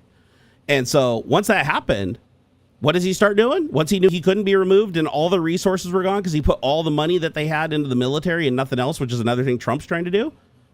He's like, I got this huge military, but I've got no resources. What am I going to do? I'm just going to attack Poland and take their shit. And that's what he did. Yeah. And you already got Trump talking about, oh, Canada is going to be a part of America. It's like, well, the only way that happens is if we invade them and we take them over. Oh, you know, fucking Iceland is going to be a part of America. Oh, we're going to call it the Gulf of America. Oh, Mexico is going to be a part of America. That's exactly what Hitler did. Like he attained power where he couldn't be removed. He went against the people. The people got no vote, no say in anything, and their option was to go along with his plan, go into hiding if they didn't want to be a slave or a soldier, and hope that they could wait it out. And that didn't work out too well for him, sadly. Oh wow, Danny blew up that account really fast. It's like, God, he spent all that time creating that account. It's already gone. Oh my gosh, I think he's tired after his last attempt.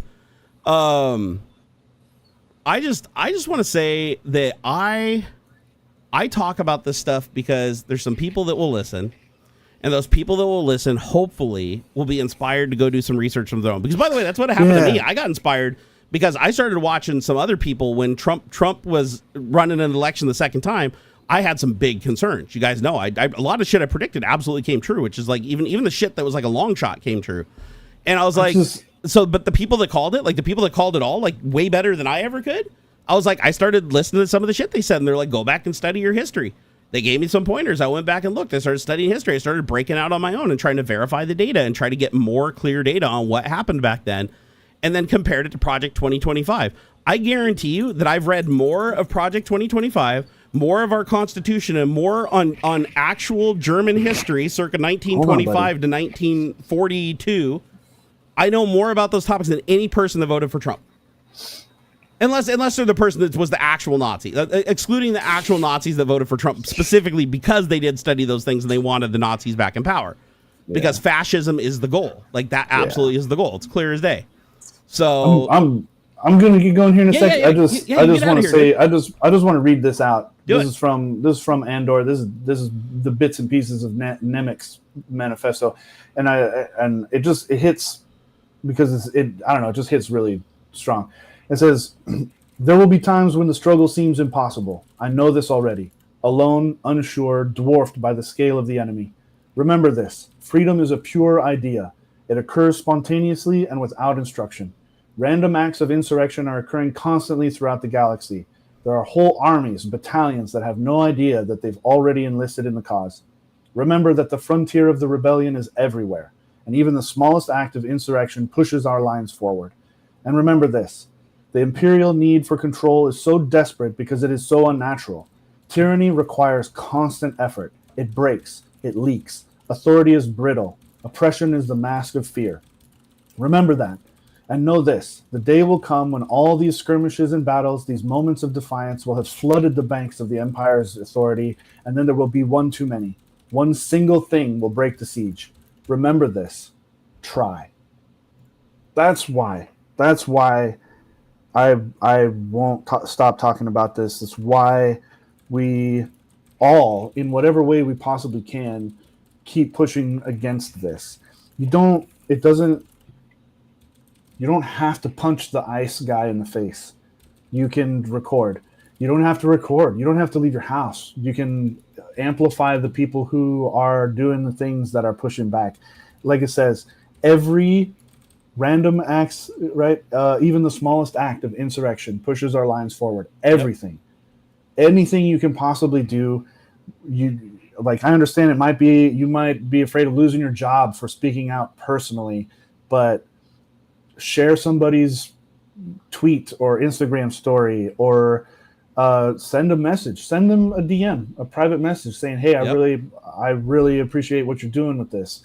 Everything. Create an alt account. If you're scared of getting fired, create an alt account. Create an alt account, use a VPN, take on a different persona, and push the message. Something as small as a rainbow flag in your window or on your front yard, or a sticker on your car, or whatever. Whatever small act, it all helps a little bit. Yeah. So that's it for me. Agree. I'm going to go resist, right? I'll tell you what, man. Kind to each other, man. It's a scary time, but we're gonna fight either to the death or for the win. I mean, that's what the Constitution. The one thing in the Constitution that's a really beautiful thing, and it's happened once before with the Civil War, is when shit starts shifting towards fascism, you stand up at some point, and it'll come to that eventually. I hope it doesn't, but if Trump keeps pushing, there's too many people in too many states that are not going to just lay down and accept us becoming the new Nazis that join with all the other baddies and go around the world just stealing people's shit. And we're not gonna let that happen. Like, we're gonna do everything we can to stop it. And even though Danny was just being, and by the way, Danny's not even a Trump supporter. I already he kind of gave it away on the last one when he posted. He said the current regime will rule forever. Well, first off, MAGA supporters don't call what Trump has a regime. So the fact that he's referring to the thing he's claiming to support as a regime shows that he's not MAGA. He doesn't support Trump. He's never voted for him. He's literally just trying to be an edgelord. But yeah, you have to do something to fight, and everybody can. That's the thing. It doesn't matter if you have 2 followers, 3 followers, a friend that you can call on the phone. Anything that you can do to get some information out and to show support. That's the biggest thing, is show support for the people that are getting kicked in the nuts. Be an ally. Because it's not fair. Like, I was so pissed when all the trans people were kicked out of the military. That made me so mad. Like, why? That all of them were like the vast majority of them that were in had great records. They worked harder than the other people because they knew they had to, and they had to prove themselves. Their companies loved them. They were like a family with their soldiers. It's like they got pulled away because one man is prejudiced. That's what it comes down to. Just one man's prejudice, and he decided to take their entire careers away. And they were literally giving their lives and putting their body on the line to protect our country. And it's sad. It's just you can't let shit like that go unchecked. If you don't stand up and say something, then you're just gonna get. If you stand there and just get robbed and let the person take everything, and then they come back the next day even without a gun, and you just let them keep taking your shit, and then they come to your house and take your keys, take your house, take your car, and you just stand there like a pacifist out in the rain until you starve and die. That all you achieved there is you just showed people that they can do that they can get away with that, right? I would rather die fighting, 100%. I would rather die fighting than to just have somebody take everything away from me. Everything away from me. I would rather die fighting and going out than just lose everything because I didn't fight back and I was a pacifist. I'm gonna do what I can, and I'm gonna keep doing what I can. And it's funny. I had people accuse me, like, you're just using politics to make money. Well, I've lost, I don't know, about 35% of my audience. The mega people, I've banned about another, 2,000 or 3,000 people over the years that are megas. No, and the thing is, a lot of those people have disposable income because the reason they like Trump is because they exploit people to get money, right? And so the people that exploit people to get money, they like a person like Trump because they ride his coattails and do the same shit he does. And I don't want that. I don't want their money. I don't want money from people like that. But you know what? There are people out there that have a lot of money that aren't dickbags like that. There's not as many, but they do exist. And as long as those guys exist and they got a little bit of money to throw my way to keep me ranting, I'm going to keep on doing it. Irene said my husband used to say he's an indoctrinated Catholic when he was a kid. That's the thing, is everybody's indoctrinated a kid into the religion. Whatever the religion of the house is, you are by default indoctrinated. It's not like your parents are going to go, oh, let's not expose them to the thing that we talk about every single day from morning to night in the place that we go to every Saturday and Sunday or whatever. There's no way to not be indoctrinated. It's just a product of being in that environment. And as a kid, you don't really go out and socialize with other people for a long time. So your base programming is all concealed. Mine too. Just so you know, I grew up. I won't say I was hardcore Christian. Like I didn't go to church a lot. I wasn't that hardcore Christian, but I definitely believed. Like if you had told me, oh, if I do a bad thing, the first thing I'd think is, oh my God, is God watching me right now? Like, oh my God, is God gonna know? Like I legitimately had periods in my life where I was like, I get scared about that shit. I'd be driving down the road, it'd be dark. Hey, get out of here, dude. You're just gonna be. I'm gonna go. You guys have a good night or good weekend and stuff. Be good. Take care of each other. I'm AuxxZillary everywhere. Okay. Bye. All right. Peace out, bro. I love that man. I love him a lot. If I wasn't married, I'd have homosexual thoughts about him. Yeah, that's right. I would. I'd turn bi for that man. Not any man, just that one. Because he's got that sweet ass beard. Nah, I'm pretty much straight as an arrow, but I'm a hardcore ally. I think I've got lots of gay friends. I've got trans friends. Everybody should be able to be themselves, and everybody should be able to enjoy their life and go about their business without being hassled by a bunch of religious dickbags that were raised to persecute and hate people for just being themselves. And then the funny thing is, like in the church, it's like all the priests are masturbating and cheating on their wives. Like the vast majority of them are. They get caught constantly fucking raping children and stuff. It's like, my God, it's like at a certain point you have to start wondering. It's like, if there was a God, he wouldn't let that shit go on, surely, right? Like anybody that puts a cross on the church, it's like, that is the house of God. That is God's house. Would God really just let his house turn into a brothel and have his devout people? Like, right, would he have Trump saying, oh yeah, God sent me, and he just let him get away with that and let him control all of his people and fucking steer him away from him? Like, I figured if he was around, he probably wouldn't let that shit happen. Like, that's just the kind of common sense, what is the easiest path? Brother said, I believe in God. I don't judge you or anyone else for not believing. I pray for everyone. Hey, that's cool, brother. Brother Kellerman. That's absolutely fine. Because just like I gave up my Christianity, if Christianity makes you a happier person and you're not you're using it to hurt other people, then fucking knock yourself out. Same thing for Islam. As long as you're not practicing Sharia law and fucking, treating women like shit, then I'd have no problem with it. That's the thing. It's less about the religion. It's more about what you take from it and what you do with it.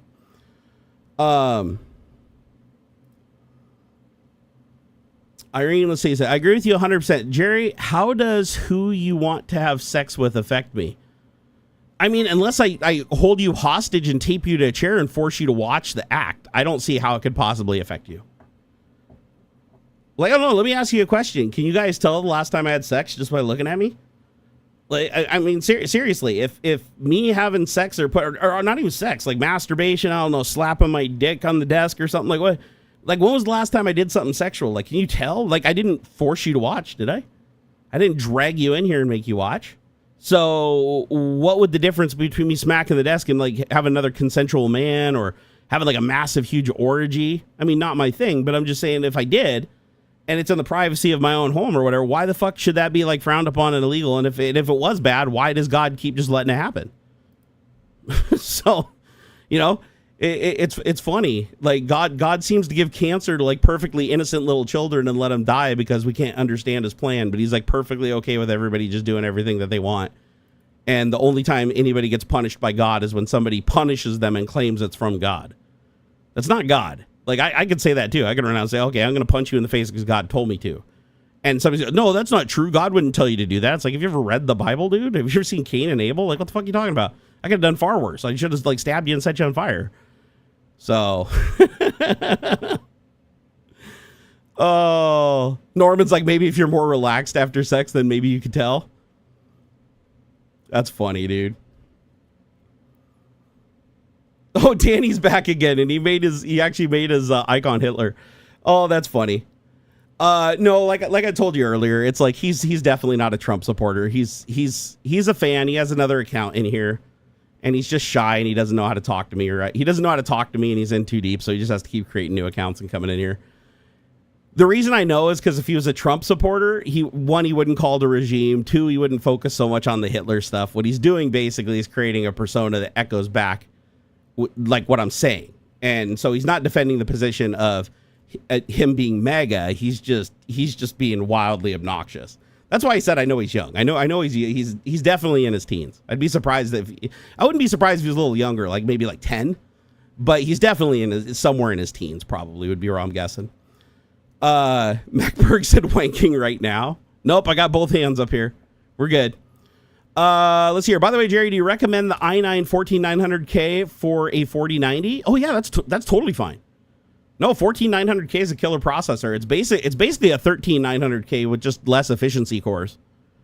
So, and honestly, when you're gaming, a lot of games don't really heavily utilize like every single core on the CPU. So I would say a 14900K and a 4090 would pair beautifully. Hell, even a 5090 and a 14900K would be just fine, honestly. As a matter of fact, I'm going from a 13900K back to a 14900K. It's weird. It's a downgrade. It's a bigger number, but it's actually a downgrade. Because sadly, Intel told me to fuck off and didn't honor the warranty on my chip, even though they admitted it's defective. And I proved that it has the defect. So I will never buy another Intel processor again. Next time the system gets updated, it's going to AMD, baby. I've been an Intel fanboy since 1987. With almost every system I had built, everything was Intel. And now after the way Intel just treated me, nope, Intel can go fuck off. I am never dealing with Intel again. So I'm an AMD fanboy. So AMD, if somebody here works at AMD, have them get in touch with me because I'll rip the Intel out of all this shit. I'll take all the Intel. I'll throw fucking motherboards in here with like AMD everything.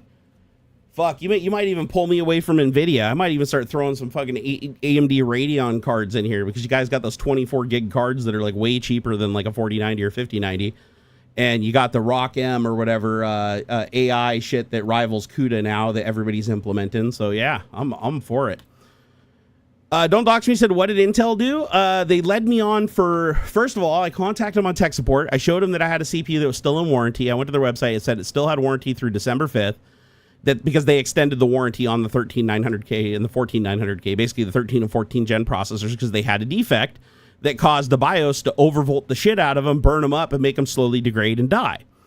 Well, mine had the degrade, but they finally fixed it in a microcode update, like just a couple of weeks ago, after my chip was already fried.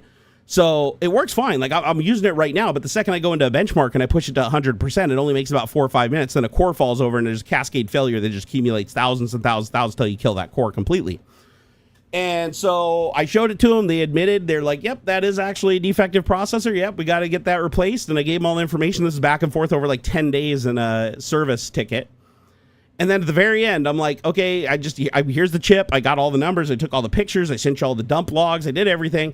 And then they literally replied back. I started the entire ticket with, I've already talked to support on X, and they said that you guys don't honor this. And I said, but according to, Wendell and Gamers Nexus, you guys, here's a video where you guys publicly said that you will actually honor the warranties on tray processors. Because the tray processors that have the defect, they said not only are they extend the warranty, but they're not requiring you to go replace it from the OEM. They're going to do it themselves because they can't expect the OEMs to just take in thousands of machines for free and replace the processors and facilitate the RMA for free. That would fucking kill all these OEM businesses that sell a jillion systems with these processors in them.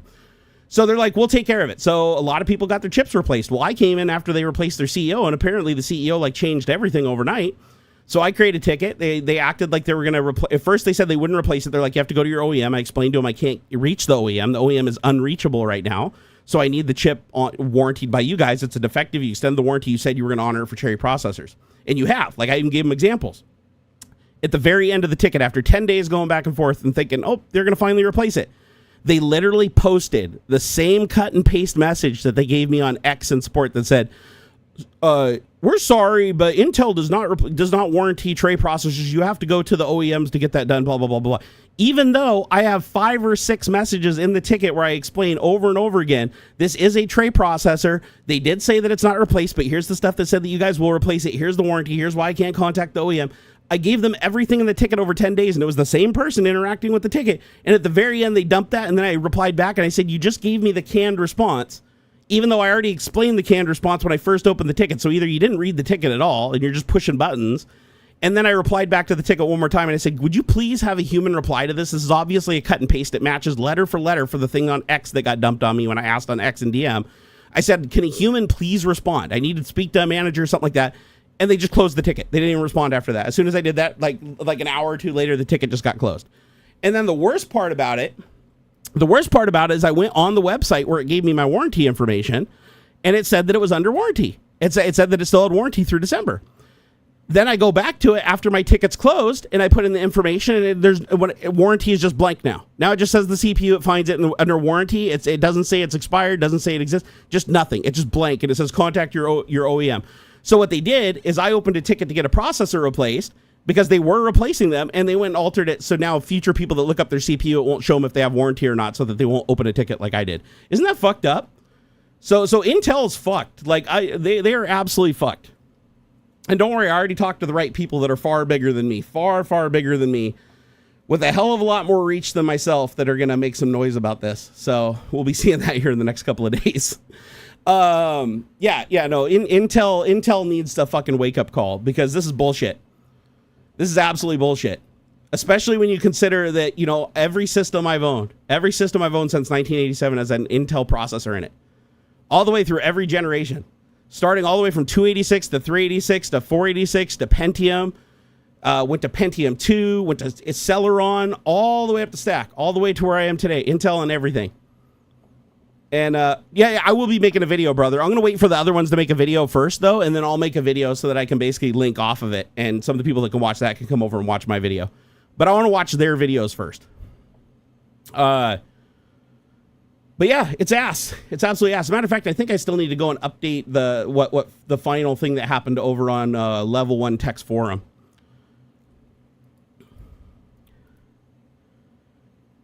Did I get Irene's XP t-shirt? What did Irene say? No, I was working on Microsoft. Windows XP came out, and the t-shirt is from the release part. Oh, yeah, no, I have my XP. It doesn't fit anymore. That was back when I used to fit into like a 2XL. No, I still have it somewhere. It's in a bag. It's probably in a bag in the attic because I took all my clothes that didn't fit and put them up in the attic. But yeah, no, I have a Windows XP release shirt. I have a Windows 2000 release shirt. I have a Windows Vista release shirt. Yeah, I have shirts from all the releases that had them. Yeah, no, I'm gonna call out Intel hard. Like I haven't done it yet because, like I said, I contacted some other people and I gave them all the information and gave them the ticket and gave them all the screenshots and everything, so that they can go spread it around because they have high connections in Intel and stuff like that. And people, trust me, trust me, something's gonna happen. Because here's the thing, Intel, if they don't want to honor their fucking warranty on a CPU when they warranted other CPUs, and they literally publicly said that they would include tray CPUs, they were going to honor tray CPU warranties and extend them by 3 years, which I was within a warranty, and now they're refusing to replace this processor that they admit is defective because of their own doing. They built a known defective product, extended the warranty on it so that if you did have the defect, it would be replaced, and they didn't replace it. So, if they're going to play that game, and they're not willing to replace a couple of $100 CPU in my system to make things right, then they can get some bad press because that's what they deserve. Yeah, that's what I told him in the note. I said, why do you even have a warranty? I said you literally extended the warranty. You said because the tray CPUs, just like the retails, are defective, and a lot of these will develop defects. I think it's like 1 in 10 chips or something like that does develop the defect that they know of, but now we're finding out it's way more than that, actually. I can't tell you the source that I have right now, but there's servers at gaming companies and even at Microsoft with the Windows Error Reporting Server that are having this massive influx of errors on 13 and 14 gen Intel processors. And as a matter of fact, Intel is even trying to keep them quiet about it. That's why you haven't heard anything publicly about it. But they literally had to go in and like disable the filters on their system to stop taking in so many reports because it was like flooding their databases with instances of these crashes that are all linked to the CPU. To the user, it doesn't look like the CPU is the problem, but they know that this is how it presents. So it presents different with every process. It just depends on which core dies and what is running on that core when it dies. So yeah, anyways, Intel knows that there's a lot more processors out there that are damaged and they just don't want to replace them because they know that it's a way higher number than they originally said. So now what they're doing is they're trying to run out the warranty. So now they removed it where it used to tell you on the website and I got a screenshot, thankfully. I took a screenshot before, so I have a screenshot where it shows my warranty and my warranty date, and then as soon as they close the ticket, they change the tool. So now if you put in a tray processor, it doesn't say if it's in warranty or not, and it's a blank area. It does show the chip, it shows the number, it says it found it, but it won't show any warranty information. They just got rid of it because they don't want any more people opening tickets. So yeah, so Intel lost a life, and you guys know I was hardcore. I used to make the AMD is for poor people shirts. I was the biggest Intel fanboy for literally like 30 plus years, 35 plus years. I was a massive Intel fanboy. Like I pushed Intel until I didn't want to touch AMD. But you know what? That all finally changes. So, and it's a good time to change anyways, because AMD is absolutely kicking the shit out of Intel. Like, if you go look, it's like nobody can touch that ThreadRipper Pro 9995. Fucking 96 physical cores with hyperthreading running at 5 gigahertz. Every single core at 5 gigahertz, just with an AIO liquid cooler, and it's not overheating or throttling. I can't even get my Intel chip to stay at 5 gigahertz on all cores without it like throttling the shit out of itself with an AIO on it. So, and this is pushing 950 watts. 950 watts through the processor, and they're able to dissipate that heat. That's how good the heat spreader is on that thing. So yeah, I'm joining Team Red into Intel. I'm done. I'm done with Intel. They seriously did everything they possibly could to insult me and to shit on me as a customer, and I don't like them. I don't like them. And I know something has changed because I went and talked to several people that did get their tray processors replaced after Intel promises before the CEO change, right? They said that they would honor it. They extended the warranty 3 years. They said that they had no problem getting their CPU. They didn't even say you had to go through the OEM. They were able to just contact them, and they just facilitated it. And now all of a sudden that's all changed. And now because I open a ticket, they go and covertly alter the tool so that it doesn't show a warranty anymore. And I know why they did that, because I didn't put the warranty screenshot in the ticket that I opened with them, and they were hoping that if they disabled that, I wouldn't be able to get a screenshot showing that I have warranty. But I have a screenshot showing that I have warranty. So, and I'll go post that on the Level 1 Tech Forum, because that's pretty bad of them I ask for a human response. And they literally just close the ticket and then go disable the tool so that I can't look up a warranty anymore. It's like that's shitty, man. But that tells you, I mean, Intel knows that they're in trouble. Intel knows they're in trouble. If they're literally going to like warranty a CPU and then go back on their word like that and treat customers like that, that information is gonna get around, and people aren't going to like that, and people are going to go start buying AMD processors instead. Because one of the nice things about working with Intel is the warranty, right? Intel's normally considered a company that has good warranties, but that's dead now. They don't. They have absolute shit warranties, and they'll do everything they can to convince you that your processor's not broken so that you just live with it. As a matter of fact, this specific error that my CPU has that causes a core to just fall over and it just start throwing massive errors, whatever's on that core process, it dies or flips out or corrupts the data. That most users don't even know what it is because the crash is different every single time. It just looks like your system's like randomly bug checking. It could be in a random driver. It could be in a random service. It could be in a random program. So it looks like it's Windows or the app or something like that. It doesn't look like it's a CPU problem, but it absolutely is a CPU problem. And if Hobbs hadn't have told me to run the test to confirm it, I'd still be chasing like Nvidia drivers and trying to configure shit, figuring out why anytime I run a full AI load on this thing within 4 or 5 minutes, if something crashes or the system bug checks. So yeah, it's time to get the fuck away from Intel, because Intel's gone to shit. The new CEO, honestly, it seems like when Satya took over Microsoft, right? Just throw out everything good and fuck everybody. So yeah, I'm done with them. I'm done with them. And it's weird because I did when I did my next build, I wanted to be Intel. As a matter of fact, this one that I built with the chip that I got from Wendell and the board that I got from Wendell and the case that I got and power supply I got from Hobbs. And like all the parts came from all my friends, right, to put the system together for me, because I wanted to upgrade my system to another Intel, and they had the stuff to make that happen. And I wasn't even thinking about AMD. AMD wasn't even in my lexicon yet. I've heard things about AMD, but I was like, no, I'm an Intel boy, right? Not anymore. Not anymore, man. All it takes for me is for a company to disrespect me and treat me like shit like that, and I'm done. Like, I'm fucking done. I don't forgive shit like that. No fucking way. No fucking way. And I got treated like that, not only on the service ticket, which they drugged me on for 10 days, by the way. They led me on for 10 days, even though I told them in the very beginning of the ticket, explained everything about it is a tray CPU. Here's all the information. It got rejected through your tech support on X, but you guys said here that you are honoring the tray CPUs. The OEM can't be contacted. I have to replace the CPU. Here's showing that it has warranty. I gave them everything and they didn't even fucking read it. Didn't even read the ticket. It's clear they didn't read the ticket, because if they read the ticket, they wouldn't have just dumped the same canned response that is exactly what I put in the ticket in the very first thing. And I even told them in my final reply, before they replied back with their canned response, I said, listen, I said, if you go back through the ticket, it's all there. It's all there. Everything you just said right there, that cut and paste. And the reason I know it's a cut and paste, and I gave them like a couple of paragraphs. I was like, I know it's a cut and paste because literally the same thing was on XDM. And plus, if you go down to the bottom of the ticket, I already answered your question about all this when we first started. And you still drug it on. You made me flash my BIOS. You made me run a bunch of tests. You had me give you crash dump files. And I mean, I went out of my fucking way to give them all the data to show that the CPU is dead.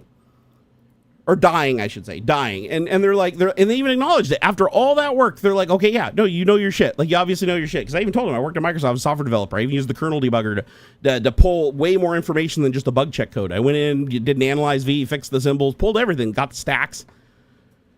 And I did all this shit to show them that because they kept denying. They're like, oh, try putting the mini code update. Try doing this. Did this fix it? Here, now try doing this. Turn this off. Turn this on. Does it work now? They did everything they could to try to just be like, oh, don't worry about your CPU being a piece of shit. Yeah, honestly, I wish I had a lawyer that would take this pro bono. Because if they're not honoring my warranty, they're not honoring a lot of people's warranties. And I did hear from a little birdie who's very, very close to Intel that they're also not warranting any of the tray CPUs that were bought by data centers. So like data centers that bought thousands of CPUs for like all of their systems throughout their data center, and they built out their own shit. Nope, not being honored. None of their warranties. They're out all that money. And these are like data centers that people are renting time on, and they have to eat hundreds of thousands of dollars to replace all these CPUs because they can't have defective CPUs in these VMs. Because if every customer's VMs are falling over constantly, they're not going to be able to do any work. So they just had to eat it. So, it pisses me off, man. It pisses me off. But you know what? In a way, I'm glad it happened, because the goal now is to move to AMD. And there's some cogs turning in the work to make that happen, apparently. So I don't know what the timetable is on it, but there are some people that are displeased with how Intel handled this that may be helping me to move over to the AMD dark side. So, which would be absolutely wonderful, because I am done with Intel. I'm just going to systematically start replacing everything that I can with AMD as I can. Hopefully, as things start, ratcheting up again, and I start getting feisty again on the internet, maybe I can find some people that want to sponsor that, but we'll see.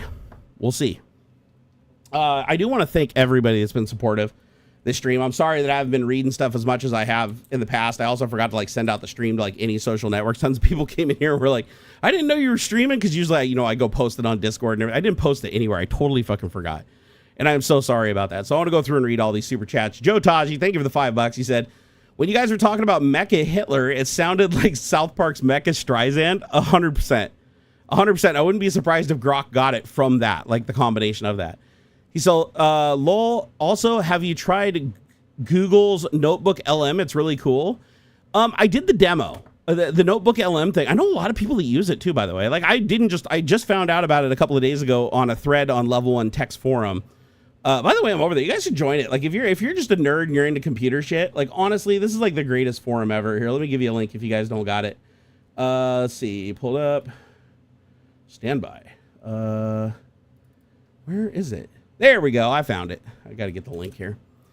So you guys should, if you're nerds, go create accounts on there and get in on the action. It's freaking awesome. I love this forum. I've been having a lot of fun here. Yep. Oh, Wendell. Oh, wow. Wendell himself just replied to my latest post. So this is this Intel thread where everybody's talking about the Intel problem, and it's a massive thread, and I'm at the end of it. Wendell just responded to it recently, 4 days ago.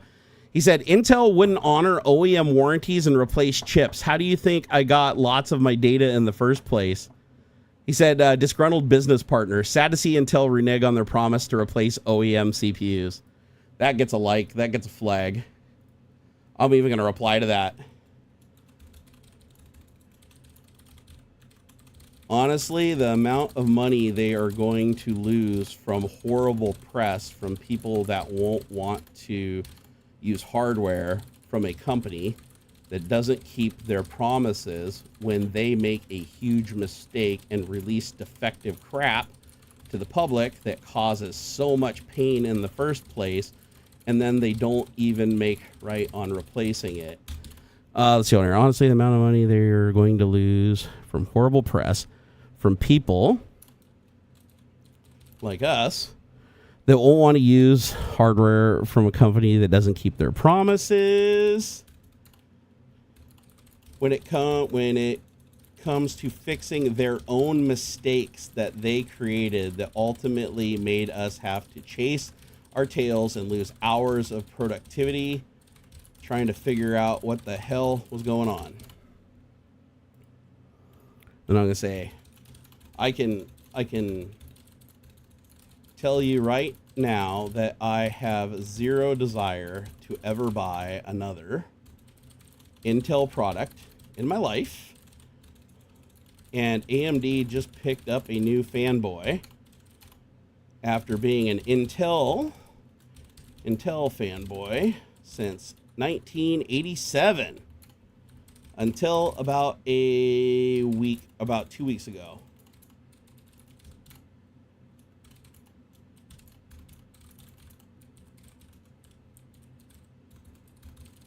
There we go. And besides, for the AI stuff, the Intel wasn't really important. Okay, let me see here. I'll just post that reply. Actually, you know what? I forgot to tag him. Damn it. I gotta get used to posting in forums. Like when you don't post in forums for a long time, it's like easy to forget. So okay, so I just outline everything, hit reply, then put it down below it, and then hit that. Okay, let's see what we get here. Much better. Okay, there we go.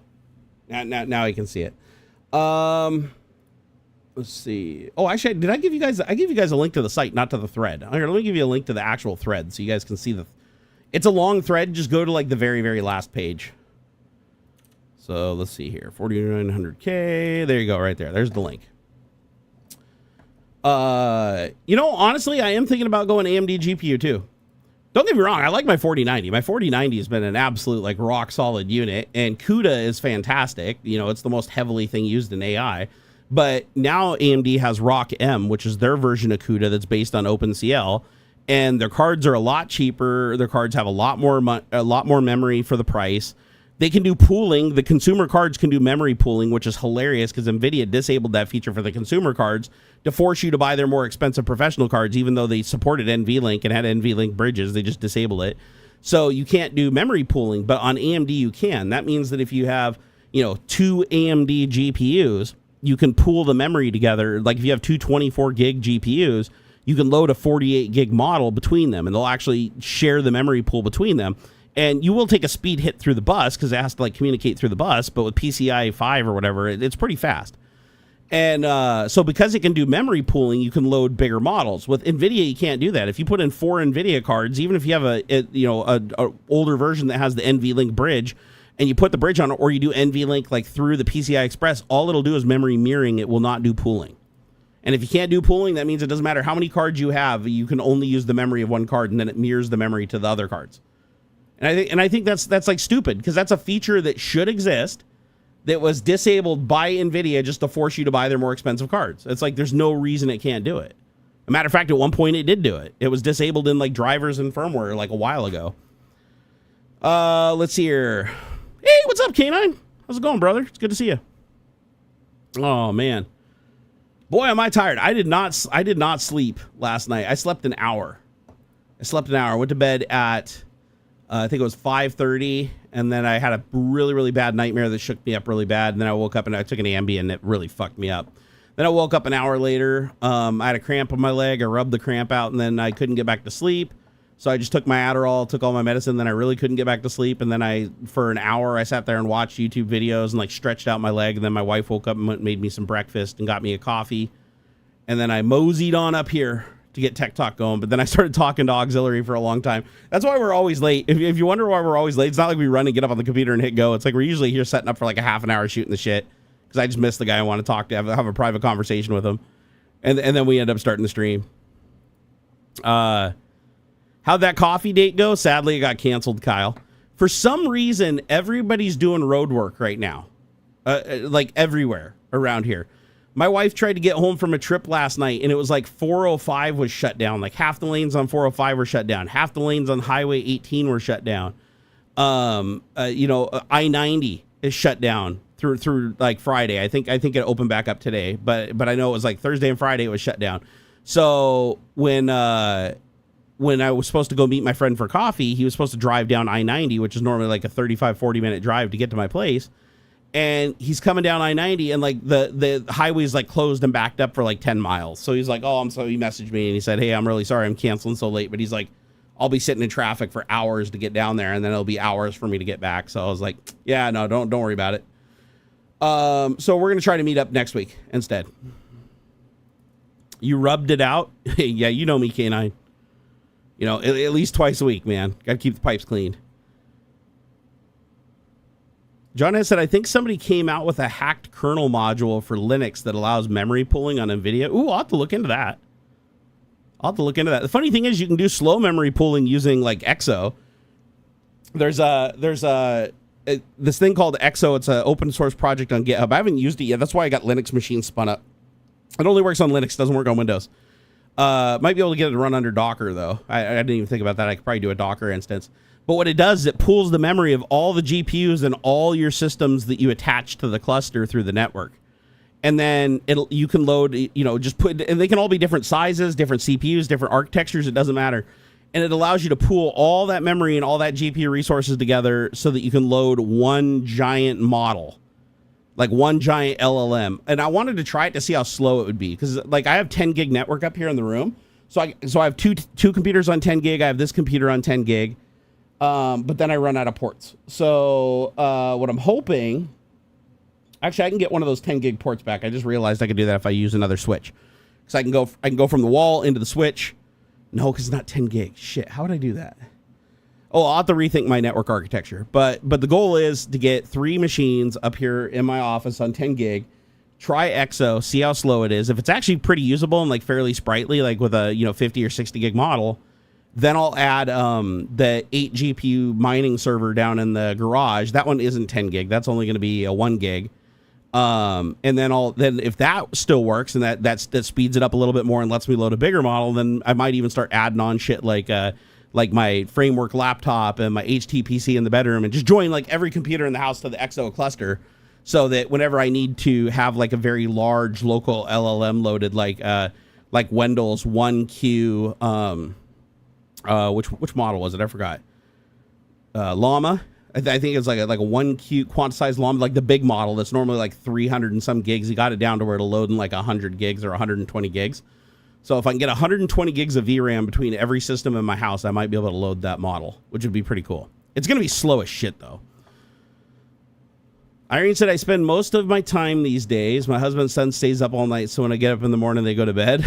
I know, that's kind of like where I'm at, except for my son. He goes to bed probably around 3 a.m., and then I usually stay up until like 6 or 7. Sometimes I just stay up through the next day and don't even go to sleep, but then when I do that, I usually get pretty sick. I wish I could sleep reliably. Gosh, I'd give anything to just be able to just get tired, lay down, not be in so much pain, and just be able to go to sleep. But it's a dice roll every day. So sometimes I can lay down and go to sleep. Sometimes I lay down, the pain's too much, and I have to get up and move around. And I can't get comfortable. And if I can't get comfortable, unless I am so exhausted, I can't get to sleep. It really sucks. Let's see. Did I have that? Oh, man, I should probably drink some water. I haven't drinking any water since I've just been sipping on this coffee. That coffee's definitely seen better days. Let's get some electrolytes in me. That's what plants crave.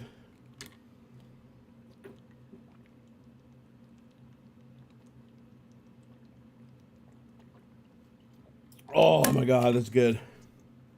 Oh, yeah. Good stuff. Split by layer is highly compatible and handles low bandwidth, but it's slow. Single split tensor.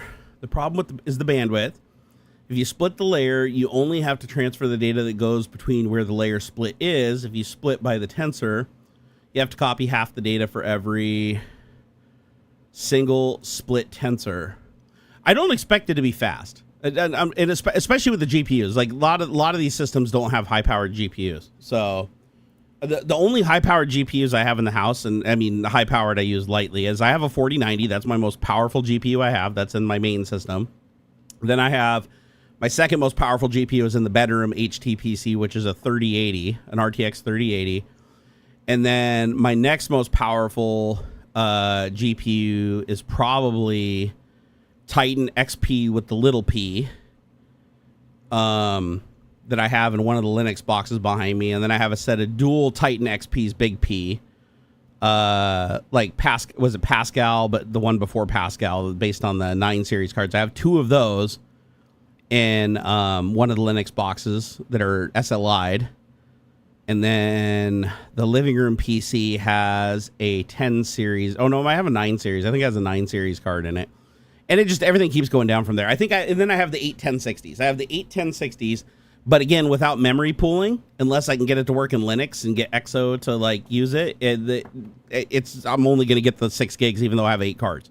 I can use all 8 cards for the inference, but it's going to mirror the memory. It's not going to give me any more. Qwen 3 Coder 480B rivals Claude 4 Sonnet with code, but it's rather big, honestly. You know, I haven't played around with Qwen 3 Coder. How big is it? How big are we talking here? Let me go look it up, because I've been looking for a good local model. I've had good success with... oh, man, my brain. I'm starting to get super tired. That's what happens when you don't sleep an hour, guys. Let's see. Okay, so models. What was that model name again? I want to search for it here in the LM Studio. Okay, so it's Qwen 3 Coder 480B. Oh my freaking god. Yeah. Oh wow, and that's Q3 and it's still 226 gigs? Yikes. Is there a smaller one? That is the small one. The big one's 510. Holy shit. Okay. Well, obviously this would be a good coding model just because it's so fucking gigantic.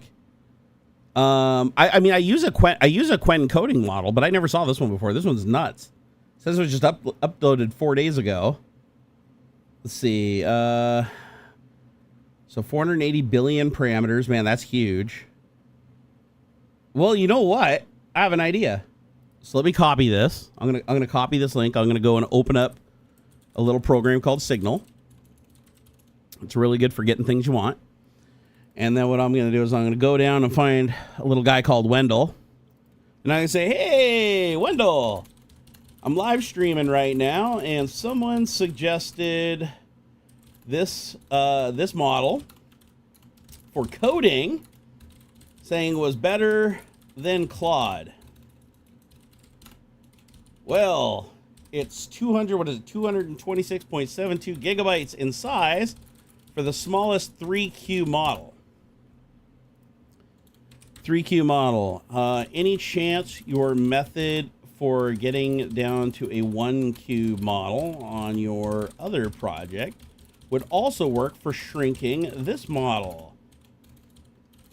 If so, what would the size of this model be?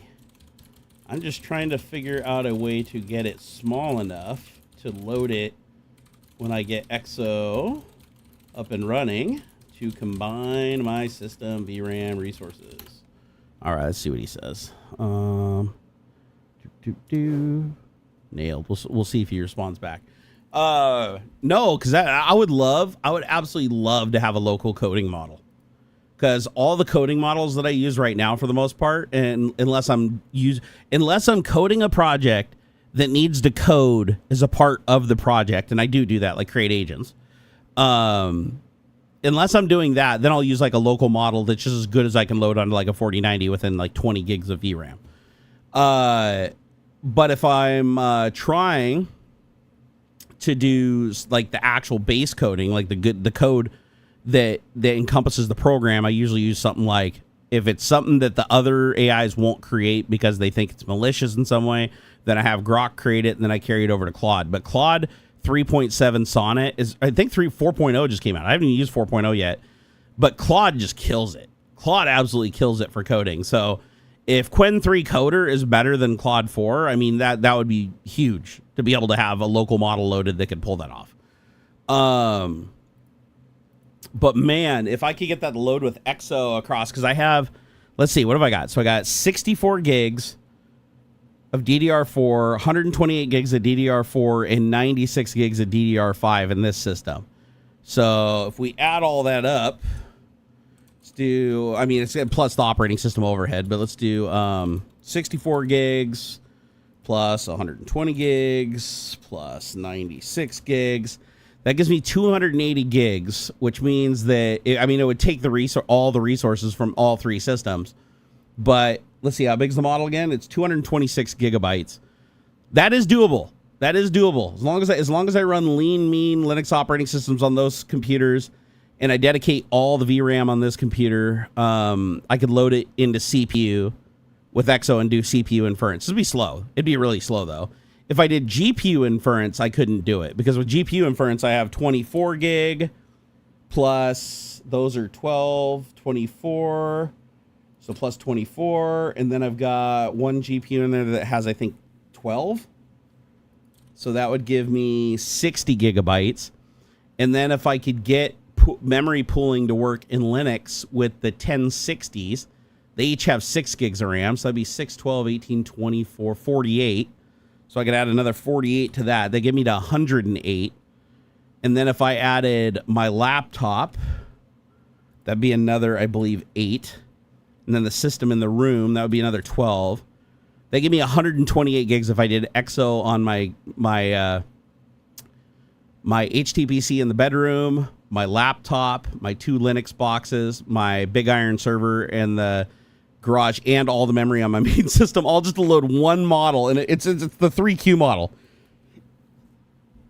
Like it's 3 quantization. So the lower the quantization, the less accurate the model is. So think of it as like a type of compression. Yeah, I forgot to say on Discord that I was streaming. I'm sorry. I've been really out of it today. Oh, does Claude 4 hallucinate a lot? That's not good. So they're going backwards. Because, yeah, I was going to say Claude 3.7 was fantastic. Almost all the code I wrote with Claude 3.7 was like dead on balls good. And the thing I like about Claude is Claude isn't a thinking model. It's not like, Grok and stuff where it has to do all the thinking and run all the agents and everything and like restructure the prompt and then do the final query. So it's really fast. It just gives you like really fast results, and it's just coding, so it doesn't have to go like research a bunch of websites and shit. However, I haven't tried Claude 4. Is Claude 4 like reinforcement learning and what's the other one? So there's RL and then there's thinking, whatever they call it. There's another word for it, but like thinking models. And then there's agents, the ones that use agents. And then you got like Grok Pro Heavy is the one that has all of them. It has reinforcement learning, agents, the whole shebang.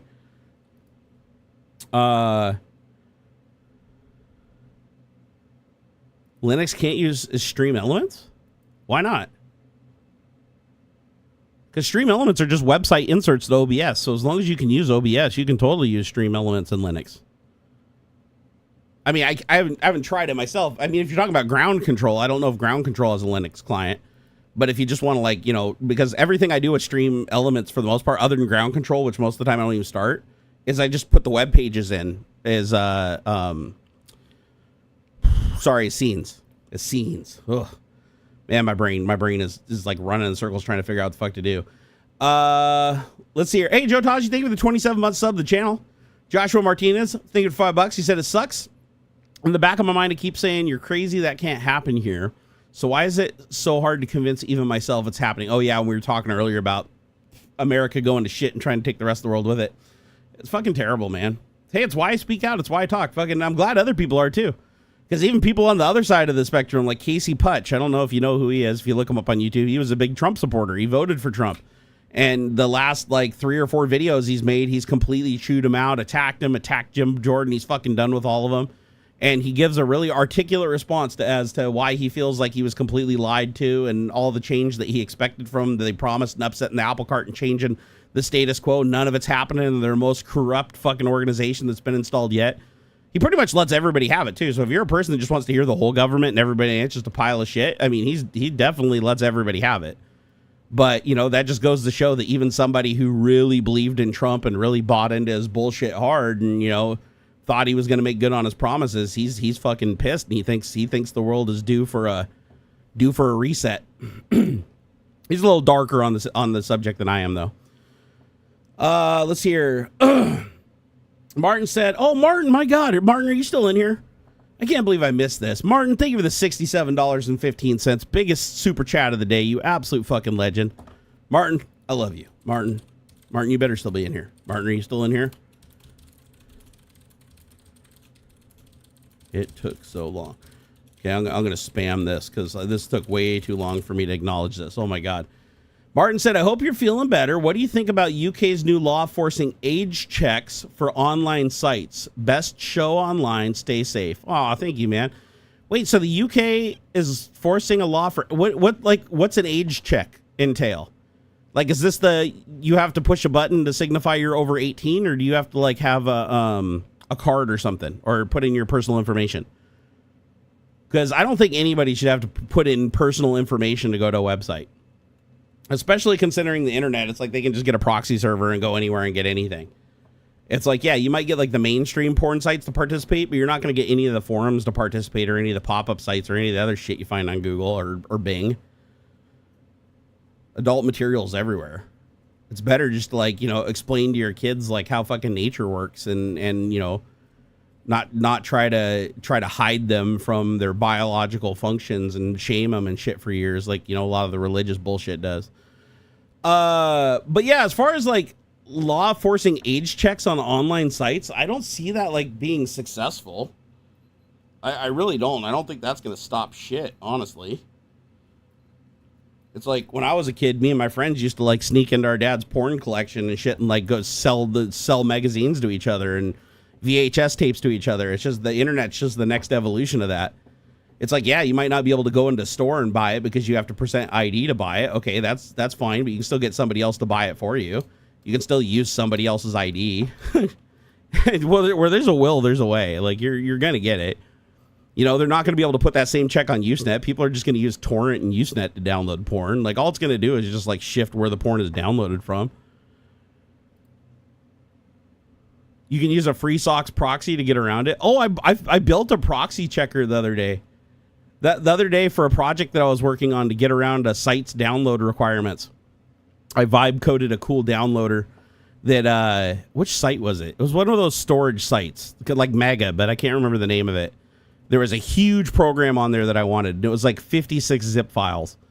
And it's like, you can only download one file every 24 hours or whatever, and you have to wait for the countdown or whatever. So I created a program that went and downloaded like 50 different free SOX 5 proxy lists off of the web. And then it would go through, create like 100 threads, go through all the proxies, find the ones that worked where it could reach the site through the proxy and get the proper response. And then it'd save those. And then anything that got any other type of response, it threw away. And then once it had the pure list of proxies that were all working, then it started firing up threads and each proxy would visit the site. It'd solve the CAPTCHA. Yeah, I solved CAPTCHA using AI. I literally had AI write a program that goes back to a vision model loaded in LM Studio on my local computer. It takes a snapshot of the CAPTCHA. It gives it to the LLM, tells it to solve it. It comes back and gives it the text. It copies the text, formats it, takes it back and sticks it into the CAPTCHA box and hits enter. And it fucking worked. It literally worked. I had like 48 threads all downloading each piece, like each zip file at the same time. I mean, at like tiny little speeds, but combined it was like half a gig. It was pretty fucking cool. It took a little while to get going, though, because it'd take about 5 attempts to solve each CAPTCHA. And then if it didn't solve the CAPTCHA in 5 attempts, then it would reinitiate a new IP address through another proxy and try again. But I was like, that's pretty clever. Like a way to work around those restrictions on the sites, right? Is just have like a gajillion proxies. Computer Red said, what do you think about Satya Nadella these days? Because I know he laid you off from Microsoft as this day, still laying off people. He's still a piece of shit. Satya Nadella, he's a piece of shit. I mean, he's good for making the stock price go up. Like, I mean, that I didn't see that coming, but he did what they hired him for. He's a guy that would kill his own mother for $5. So, he doesn't look at people as people. He thinks people are just like, fucking things to use up and throw away. It's Casey Putch. It's Kasey, I think, and then it's like Putch, I think. Casey Putch, something like that. He's me and him used to talk about cars and shit on like Facebook DMs and stuff back in the day. And then I kind of wrote him off when he became a Trumper. I was like, God, he was the last person I thought that would become a Trumper. When I saw that, I was like, fuck this, I'm out. But then his shit popped up into my feed one day after not seeing him forever. And I saw, oh, it's PUTSCH. Sorry, Casey Putch. I'll just link it here. But yeah, he was this guy was like a big mega, and I was like, nah, I'm out. He seemed really cool. Like I liked him back when I first found him, and I liked the projects he was doing. I liked the Genius Garage where he had a bunch of kids like working on stuff and teaching them skills. And I mean, he's a pretty pretty opinionated guy, pretty kind of like in your face, doesn't give a shit kind of dude. But he seemed like a really good guy. So when I saw that he started like eating Trump's ass a little bit, I was like, I don't like this. I was like, this is. But it's not the first time I've seen that happen. I've seen lots of people that seem like they were intelligent, and then they just go and fucking, for some reason, think Trump is the real deal. And it's like, oh my God. But anyways, he finally woke up. He finally woke up and sees it for what it is. And it's funny, he used to do exclusive car content, and like now, just like me, it's like you scroll through his shit, and it's like, the dangers of AI, Adolf Shapiro, AI rats out Israel, our true enemy, U.S. criminal class. Like, he went from, his last car video. What was his last car video? Hold on here. His last car video was 3 months ago. And then 2 months ago, 1 month ago, 2 weeks ago, and 10 days ago, it's all political stuff. Hey, good for you, Casey. I'm glad. Hey, you know what? Like I said, the megas that can figure it out and come back from the dark side, I welcome them back. Like, honestly, if they help us undo the damage that they caused, fucking power to it. It's awesome. It's just God. Irene said, I'm grateful in retrospect that I resigned from Microsoft to move back to New York. The only bad part of the 7,000 options that became useless when I left. Wait a second, Irene, you're in New York right now? How did I forget that? I don't know. For some reason, I still thought you were in Washington. I guess I forgot. Now I suddenly remember you did tell me you went to New York. That's crazy. So you're way over on the other side of the country. Damn. This whole time I still thought you were in Washington. I was planning to go get a coffee with you. Oh.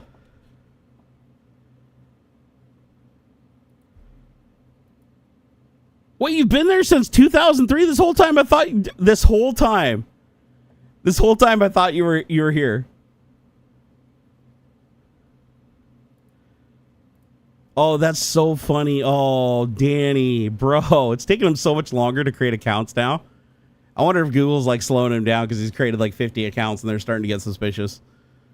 That one, he didn't even get the message. Did you guys even see the message?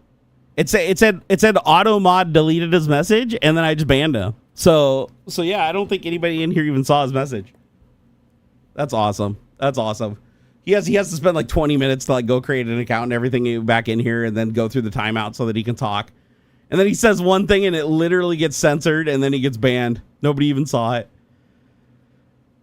Good times. Good times. And that's got to be a freshie, because he only has freshies left. We killed all of his troll accounts that he had. We burned them all, so he doesn't have any of those left. So let's see. When was this created? Let's see. Yep,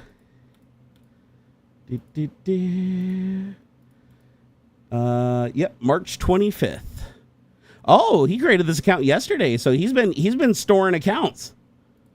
He's been building up accounts, like banking accounts, so he can come in here a little bit quicker. So wow, so he is so obsessed with this channel. He is so obsessed with this channel. It's hilarious. He had to create a bunch of accounts the day before. That's hilarious. Remember how I was saying he was like really obsessed? Like, this is a super obsessed fan. He actually yesterday he set out time to go pre-create accounts, so he already had them created so that he could log into them and come back in here. That is funny. I genuinely do kind of feel bad for him though, because this, it's like stuff like this is like funny for a little while, but I can tell that he's like, this is a very unhealthy parasocial relationship. So moving forward, I think I'm just gonna go ahead and ban his accounts and not even engage him, because he's clearly not a Trump supporter. He's very young. His spelling and grammar sets that off. He's obviously just somebody that he's lonely. He doesn't really have much to do. He's not MAGA. He doesn't even understand what MAGA is or anything like that. He's just trying to say whatever he can to get some kind of response. Irene, you have done well over the years. You've done a lot of really, really cool stuff. A lot of really cool stuff. Have I tried 360 emulation? I have not. I will tell you, emulation's getting pretty damn awesome. By the way, I want to share a site with you guys that I found the other day. Here, let me see. Make sure you have a good ad blocker on, though. Here, where is it? Let me see if I can find it here. Come on, please tell me I bookmarked it. Yep, there it is. This is super cool. So let me get rid of this. Copy this. So make sure if you visit the site I'm about to put in the thing, make sure that you have like a good ad blocker and pop-up blocker on. Trust me. So it's called emulatorgames.onl. I just found this. I just randomly found this searching for shit the other day, and it popped up, and I was like, no way.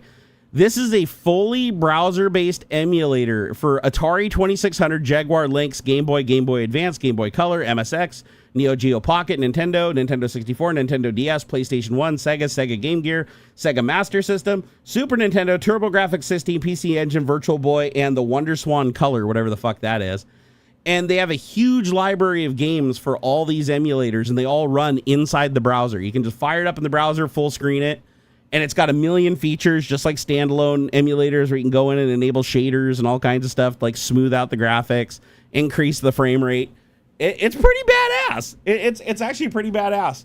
Now, if you don't have an ad blocker or a pop-up blocker, I'm pretty sure there's like a lot of annoying shit that'll hit you, and every once in a while it'll pop up and say, disable your ad blocker, but you don't have to.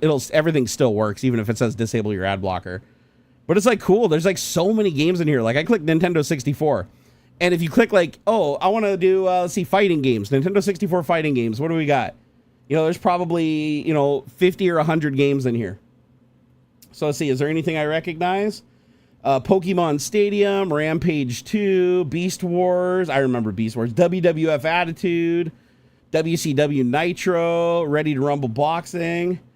Did they have a Punch-Out on Nintendo 64? I think Super Nintendo had Super Punch-Out, but I don't think they did a Punch-Out for Nintendo 64, which is like really sad. There's Ready to Rumble, whatever the hell that is. Oh, Super Smash Brothers for Nintendo 64. They got that on here. Let's see what else we got. Nintendo 64 Ninja games, platform. Let's do platform games. See what we got here. Super Mario 64. Ooh, that's a classic. Let's go. And then it just opens up and you click Start Game, and it literally loads the ROM right into the emulator. It's me, Can you guys hear it? Mario. It's me, Mario. Hello. Bum. Ba, ba, ba, ba, da, ba, da, ba, da, ba, da, ba, da, bum. This is rad. Can you guys hear it? Dun, dun, dun, dun, dun, dun, dun. Here, let me see if I can get it on the screen. Hold on here. Let's see. Do settings, studio, and then I want to do. Da, da, da, da, da, da, da, da, da, da.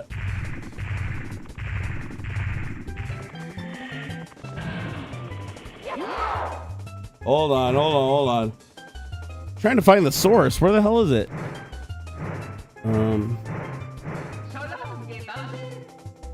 Oh, I think I found it. Hold on here.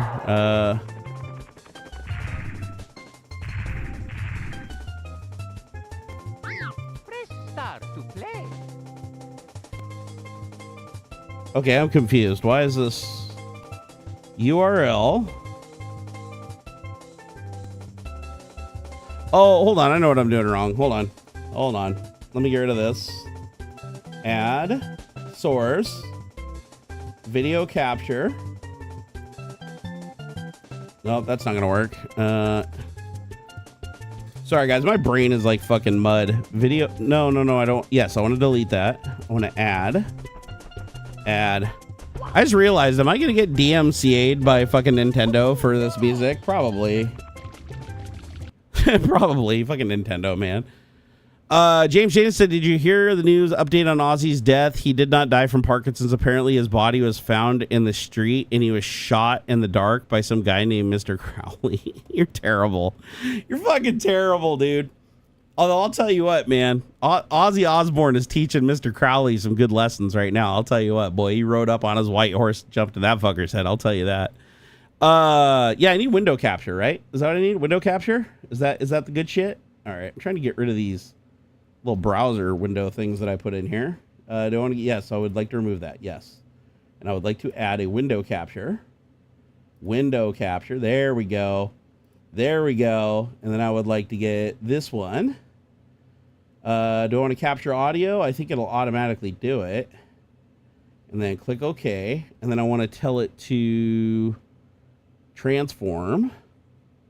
Fit to screen. Stretch to screen. Center to screen. Okay, fit to screen. There we go. All right. Let's go. It's a me, Mario. Let me see if I can get this in here properly. Okay, I'll put it there. And then go put it behind the thing. Aha. Aha. I think I almost got it figured out here. Stand by.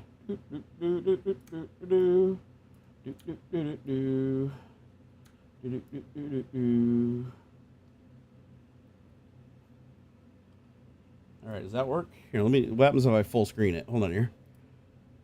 Okay, nope, that's not right. I'll get it. You gotta give me a second. I'll get it. Okay, so open that up.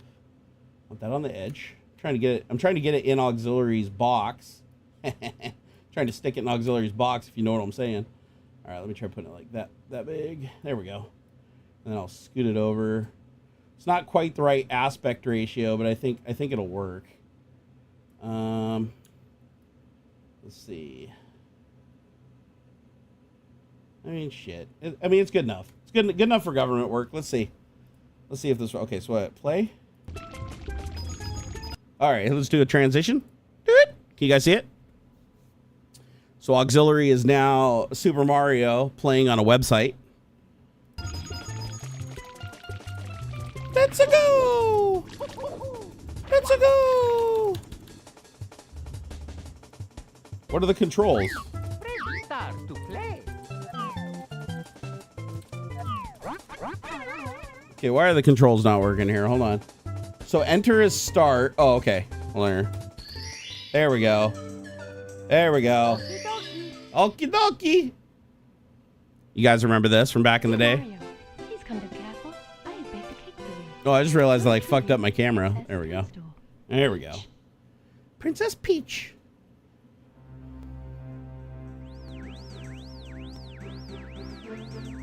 Dun, dun, dun, dun, dun. You guys remember this game back in the day? Oh my god.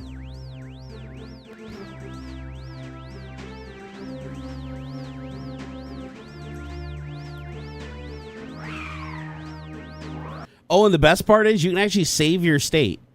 So this is the first website I've seen with an emulator where you can actually save the state. It lets you download the save state file to just stick it in your folder somewhere. And then when you come back to the site, you can actually click load state, upload the file to the website that has your state, and then resume your game where it left off, and you can save at any point. So it's literally like having all these emulators on your computer. They're just running in a web browser. I think that's cool. K9 said, come eat steak, sir. That's the plan on Sunday, my man. I will see you tomorrow for steak. I'll probably head out. I'll probably leave my house sometime around. It'll probably be around 2:30 or 3, so I'll probably be at your house somewhere around 4-ish. And then we can hang out, load up the car, catch up, and then go get us some steak. That sounds like a good time to me. Hey, Computer Wiz, you have yourself a wonderful day, man. Wonderful night. I know I'm going to sleep after this because I only slept an hour. All right, here we go.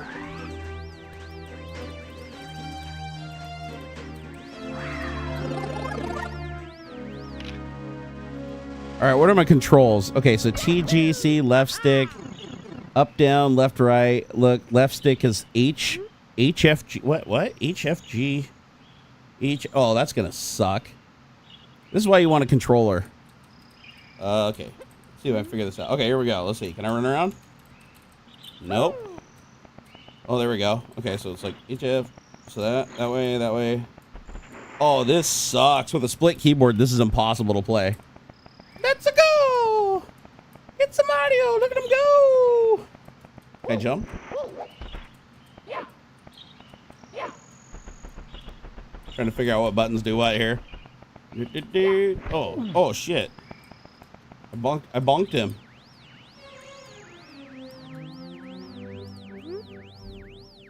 Okay, Nintendo 64 might be a little bit too much. I think Nintendo 64 is a touch much. Too many controls. That the analog stick really fucks it up. All right, so we need a different platform. How about let's see, Sega TurboGrafx 16. Shit, that was the one console I never owned. What's a WonderSwan color? I want to know what a WonderSwan color is. I've never even heard of that. It's got to be some like mega Asian console because it all looks like Golden Axe. Wait, what the shit? Hold on here. Is this Sega what the hell is a WonderSwan color?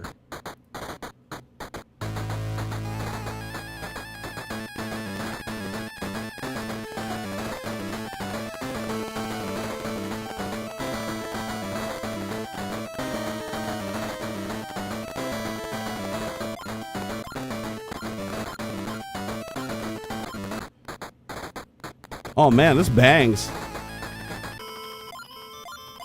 Oh, it's in Japanese.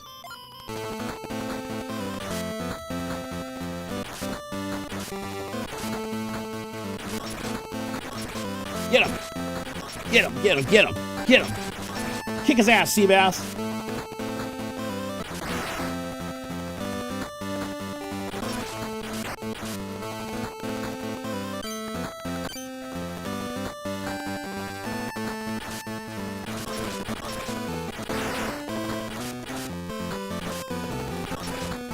Ah, shit, I keep turning the screen.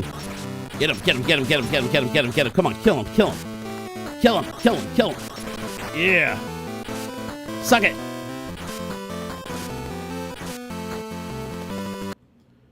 Irene said, after all this time, do you really need to know what they said?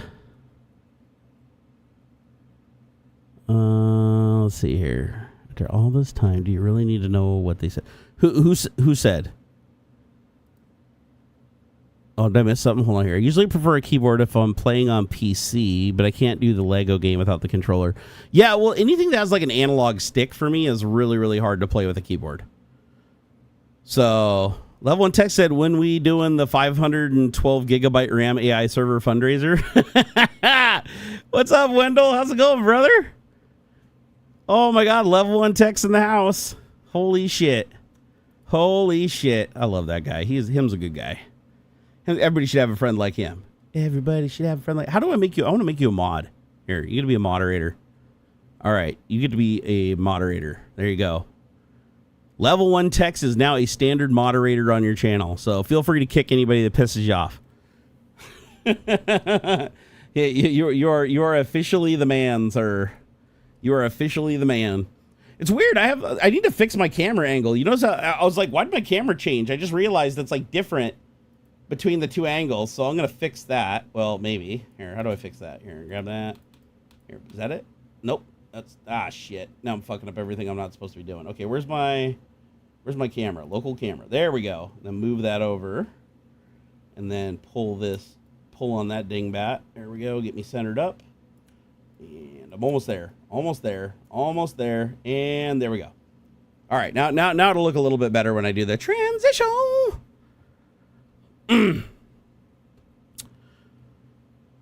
Do. Yeah, I know I was still sharing the screen. See, that's why I don't do screen sharing, because it's like I don't know how to like lock it to the one tab. I need to figure out. That's why I usually use VMs. Put it back on a Golden Axe. Who's Wendell? Oh my God, don't dox me. How do you not know who Wendell is? How do you not know Wendell? It's Wendell, man. It's like, I mean, I don't want to say the name, the business that you probably know him from if you're old school because of things and reasons. But if you saw him, you'd probably recognize him. He's been around the block a couple bajillion times in the nerdy community. Just trust me, he's somebody you definitely want to subscribe to. He said, I mean, we could do a 5000 series ThreadRipper, but 2x DDR4 memory channels, 1x DDR5 memory channel for memory bandwidth, which is what AI needs. Oh. So drop down to DDR4 with more memory. Well, wait, so 2x DDR4 memory channels gives you the bandwidth of one DDR5 memory channel. So, and what am I running right now? I think I'm running 2 chips. So I think I'm running 2-channel DDR5 right now. But I only have 96 gig with the stuff that I have right now. But yeah, Intel's done pissed me off. I saw your post. I saw, is that why you're here? Did you see the post in the forum pop up? You're like, oh, he's probably streaming. Or did you see my message on Signal? Let me see. Let me see the reply. Let's see. He said, let's see. Oh, okay. So quantizing coding models can be tough because of the loss of accuracy. Oh, but perplexity is higher. Okay. Time to build a 256 gig ThreadRipper machine with a couple of 3090s or 4090s. Can you do thread pooling? Hey, can you do thread pooling with 4090s?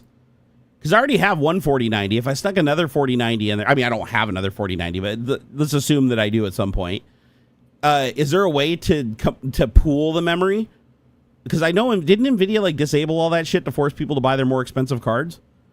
Because if I could take 2 24s, I get up to that'd be 48 gigs of VRAM that I could use if I could get like LM Studio to split the memory. Oh, it is possible. Okay, awesome.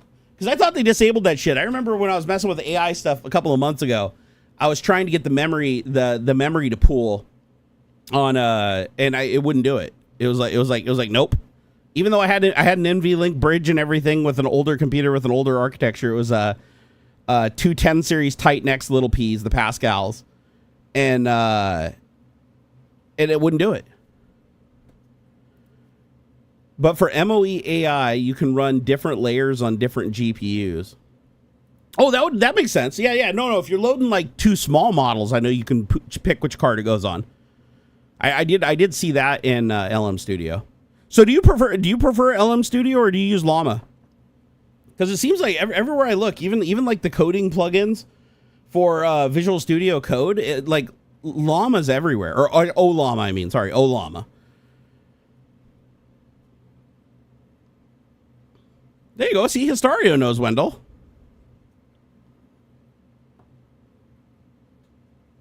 Wendell said, we had some dudes on the forum trade a 4090 FE for a 3090 Ti to pair with his other 3090 Ti to use a bridge to get more bandwidth. Wow. Yeah, that's right. Because they dropped the bridges on the 4090s. That's right. The 3090 and I think was it just the 3090 or 3080?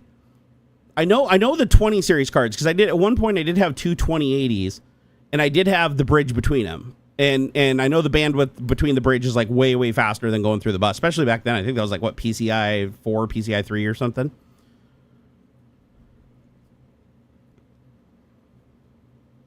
Two 3090 Ti's equals 48 gigs of VRAM. Yeah, and with the NVLink bridge, right?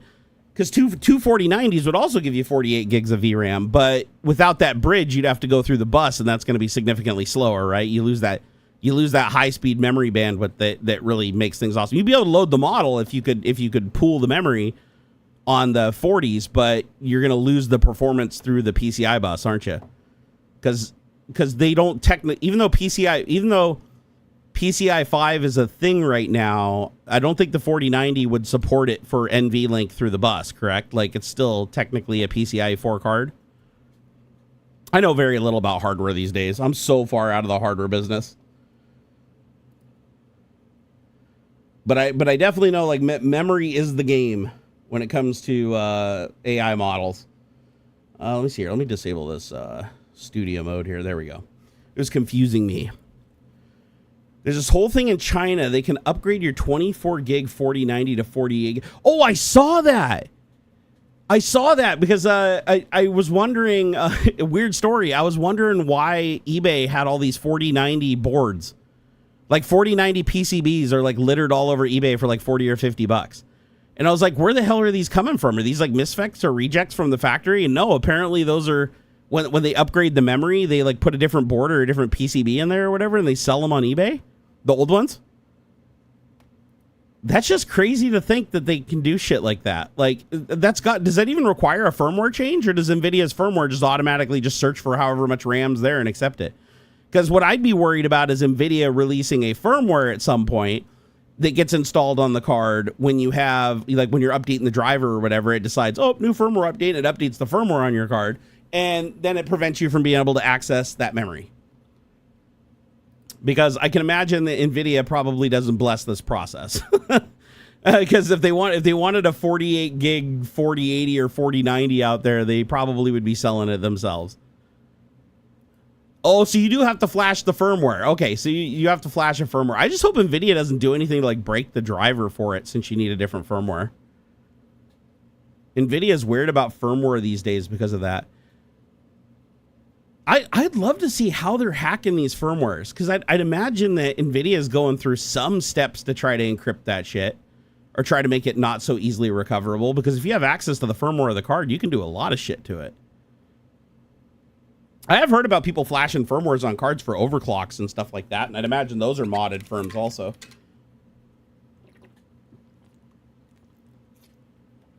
Do they still encrypt the firmware? That's what I don't know. I would assume that they would. Nvidia seems pretty hardcore about their intellectual property. Wendell said I bought 18K of GPUs in SOL because Nvidia doesn't want to release a VBIOS fix for a bug I found. Oh no.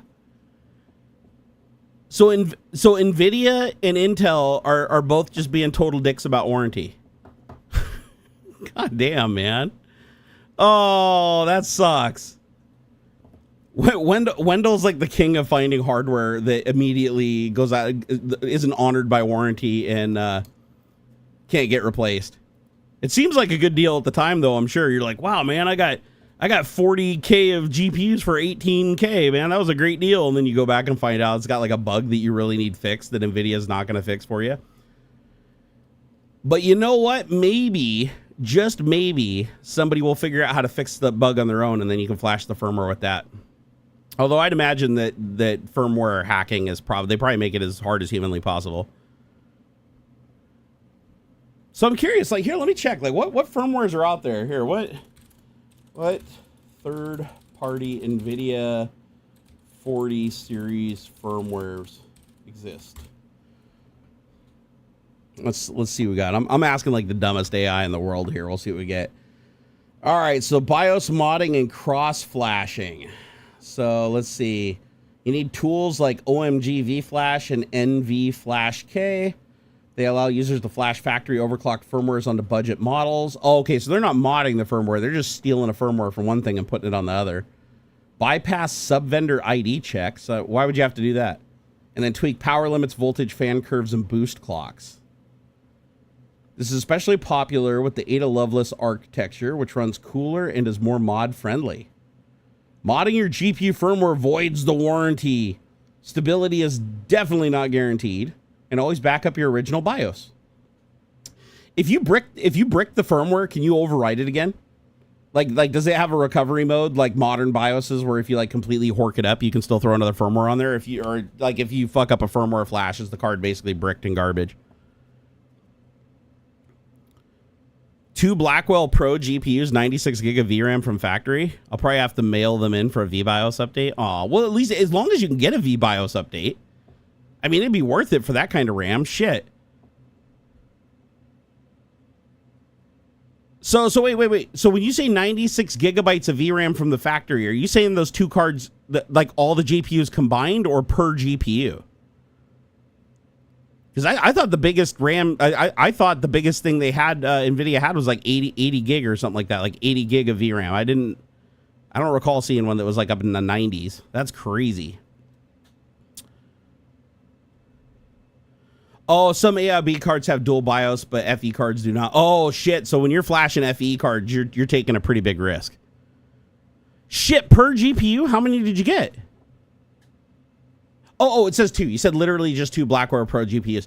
Wow, so $18,000. So you $9,000 a GPU, but they each have 96 gigs. So you basically could load your entire quantized model on those 2 GPUs in one system.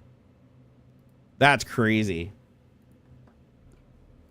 Or is that the system? Is that the system that you loaded that model on? Because I saw a part of the video where you were showing off in the thread video where you were showing off the motherboard And you're like, yeah, you could run this one quantized model on that. Okay, so that definitely not cheap hardware. I mean, to get that model to load in a single system, you need 120 some odd gigs of VRAM. So you really do need 2 heavy hitter cards.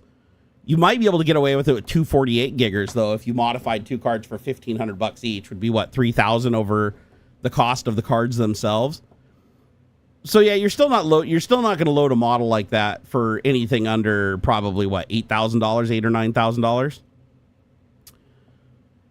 What I'm wondering is, have they created any like 12 gig cards, like old 12 gig cards, not super old because you don't want to be too slow, but I wonder if there's any like really old 12 gig cards where you could just NV link them in batches of 4 and put 8 cards in one machine, kind of like my Bitcoin mining chassis that has 8 1060s, 6 gig. So that'd be 48 gigs of VRAM between all the cards, but I'd have to pool the memory through the PCI bus, which isn't going to be fast. But still, it would allow me to load. Well, no, it's still 48 gigs. That's not enough. Yeah, I'm definitely gonna have. If I have any chance of loading your model, I'm still gonna need to use EXO. The Q1 model runs with 24 gig 3090 for context, and then 128 gig system memory is the cheap way. Oh, that's right. That's right. I do remember you saying that you can load the you can use the GPU and the system memory in concert. It just slows it down a bunch. The Q8 DeepSeek can run on a system with 512 gig of RAM plus 96 gigabytes of VRAM, GPU at 10 plus tokens a second. That's awesome. You know what? Actually, I have a friend that has a setup.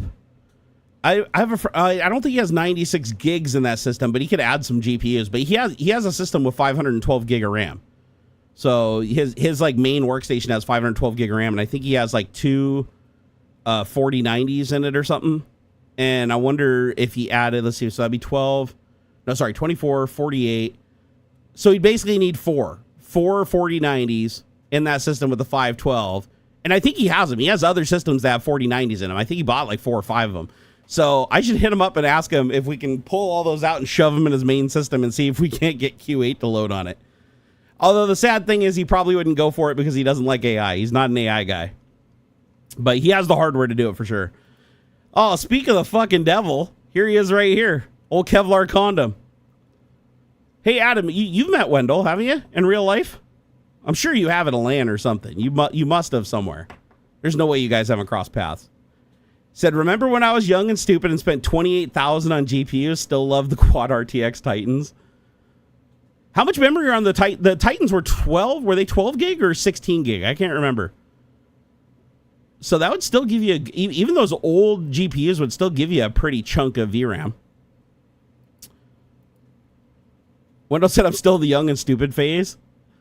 But it sure is fun, but also scary. Many GPU servers on my table cost more than my house. That's insane, dude. Oh, they're 24 gig. Okay, so those aren't like super old Titans. That's like, they'll be, wait, Titan. What was the last Titan? The last Titan was the Titan XP, and then the 20 series came out after that. They didn't have a Titan 20 series, did they?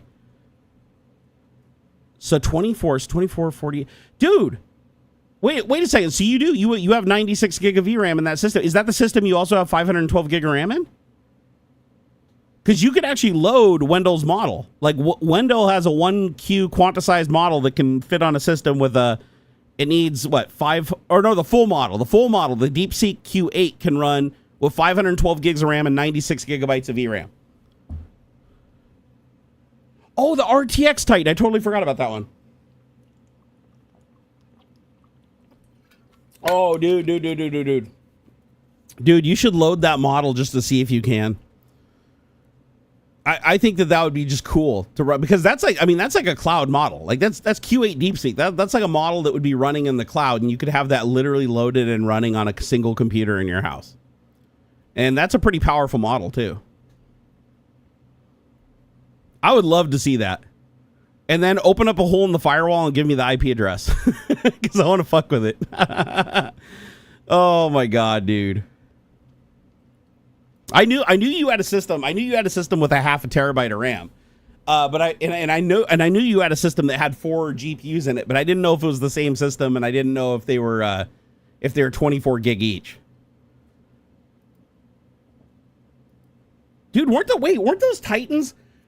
When those Titans came out, weren't they like $3,000 or something like that? Was that the Titan that came out that was like just insane? It was like 3,000 per card. Levon said, yeah, it should run fine. The layers can split up. IK Llama CPP totally can do that. For the video, we tested two 16GB CUDA GPUs and 128 gigabytes of system RAM and ran the Q1 model fine. I mean, I'm so close. The Q1 model... See, if I didn't just have 96 gig, that's the problem, is I only have 96 gigs of system memory because I got 248 to take advantage of the memory channels at the time. I couldn't afford the 128, so I went for the 48 each for the 96. Really weird. It's weird. Every time I look at the memory on my system, it fucks with my OCD because I feel like a system should either have 32, 64, or 128 gigs of RAM or more. But like for some reason, 96 is a weird number. Every time I see that, I'm like, where's my other RAM?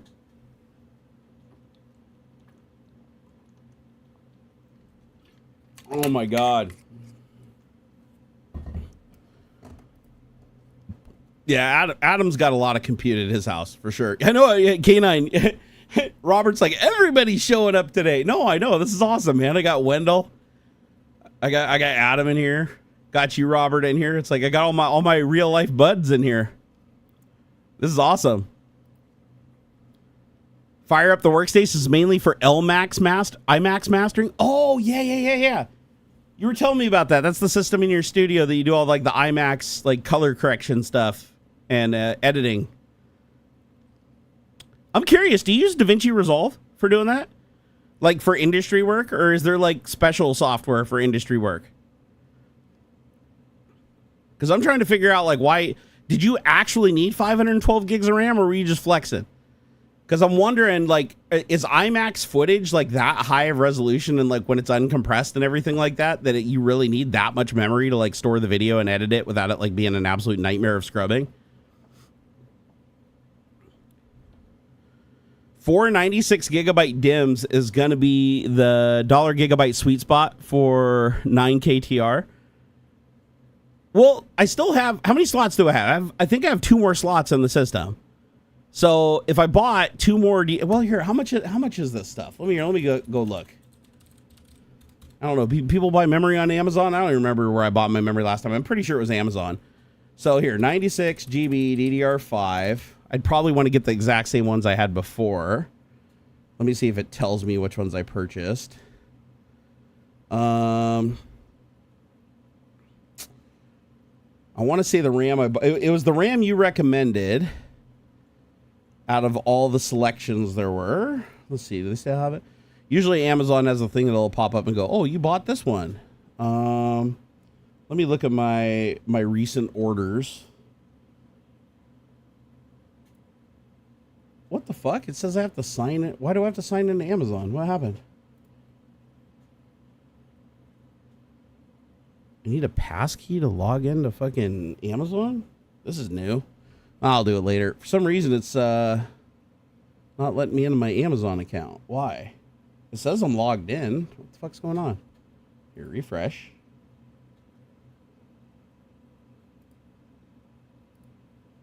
Man, I swear. Everything's broken today. Here, go in here. Settings. All right. So where's my phone? I gotta do the whole two-factor dance. Stand by.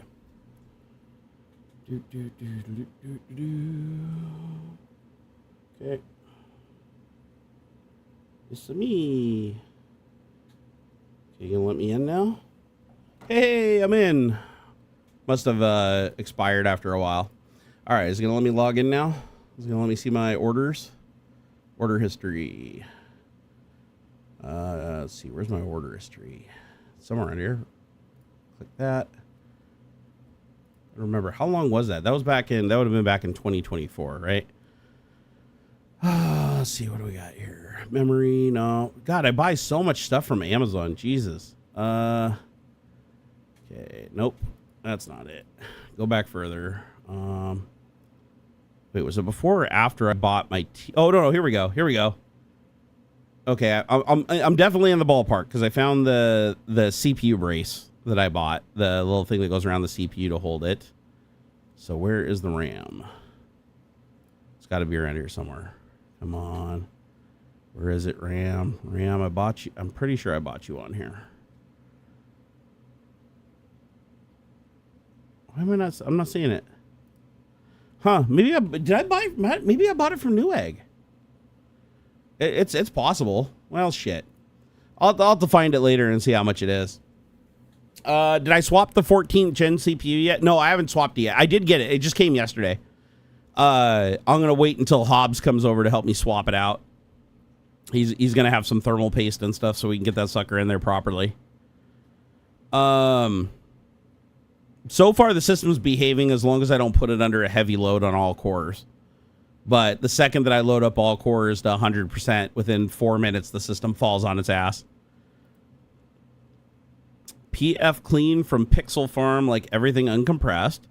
That's my main toolkit for fixing old iMac 70mm or 15 perf. Love GPUs. So yeah, you're playing with software I don't even know about. Pixel Farm UK. 3.5 to 4.5 gigabits per frame and 32-bit. Seriously? Wait. You're saying a single image, a single IMAX frame is 3.5 to 4.5 gigabytes. Like a single image uncompressed is like the size of a DVD movie? That's insane. 4 DIMMs on a desktop can be a little sus to get working at speed. 96 gigabyte of CL32 is better all-arounder unless you need capacity.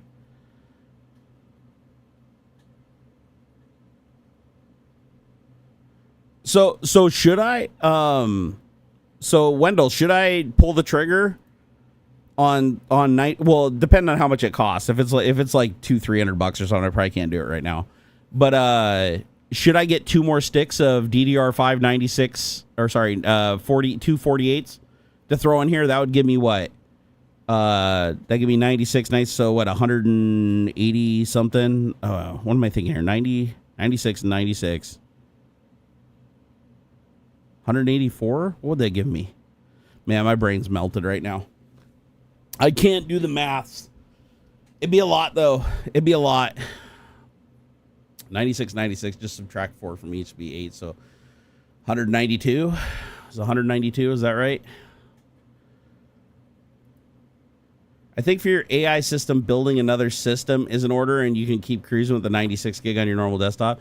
Yeah, that's why I took my 2 systems over here and flipped them over to Linux, is because the plan is to have, I have one of them that has, I mean, they're old cards. They're the 2 Titan XPs. I think they're the Maxwell cards, though, the 10 series. I think they have 12 gigs of RAM, so I think it's 24 gig total on there. I was going to deploy some AI stuff on there, and then I was going to use EXO to link up the other machine, which has a newer generation Titan XP, little p. And I was hoping EXO, if I had those 2 computers linked through 10 gig, that I could at least load some of the bigger models than what I'm putting on here with 24 gig. And then I could use them remotely. And that'd be nice too, because having to host the AI on the same system using all the resources, there's not a lot of other shit you can do. But I have been having fun. Like some of the fun stuff I've been doing lately is using cloud AIs to program, to write programs that then use local AIs to augment them. So one of the things I did is I set up LM Studio. I installed a vision model that solves that can look at images and extract text from images, and it's really good at even extracting text from CAPTCHAs. So I load this model. I think it's like 4 gigabytes, no big deal. Load it on my main computer, and then I created a program that can snapshot the CAPTCHA on the screen, so it actually can download the CAPTCHA when it presents on a website. And then it solves the CAPTCHA and then sends the solution back. If it fails and another CAPTCHA comes up, then it takes a snapshot of that and it does it again. It'll try 5 times until it fails. And if it fails, then it resets, gets another session, and then does another 5 times. And it usually solves it within 3 to 5 times. There's been a couple CAPTCHAs where it wasn't able to solve it like after like 6 to 8 tries and it abandoned it. But it did work. And this was for, you know, it wasn't a super hard capture. Like, it was one of those ones with just like the warped letters where it's like 2 letters outlined and some lines sticking through it, like old school, like Google style. I haven't tried to use it to solve puzzle shit yet. Yeah, my BIOS, I updated my BIOS and did the underclocking, and it still crashes at full load. The CPU already is damaged. So, but it's okay, because Wendell sent me a 14900K to replace it. It's basically a 13900K with like less efficiency cores, but this one shouldn't be blown up, and we have the microcode update for it. So, or at least it will get the microcode update if it doesn't already have it. Does it already have the microcode update, or is that just going to happen automatically? Now that I have the BIOS, is the BIOS smart enough to do that? Like, since the BIOS has the microcode update for the CPU, is it smart enough to just check the CPU to see if it has the microcode update and deploy it on the boot if it doesn't? Or do I have to like reflash the BIOS to get it to do the flash on the chip, the microcode? That I'm not 100% sure on. That's what I figured the microcode came from the BIOS. I just didn't know if it was smart enough to do it automatically, or if I had to flash the BIOS again. Like, I didn't know if the microcode happened as a part of flashing the BIOS, like it flashes the BIOS and the BIOS flashes the CPU, or if it's just smart enough to know that if there's a different CPU in there and it doesn't have the microcode update, it's just going to automatically apply it when it boots the first time. Metalman said the 14900K has the same cores as the 13th gen. It's a rebrand. No, I remember looking it up. I did a side-by-side performance check on it, and there were differences between the 14900K and the 13900K. Like, there were like less cores. Let me see if I can find it. Here, show me a table with differences between the 13900K and the 14900K. Because I thought the same thing. I thought the 14900K was a rebrand, but no, I looked it up and it was different. There were some differences. So, where's the core count here? Efficiency core. Oh. Okay, so 24. So 8 primary cores, 16 efficiency cores, giving a total of 32. Base clock's 2.2. Oh, it's a higher base clock, higher boost clock, higher turbo boost. Wait a second, seriously? Oh, this is a 14700K, not a 14900K. Okay, my bad. For some reason, I thought you sent me a 14900K. For some reason, I've got that stuck in the brain from seeing both those numbers so many times. Okay, so that's what, and that would explain why when I looked it up, it was different, because I did look up the 14700K. Wow, so the 14900K is the faster chip between the 13900K. Okay, so yeah, that was throwing me off. For the longest time, I was like, why the hell is the 14900K lesser than the 13900K? But I was confused. It's the 14700K that you sent me. And the 14700K is going to have less efficiency cores. Well, I'm glad I know that now, because I was super confused on that. That was like driving me nuts. I was like, how can it be? Oh, wait, what? AI overclocking XTU assist is supported on the 14900K? Huh, what is that? It's not supported on the 13900K. What the hell is an XTU? What? I never heard of this XTU assist. What is this? AI overclocking with XTU assist, Intel's attempt to make the CPU tuning more accessible and automated, especially for users of the Core i9 14900K and similar chips. It's part of Intel's extreme tuning utility. Oh yeah, I did have that installed, and it did work with my chip, with my 13900K, but I don't think it was tuning everything. Oh, it uses machine learning to analyze your system's cooling, power delivery, and workload. Based on that, it suggests or applies custom overclocking settings like boosting clock speed and adjusting voltages. Okay, so it just got, it's got more smarts to get a better, more stable overclock. Okay, how is it different? Unlike traditional overclocking, which uses fixed presets, AI Assist tries to tailor settings to your specific hardware. It runs tests quickly in under a minute to determine your system's headroom. And it says it might push some cores as high as 6.1 gigahertz if your cooling can handle it. Criticisms. Real-world gains are modest, around 1 to 2% performance improvement in benchmarks like Cinebench. In some cases, it produces identical results to standard overclocking. Well, obviously, if your cooling setup can't support headroom, it's not going to do anything. Stability can be an issue under heavy workloads, especially if thermal throttling kicks in. And enabling it may void your CPU warranty. Oh, my gosh. And it's officially supported on the 14900K and the 14900KF. That's crazy, man. Hey, you take it easy, Irene. Have yourself a wonderful weekend. After the stream, I'm gonna get some sleep because you guys can tell I'm pretty tired. I'm like, oh my god, I thought 1 hour of sleep was enough. Apparently not. God, I still can't believe those IMAX frames are that big. That's fucking crazy balls. It almost seems that, wait, if they're that big, so how many frames could you load? So 4.5 gigabyte per frame. I'm guessing that it's probably going to use some kind of a proxy while you're editing, because 4.5 gig a frame, I don't even think the memory bandwidth is fast enough to scrub through footage uncompressed at that size. So how big's hey Adam, if you're still in here, how big's a whole movie? I'm like sitting here thinking, if a single frame is a DVD and it's 24 frames a second, so 24 DVDs a second, there's 60 seconds in a minute. So 24 DVDs times 60 times however many minutes. I mean, that's fucking crazy. That is just absolutely insane. That's nuts. Oh my god, because I think a standard DVD. Okay, so it's a DVD, if I remember right, is like 4 gig, right? Isn't a standard DVD 4 gig? So not a Blu-ray, but like a or HD, like a DVD. So let's just say it's 4 gig per frame average for a single frame. So then times 24 and then times 60, that gives you 5,760 gigabytes.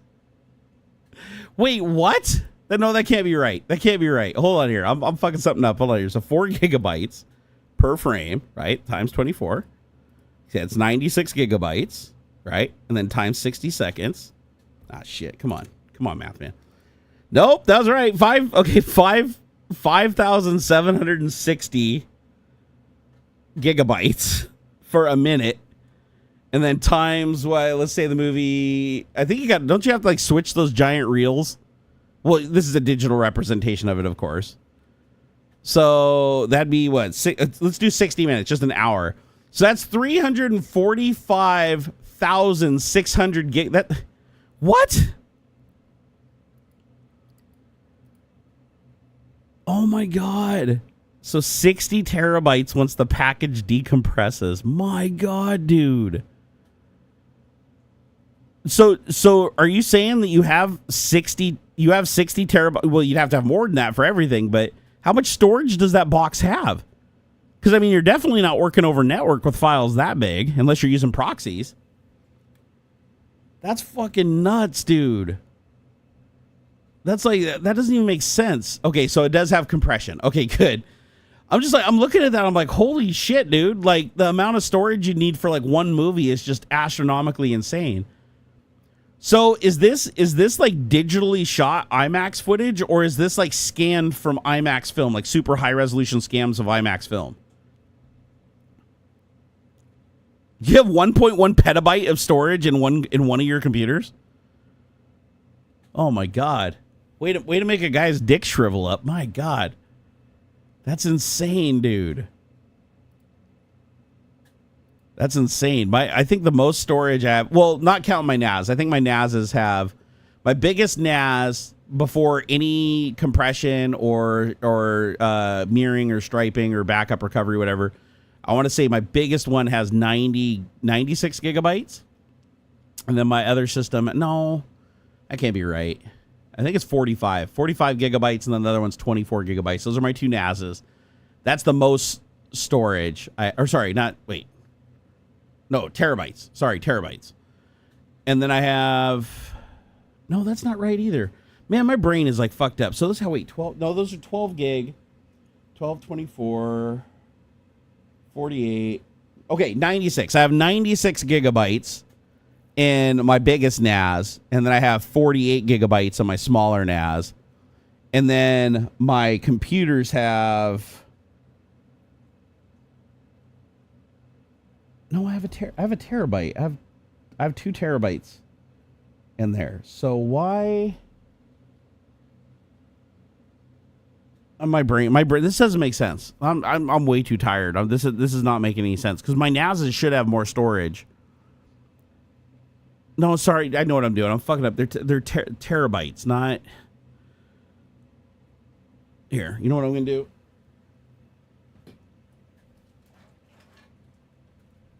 Hold on. Come out. Why you no come out?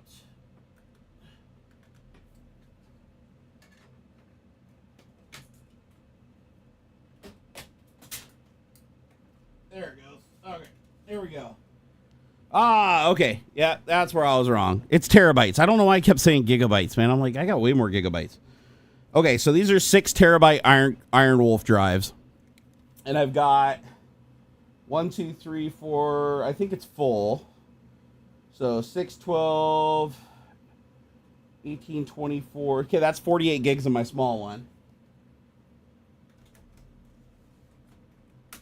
So yeah, so my biggest one I have is 96 terabytes, and then the other one's 48 terabytes. And then my main computer here has I have a bunch of rated old SSDs just to get some kind of performance because like they're so slow. If you don't raid 4 of them together, they're slow as shit. So I got 4 hardware rated SSDs that just my scratch drive, nothing that's important goes on there, and that gives me 2 terabytes of fairly high speed storage. And then I have 2 NVMe drives. I think each one's a terabyte. So I have 2 terabytes of NVMe. So I think I have 4 terabytes total in my main computer. And that's the most storage I have in any one computer in my house. Most of the storage is in still spinning disk. And I'm kind of getting a little bit worried because these drives are aging. Like luckily I've had this NAS offline for a while. So this one hopefully hasn't been taking any damage sitting there.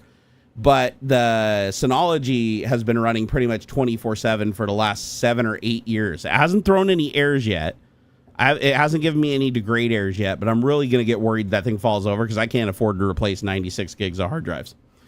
If that thing dies, I'm going to have to rush to get the most important data off onto this other NAS that's 48 terabytes, but it's been off for a long time, thankfully, so the drives aren't as worn. So I can use that as a safety boat when drives start degrading in the other one, and then I can slowly start replacing it with whatever drives I can get my hands on. Rebuilds RAID live by accident. 12 terabyte. I have 56 20 terabyte drive. What? 56 20. Wait, like are those the are they spinning disk? 20 terabyte spinning disk? Or are those the little like SSD things? Not SSD. What am I talking about? Fucking NVMe. Or not NVMe. Is it SSD? Yeah, SSD. Like the Kioxia or whatever makes like a 20 terabyte SSD.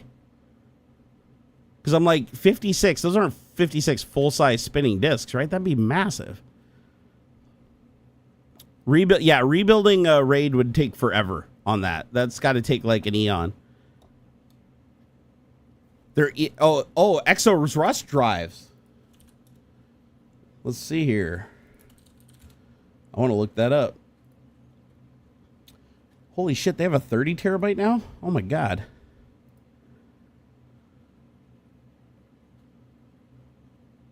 Seagate unveils a 30 terabyte hammer hard drive. Oh, that's not what I'm looking for. Where is it? There we go. Okay, so Exos M and Iron Wolf Pro up to 30 terabytes.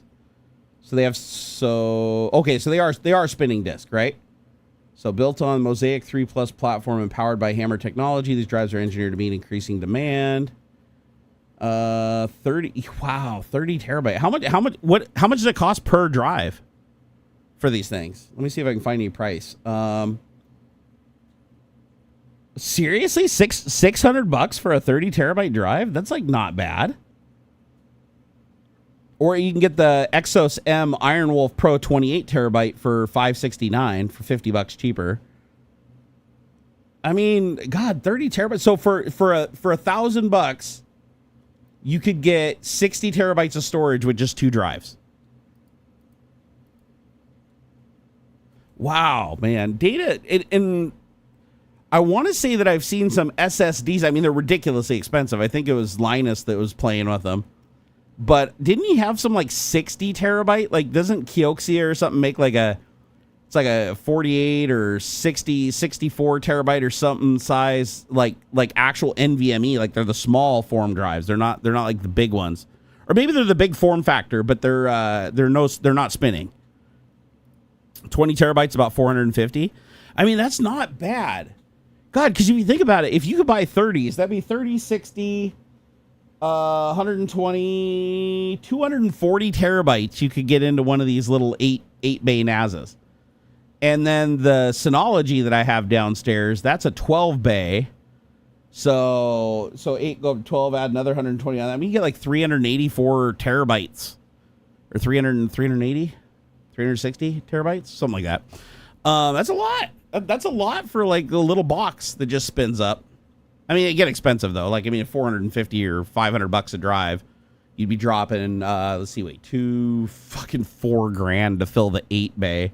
Yeah, that's not going to be an option for me. But yeah, the only thing I have spinning disk in my house right now is, if I think about it, I think the only thing that has spinning disks is my NASs, my 2 NASs. That's it. You saw Wendell with a 122 terabyte drive? Oh my God, dude. Who the fuck makes that? It's not bad today getting 100 gigabytes out of a disk is the hard part. Oh, getting the 100 gigabyte speed. Yeah. I mean, that's crazy. That's crazy when your network is so fast, your hard drives can't even keep up with it. But I'd imagine if you just stripe the ever-living fuck out of it, you could probably get pretty close, right? I mean, if you got a bay with, fucking 20 some odd drives in it, and you do a massive RAID 5, well, the RAID 5 is going to slow it down. That's the problem, though. As soon as you have to start doing all the parity and stuff, even with a hardware RAID controller, that's going to slow shit down. However, I want to say, like, even back when I worked at Microsoft, we had it was called a fiber channel array. I know nothing about it. I know nothing about it. It was called a fiber. I remember it was like $1 million. They made sure that we knew that it was $1 million machine on loan. I can't remember who loaned it to us, but it was this giant box with rollers on it on the floor.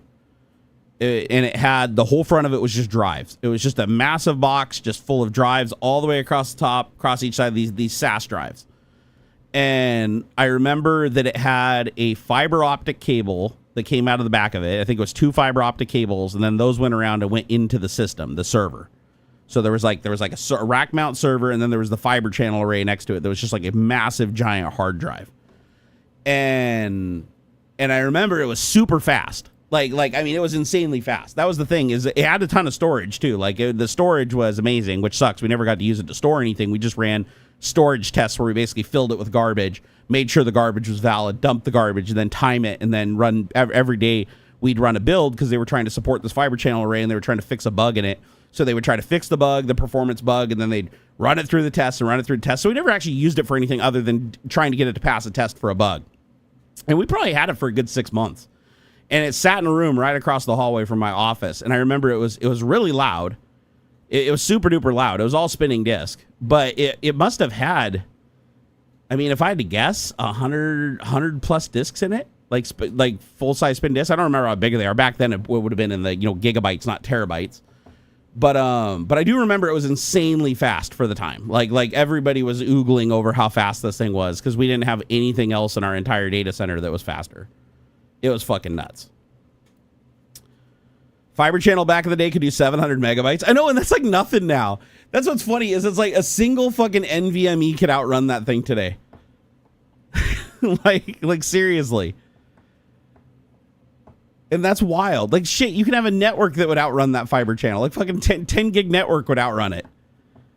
And you're talking, and back then this would have been like 2006, 2007, I think was around that time. Maybe like 2006, 2008, somewhere in there. And it was wild. It was fucking wild. I remember everybody oogled over it. Like all the nerds, including myself, we were very amazed with how fast it was. and how much storage it had. And every drive on the front of it had like a light in the little cage, and you could hot swap the drives. If a drive died, you could just pull it out and stick another one in. We all thought that was really cool. I know, right? NVMe is up to 7 gigabytes a second. Actually, no. I found an 11 gigabyte a second. Let me see if I can find it. I think you have to plug it into a PCI 5 PCIe slot to like M2 converter. But I looked it up and it was 11 gigabytes a second. What is the fastest NVMe drive right now? It was stupid because I thought 7 was the limit too. I thought 7 was the limit, and then I swear I saw one that was like higher than that. And I don't know if it was like a proprietary thing. Maybe it was. I remember it was a PCI card, so maybe it was like 2 drives rated on a PCI card or something like that. Let's see. Okay, so Elite Gaming Performance WD Black SN 850X. It's about 7 gigabytes. So 7.3 gigabytes a second. Now the Seagate Fire CUDA can do 7.4 gigabytes a second. That's crazy. Want to go even faster? Oh yeah, here. What about Gen 5 drives? Those were Gen 4. What's the Gen 5 drives? Oh yeah, here it is. Oh shit. So the one I looked at was the Corsair MP700. That's 10 gigs a second read speed, 8.5 gigs a second write speed. Then there's the WD Black. This is the king, and it's way faster than even what I said. The WD Black SN8100 has a read speed of 15 gigabytes a second and a write speed of 14 gigabytes a second. How much does this drive cost? This drive has got to cost like a fucking arm and a leg. All right, let's see here. Let's see if I can find one for sale. How much can I buy one of these beauties for? I like looking up shit I can never, ever afford. All right, let's see here. No, that cannot be right. There is no fucking way. WD Black. This is on Amazon too. WD Black 1 terabyte SN8100 NVMe SSD internal solid state Gen 5 PCI 5.0 X4 M2. So read speeds up to 15 gigabytes a second. $169. How the fuck is that even possible? What? This has got to be a mistake. I mean, this has got to be a mistake. There's no fucking way. Seriously? I'm trying to think. I don't think my motherboard that I have, the BIOS has a place where you can enable Gen 5 PCIe on one slot. But I talked to Wendell and he thinks it's like a bug where they use the same BIOS across different motherboards because this motherboard should not have anything. It happened after a BIOS update. It wasn't there before. So, I mean, this is fucking nuts, dude. But the price. I mean, a 4 terabyte's $469, a 2 terabyte's $229. So the 2 terabytes even is a good deal. But $169 for 15 gigabytes a second? What the fuck? Seriously? There's got to be an error or something. This has got to be like, no, I'm looking. There's other listings for the same drive. This is the SN5100. Okay, here's the part I don't get, Adam. So they're two. Oh no, never mind. It answers. It's 2 terabyte. So they're 1 terabyte. Gen 5 is 142 from Crucial. That one only does 14 gigabytes a second. Then there's the 2 terabyte SN850, which is the PCI 4 drive. That's $159, but it's 2 terabytes. So basically, you spend the same money. You either get twice the storage or twice the speed. That makes sense. Okay, so a 2 terabyte Gen 4 drive from Western Digital does 7.3 gig a second is $159. And for $10 more, you can get half the storage but double the speed. All right, I guess that makes sense. God, I didn't realize these were getting down in price like this. Like, I'm actually kind of surprised. For some reason, I still thought like these. I mean, I know that they have cheap, 20 or 1 terabyte, NVMe drives that are, like Gen 3 and Gen 4. I didn't know that you could buy a Gen 5 1 terabyte. I mean, this would be great. 1 terabyte's perfect for. Well, I mean, Adam says 1 terabyte's pointless because he's a storage whore. But for me, 1 terabyte's fine. I use 1 terabyte for my OS drive, and I put most of my programs on it, and then I use other drives for my data. So 1 terabyte for a just for a boot disk is fine. But you know what I'd like to do? I'd like to get 2 of these and hardware RAID them. Although there's no RAID controller. I can't imagine that there's a RAID controller that's inexpensive that could RAID these 2 together and damn near double the read speed. I don't think that's really that possible. Oh, no, I know, Adam. You have 8 terabytes in your PS5S. You don't have a phone with less than 2 terabytes. Hey, Adam likes to live large, man. Hey, Adam, if I was in your situation, brother, I'd do the exact same. You know I would. If I was in your position, every single thing I had would have just insane amounts of memory.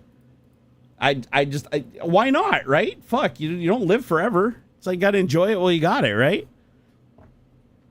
Software RAID 0 is fast? No, it isn't. Super slow. I am pretty surprised at the pricing on that, though. I had no idea. Like, I really thought it was going to be like a $300 or $400 drive. I didn't think it was going to be, 50. What do I have right now? The fastest SSD I have in this computer right now. I don't even know what's the fastest thing I got in here. I want to say it's I think I have a Gen 4. I have 1 Gen 4, and then all my other stuff I think is Gen 3. So that was like, I want to say my SSDs were only like 1.5 gigabyte a second. And then my slowest NVMe was like 3 gigabyte a second. But now the Gen 4s are up to 7 gigabyte. And then the Gen 5s are double that again, up to 15 gigabyte a second. I mean, that's insane. I agree. Dying rich is a waste, man. Spend it while you got it. Enjoy it while you got it. Life's too fucking short, man. And honestly, with the way things are going, especially with my health and the stress level of everything, hopefully I'll wear out before my resources do. but yeah, I think it's pointless to die with $1 gajillion unless you like donate that $1 gajillion to a good cause or something. Then it makes sense. Like, honestly, if I had $1 gajillion, I'd probably, whatever's left over after I'm gone, I would leave to my son, obviously. But I would encourage him to, whatever's left, like if he doesn't have a child or somebody to pass it on to, that he should find like the greatest cause in the world and just and go full send.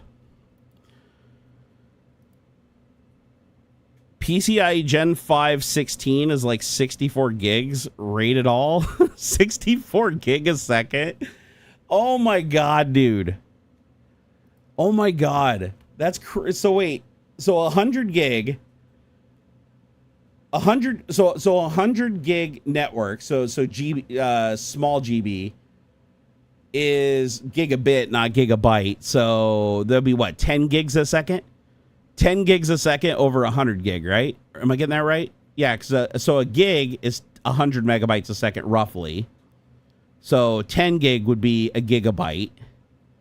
And then 100 gigabytes would be 10 gigabytes a second. So that would be, so your network could handle that. Like if you had a 100 gig network, it would be able to handle that 64 gig throughput of 5x16 in a RAID. Yeah, I know it's not perfectly 10 gig. I know the conversion between gigabit and gigabyte is a little wonky. You had 4 Optane drives and a RAID 0 and performance scaled 100%? That's insane. I'm thinking those Optane drives probably had some like super magical firmware stuff going on them that the software RAID was taking advantage of. Because every software RAID I've done is like super duper slow.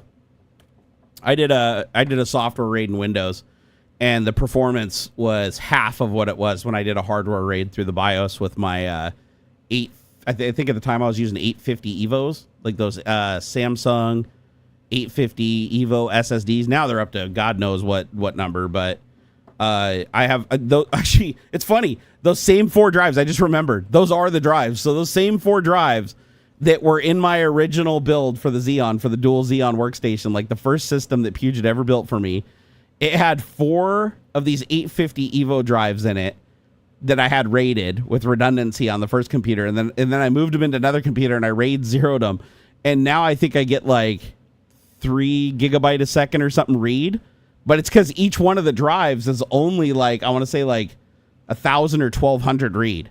And then you lose some in the rating process. But I remember I tried a software RAID and it was slow as shit. Like it was a Windows RAID. I don't know what kind, you might be using a Linux RAID or like a different RAID. But when I used the software RAID, I was using Windows software RAID. And it sucked.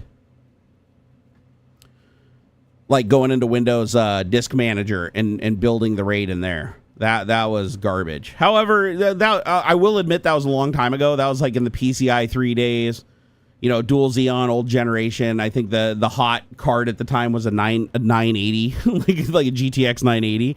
So to be fair, that was a long, long time ago. It's entirely possible now with modern CPUs and modern memory and a lot more speed across the bus and everything that software RAID is just fine. Like, I mean, you take a little bit of hit on your CPU, but honestly, you may not even take a hit on your CPU, because I remember reading something where it's like, because of the DMA stuff, like the DMA stuff that software RAID uses, like with the CPU, it doesn't use a lot of CPU. So I might have to try a software RAID again, because honestly, I'd prefer a software RAID. It would be easier to rebuild. It'd be easier to move between machines. Moving a hardware RAID between machines is an absolute fucking nightmare. It is. I've taken these drives out before and put them in another machine. The RAID doesn't just magically go, oh, I see a volume, let's put it back together. I don't know if it's because they're using some kind of proprietary shit or you have to like plug them in the exact right order on the motherboard, but it would not rebuild that shit. It was bad. Guys, I think I'm getting a little punch drunk here, and I need to get some sleep. So I think I'm going to go ahead and shut down the little tech talks here, call the ball at 5 something. Rooney. Let's see here. Where's,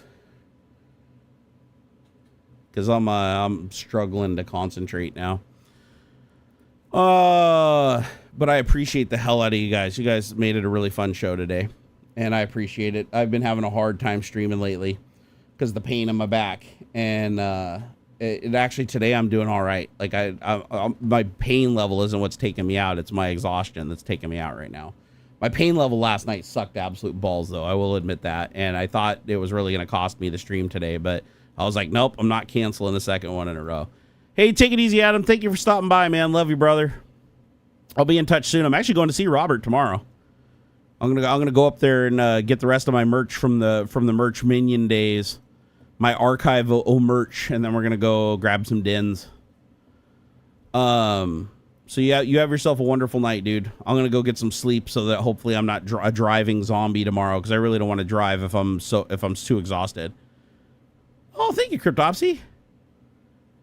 Windows Server software RAID 5 is extremely slow because of the parity calculation, but the Stripe is just reading the drives in parallel. No, I know that. I know RAID 5 is slow. Even hardware RAID 5 is pretty slow if you don't have a really good RAID controller. Most onboard RAID controllers aren't the greatest when it comes to processing power. But even when I did a striped RAID back in the day, there was still a pretty big hit to the CPU and it slowed it down. But I know there's a lot of shit now that mitigates that. So I might have to do a little test and build a software RAID on one of the Linux boxes. Yay me, use the FSD, dude. I hate FSD. Don't get me wrong. I love the car. I love the car, but I will never trust full self-driving. Honestly, full self-driving is not for me. But I do love the acceleration of the car. Like I've yet to find a car that I've been in that out accelerates Tesla Ludicrous. And I haven't even been in the new one, the one you got. You'll have to take me for a ride. Just don't turn the FSD on or I'll shit my pants. But I want to feel the acceleration of a Plaid versus like a Skunkworks a Ludicrous. Because I want to, it's so good now. Hey, it might be so good where you're driving it. It's not so good where a lot of other people are driving it. I got a lot of other friends that have Teslas that live in different areas, some of them in California, and they said it absolutely sucks ass and it's fucked up on them so many times. They don't trust it anymore. So some people like it. It's just the problem is it's one of those technologies where it's like, it will never be perfect. And if it builds confidence, and they do one update that throws off that confidence in your area, then you're overly confident, then you're in a situation where you have to try to bail yourself out. So me personally, I will never trust the full self-driving without LiDAR. So I would never trust it. I'm a little scared. I'm a little scared that you're trusting it, but hey, that's on you, man. That's on you. If it careens into another person, you know, it's like you got to get out the insurance and figure it out if and when it happens. But I do not trust a car that only uses cameras to determine where it's going. You absolutely cannot trust it, but if you're paying attention, it freezes up cycles to pay attention to more things.